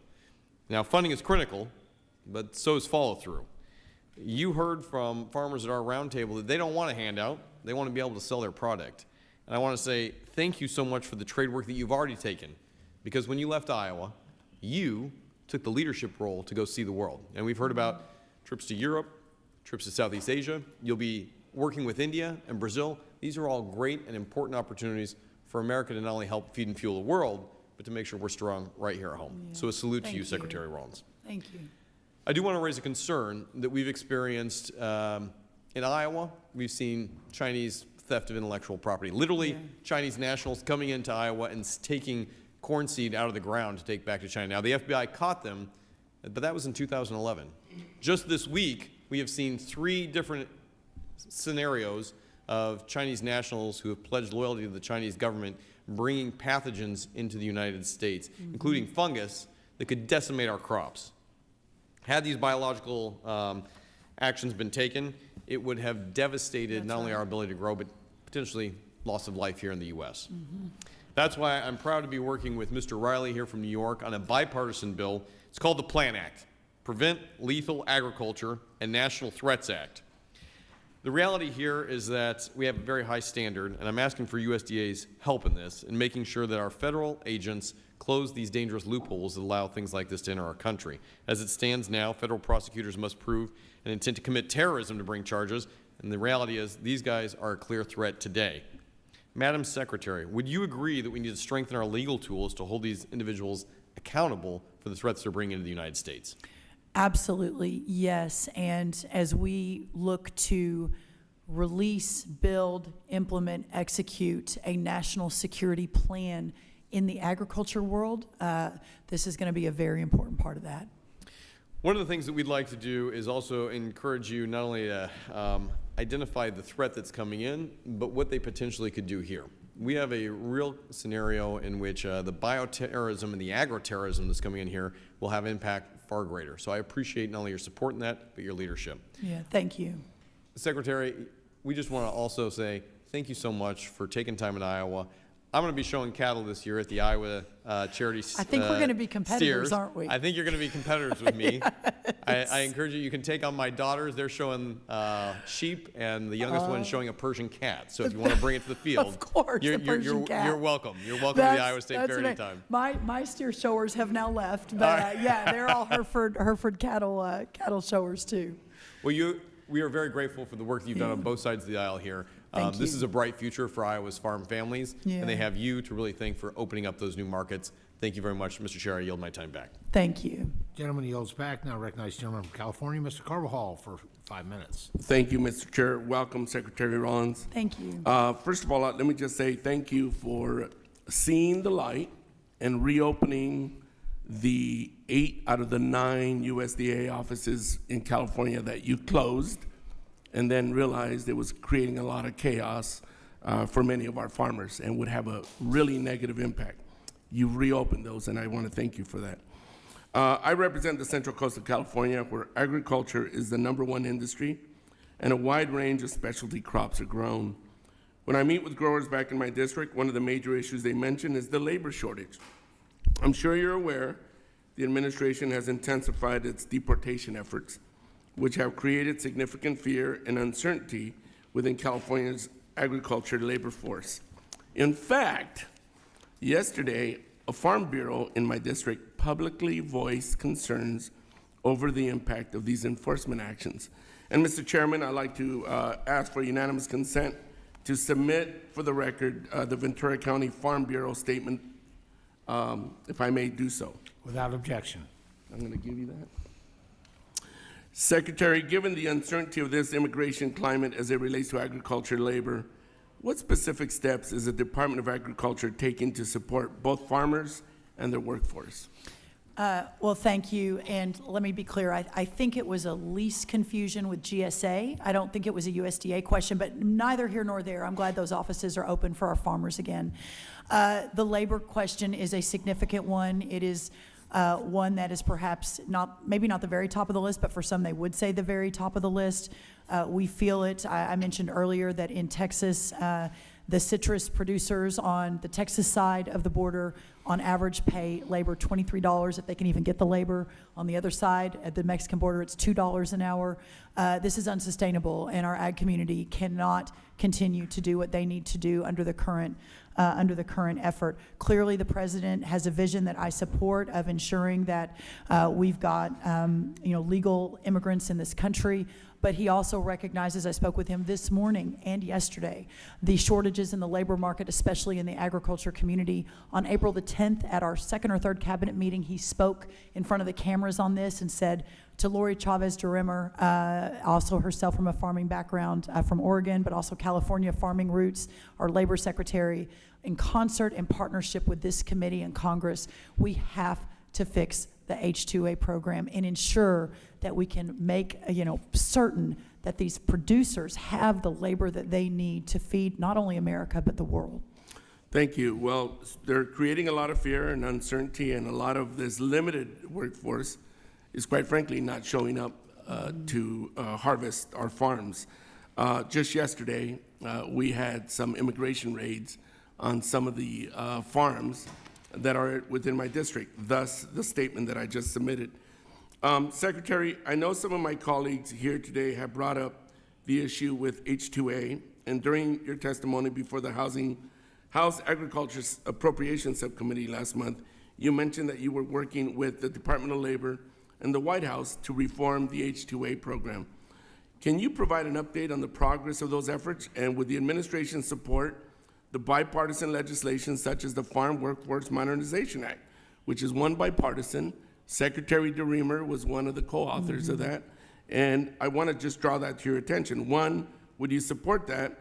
And which of your awareness, for your awareness, current Secretary of Labor DeReamer, again, is a co-sponsor, and I would appreciate your response to that. Well, clearly, the real reform has to come from Congress. I mean, I don't mean to pass the buck. That is not it at all. But I have had lots of conversations. Can we do this? Can we do that? Can we do this without congressional authorization? To your point, I think that the leadership currently, our administration realizes the significant challenges and are open and welcome to trying to help however we can to solve that, including the president.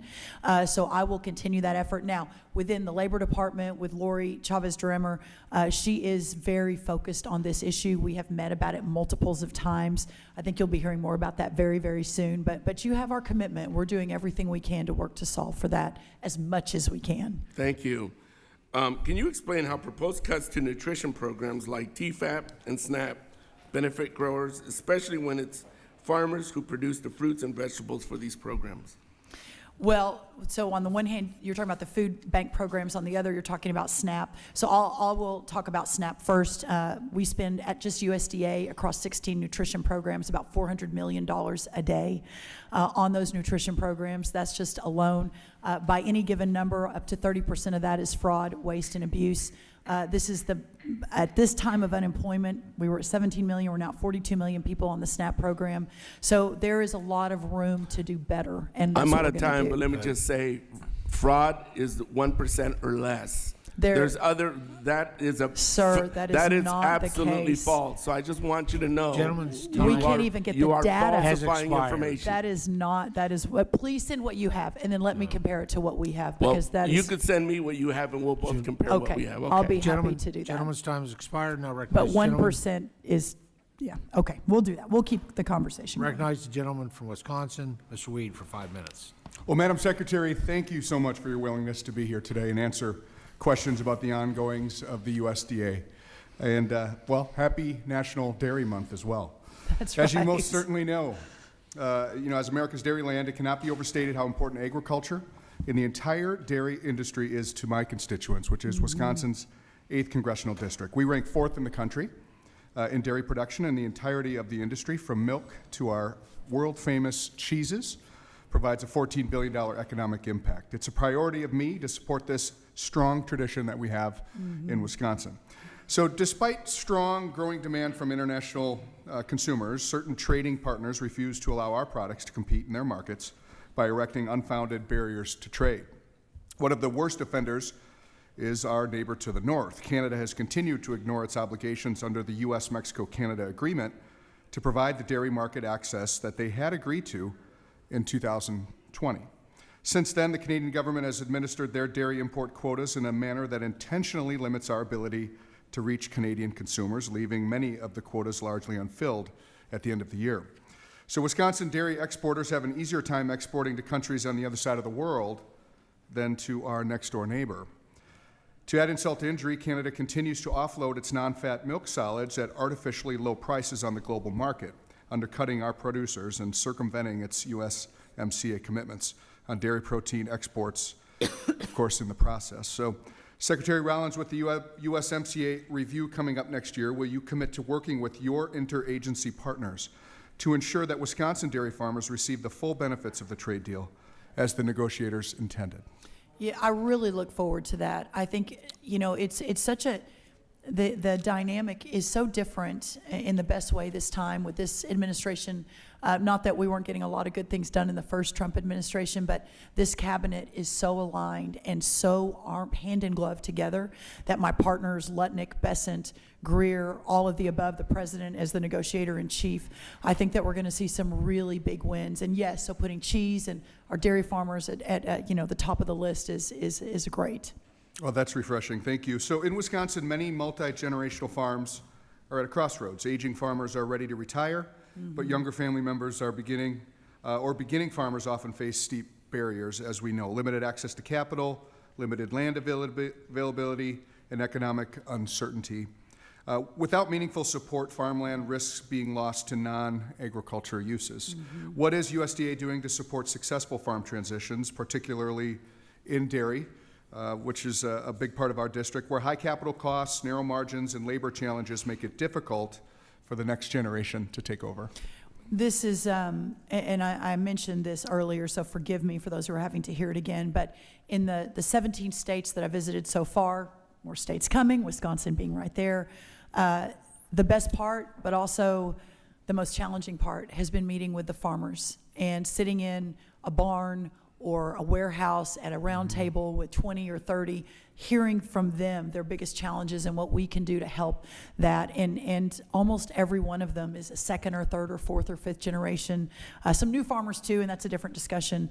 But, and all of them say, I'm just so scared I'm not gonna be able to pass this on to my kids and my kids to their kids. And so about a month ago, we launched our Small Family Farm Initiative, a slate of policy items that we can work alongside states, ag commissioners, with you all in Congress, that the executive can do himself through EOs, et cetera, to ensure that we've got just that. I think what's in the big, beautiful bill is really important. I think the work that you all did is just, you should be so commended. The death tax now not applying to the 2 million smaller farms, the additional tax cuts to our farmers, the $3.8 billion in additional income to our farmers. These are things that make a difference, but ultimately expanding the market, bringing down the cost of inputs, protecting our crop protectants, et cetera, is just going to continue to be at the top of the list, and we've just got to do better, and that's what I'm hoping to do. So I know farmers and processors often have different opinions on milk pricing, but one area of agreement relates to having better data across the board. So in that context, I've co-sponsored a bipartisan bill to require USDA to conduct dairy manufacturing cost surveys every 2 years to help make sure that all stakeholders have the same data going forward. I'm thrilled that we were able to include funding, of course, in this big, beautiful bill, in this reconciliation package to implement this process. So when and if this is enacted, will you work with us on, on this committee to help get this up and running as quickly as possible? 100%. I'll look forward to that. Okay, great. Well, thank you again for your leadership. Thank you. I yield back. Gentleman yields back. Now recognize gentleman from Indiana, Mr. Mesmer, for 5 minutes. Thank you, Chairman, and thank you, Secretary Rollins, for being here this afternoon. Madam Secretary, let me start by thanking you for your timely response to the avian influenza and screwworm issues. Each have been a particular concern to the producers in my district, and I'm pleased to see mitigation efforts quickly implemented. With that said, I want to pivot on our focus to the tremendous opportunity of bio-based products industries. This sector is quickly becoming a new strong market for the farmers in my district, but as the industry continues to grow, it's important we clarify terminology. The inconsistent and sometimes interchangeable use of terms like bio-based, plant-based, and bio-attributed creates customer confusion that can undermine innovation in these markets. Would you and your staff at USDA commit to partnering with me as I work to establish clear, uniform definitions to provide clarity to farmers, biomanufacturers, and consumers, along with the bio-preferred value chain? Yes, we'd look forward to doing that. Thank you. We will be in touch. Madam Secretary, farmers in my district were hit hard during 2020 and 2021.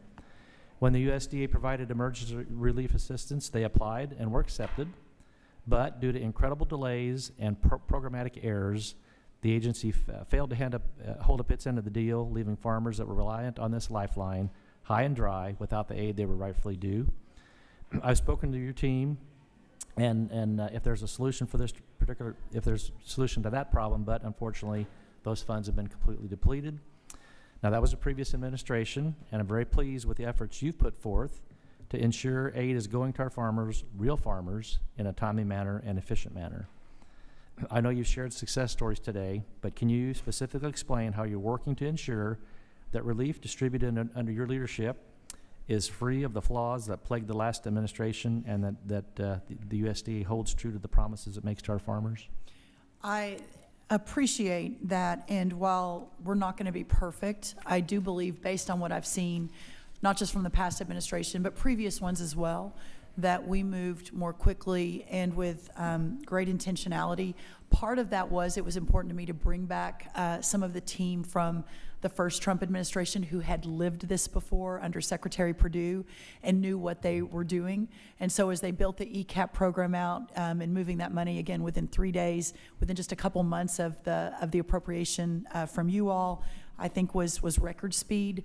We're now into the second tranche. I believe that is record speed as well. We've already moved $1 billion out on that second piece, and we've got more coming in the next days. This next tranche is more complicated because it requires a state-by-state agreement that has to be negotiated versus ECAP was just data. You plug into a formula and you move the money.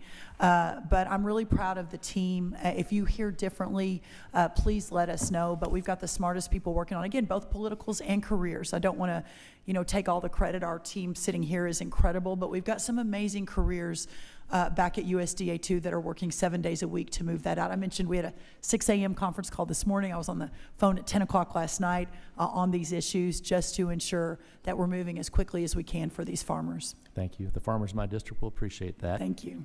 And pardon me for, I know you've heard this many times today, but it's important to the farmers in my district, and so allow me to beat the drum one more time for fixes to the ag labor issue. Yes. One of the issues I've been completely flooded with in my inbox since getting here is farm labor.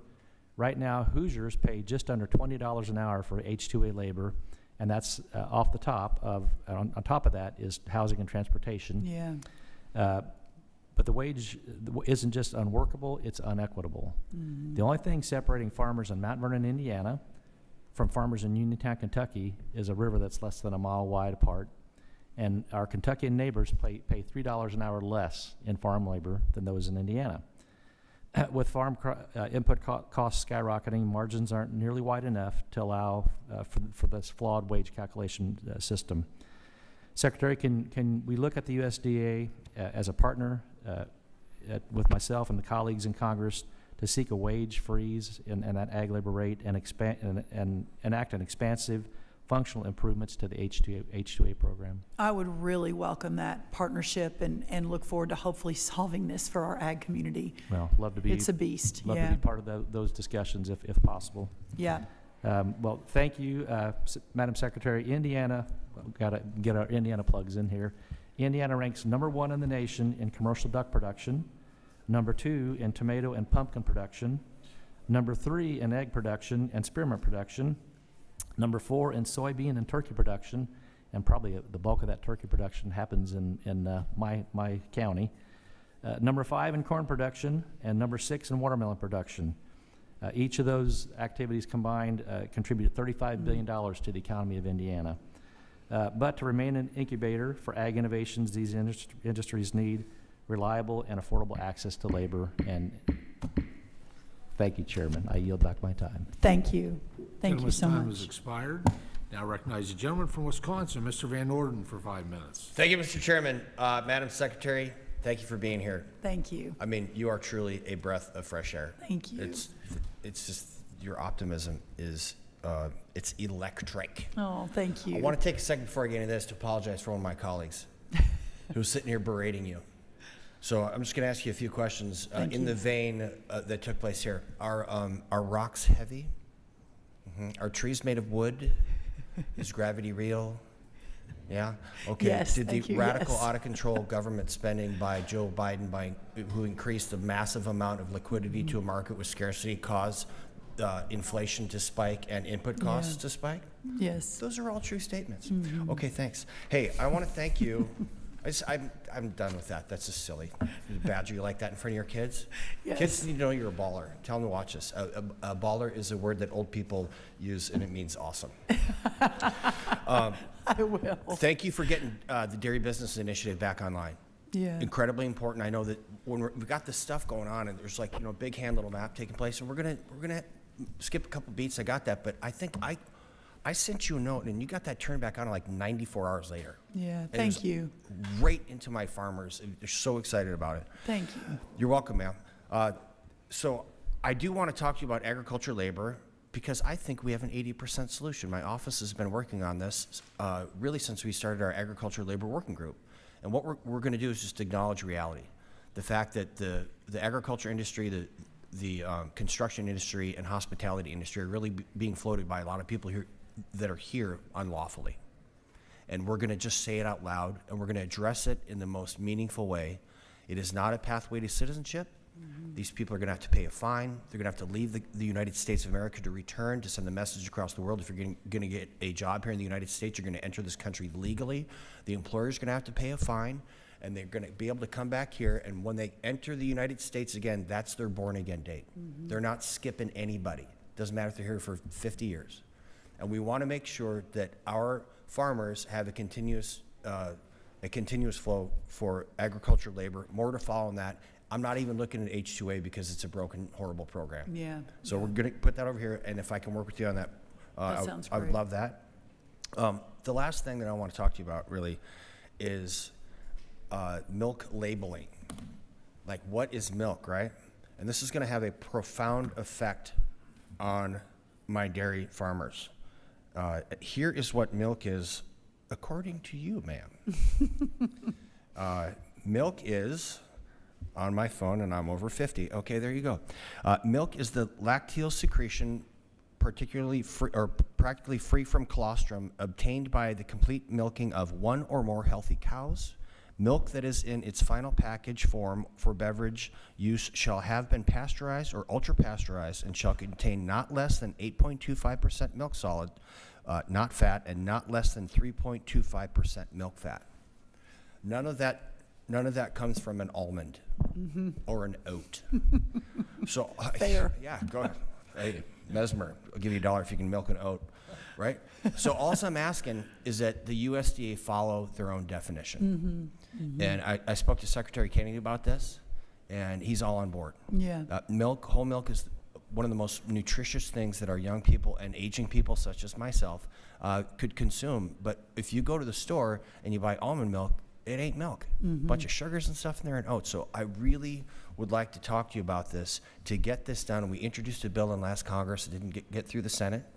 But you know, I'm all for doing this through initial executive action, following up with some type of legislation, because it will have a profound effect on our dairy industry. I think I hear you, and I couldn't agree more. And, you know, one of the vehicles that's coming soon is the dietary guidelines, which Secretary Kennedy and I are working on together.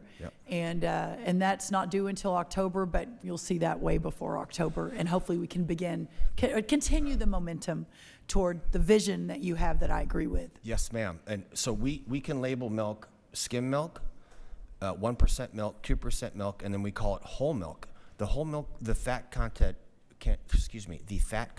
in whole milk is 3.25%, and people think they're drinking butter. And I asked the person in the previous administration who was responsible for drawing up these dietary guidelines, I asked her what the milk fat content of whole milk was, and she said, I don't know, 6%? That ain't it. So I'm super excited, once again, to be working with you hand in glove. I'm very proud of your work. Thank you. Your kids need to know you're awesome. Thank you. And with that, Mr. Chairman, I yield back. Thank you so much. Gentleman's time has expired. Before we adjourn today, I invite the ranking member to share any closing comments that she might have. Well, thank you so much, Mr. Chairman, and thank you, Secretary Rollins, for being here, for testifying in front of us and giving us so much of your time. There was a lot of talk today about how the Trump administration is putting America's farmers first. But as I go around my state and I ask many of the farmers, ranchers, and producers, I think at this point they would say that they're a little bit less certain than that. The farmers I know and speak to talk to me about uncertainty. They say they're not sure whether they can make it another season. They're worried about handing the farm over to their children, something America's family farmers strive for and take pride in, but are struggling to do under these economic conditions and uncertainty. They tell me they want us to help develop markets, not more government handouts, or they want no more government handouts or government income. Since January, farm country has been dealt one blow after another. Trade wars that increase cost and eliminate markets, USDA layoffs that impact farm program enrollment, the elimination of oversubscribed USDA programs that farmers rely on to help their bottom lines, contracts they have signed, ignored, catering to an HHS secretary who cites, believes, and promotes fake science. And Secretary Rollins, what my farmers would love to see is you to stand up for them and against his fake science. You'll have to excuse me and my colleagues if we don't quite believe the putting farmers first rhetoric. There is no doubt in my mind that you are working hard. What I just said about the problems in farm country, I heard you say over and over again today. But we shouldn't be pushing trade partners away from America's soybean farmers and toward soy-grown products in Brazil and Argentina. We should be working to increase market access rather than watching our competitors eat into ours. You've mentioned China agreed to a trade deal a few times today. But if you look under the hood, it's not more market access. It appears we've just re-agreed to move forward with the previous tentative framework that was agreed to last month in Geneva. So as we still sit here today, we still have the concepts of a plan. In addition, we shouldn't be signing onto and lending what's left of USDA's credibility to MAHA Commission reports that aim to take away the tools our American farmers use to grow our food. We shouldn't be going along with the mismanagement of USDA programs and personnel that Elon Musk and his Doge kids raided during the agency's early days. We've heard near silence from the cabinet during that period of time. The current course on reconciliation is threatening the Farm Bill coalition, and we should have been here trying to pass a 5-year, 12-title farm bill rather than cutting SNAP by $300 billion, putting the stability and income it provides to family farmers in jeopardy. When I became the ranking member of this committee, I promised to go anywhere and talk to anyone to improve life for our family farmers. I've always called it like I see it. You can ask the Biden administration about that. I thought they ought to be out there looking for more trade deals. And today, as I look under the hood, this administration so far is creating the chaos that is failing them. And with that, Mr. Chairman, I yield back. Julie yields back. Madam Secretary, I just want to thank you. Thank you for your leadership, your vision, your partnership. You're the one that described our relationship as a partnership, and it truly is. 118 days on the job, and to step in when we've had 4 years that our farm country was abandoned under the previous administration, where 2 years of those 4 years it took until the Biden administration named 2 of the top key trade individuals for agriculture trade, Assistant Secretary for Foreign Agriculture and Trade at USDA, left open for 2 years, half the term. USTR at USTR, 2 years where they didn't name somebody as a chief agriculture negotiator. So American farmers were left in a hole. They were paid no attention to. The previous secretary, who I worked very hard to develop a good relationship with, had no use for the legislative branch, and took and used money, created programs that they clearly said were temporary, and now my colleagues are complaining that a temporary program created by the previous administration obviously ceases. Temporary is temporary. Now, I see value in some of that. If Secretary Vilsack would have come to us and really wanted to work with the legislative branch, we could have worked on that. And I think we are looking at those things as we move forward. We can find the monies to be able to fund it. We don't have jurisdiction over the farmers to schools. That's a different committee. Mm-hmm. But the farmers to the food banks makes a lot of sense to me. I wish he'd have come to me. We could have legislated it, and then it'd still be in place. But that's on the previous admission. That is not on you, and that is not on President Trump. Again, that number I come back to is 118 days. I'm so impressed. In 118 days, we've, this committee, and it was very partisan, unfortunately, and I get it, reconciliation, no matter what party's in the majority, it's always partisan. Yeah. But you know, some of my colleagues missed the opportunity to vote for all the things that we put together under the Farm Food and National Security Act in terms of the safety net. In 118 days, we've actually incorporated into legislation the investments in Title I, which is the reference prices. You know, doing that and what we said, and we just, you know, our Senate counterparts, Senate Republicans are working on this, but a 10 to 20% increase based on what they need, not exactly maybe what they wanted, because there's a difference there. We did our due diligence and looked at what they needed, adding base acres for the first time in generations, modernizing the dairy margin coverage program, making investments in crop insurance, but also includes specialty crops. All of that we, in that, some people call it the One Big Beautiful Bill, and that is the official name of it. It's a little odd, but that's okay. I call it Farm Bill 1.0. It really is Farm Bill 1.0. You know, with making crop insurance more affordable for everyone, because it is the most popular program that we found, you know, traveling the country of 42 states, one territory, about 115 listening sessions. That's what we heard. Making investments, as you heard today, in trade, in research, in animal health, in secure rural schools, which, you know, which expires for those school districts that are located within national forests. I mean, when you look, and so much more that's there. So I'm really proud of what we did with Farm Bill 1.0. I like what I'm hearing actually over in the on the Senate side. I also like the fact that we, you know, wherever it winds up in terms of state share, the problem has not been what Congress has passed in terms of our nutrition programs. Those are really good. The problems have been in the state's execution and administration of them. You know, it's the old adage, if you're spending somebody else's money, you don't care, you're reckless. Well, we're not asking much over there, and that number might even go down. We'll see. But I expect that results will go up. The error rates are unacceptable. They hurt the people that those programs are designed for.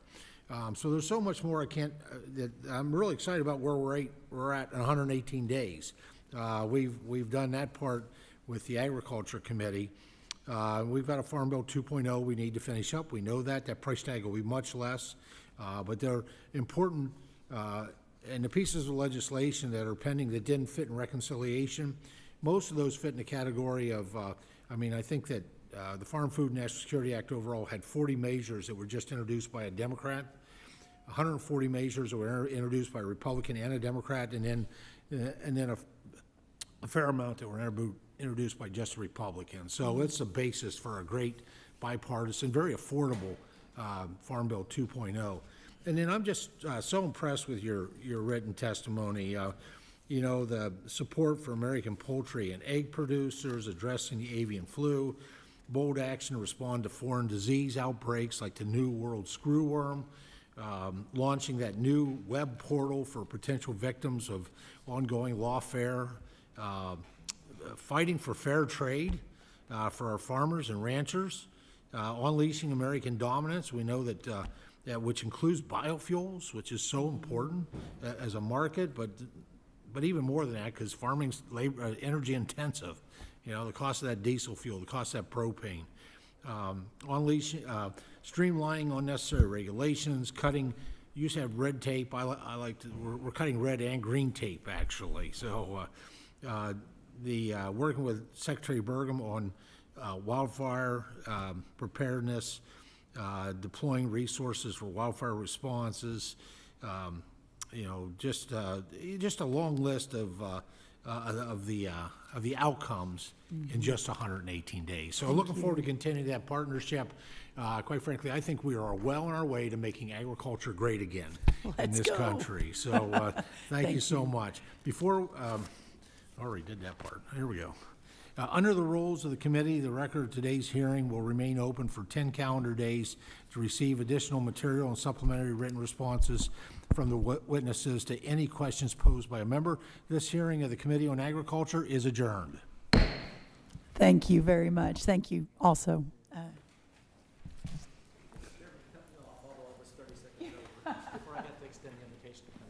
I was just talking to Braun. I was in a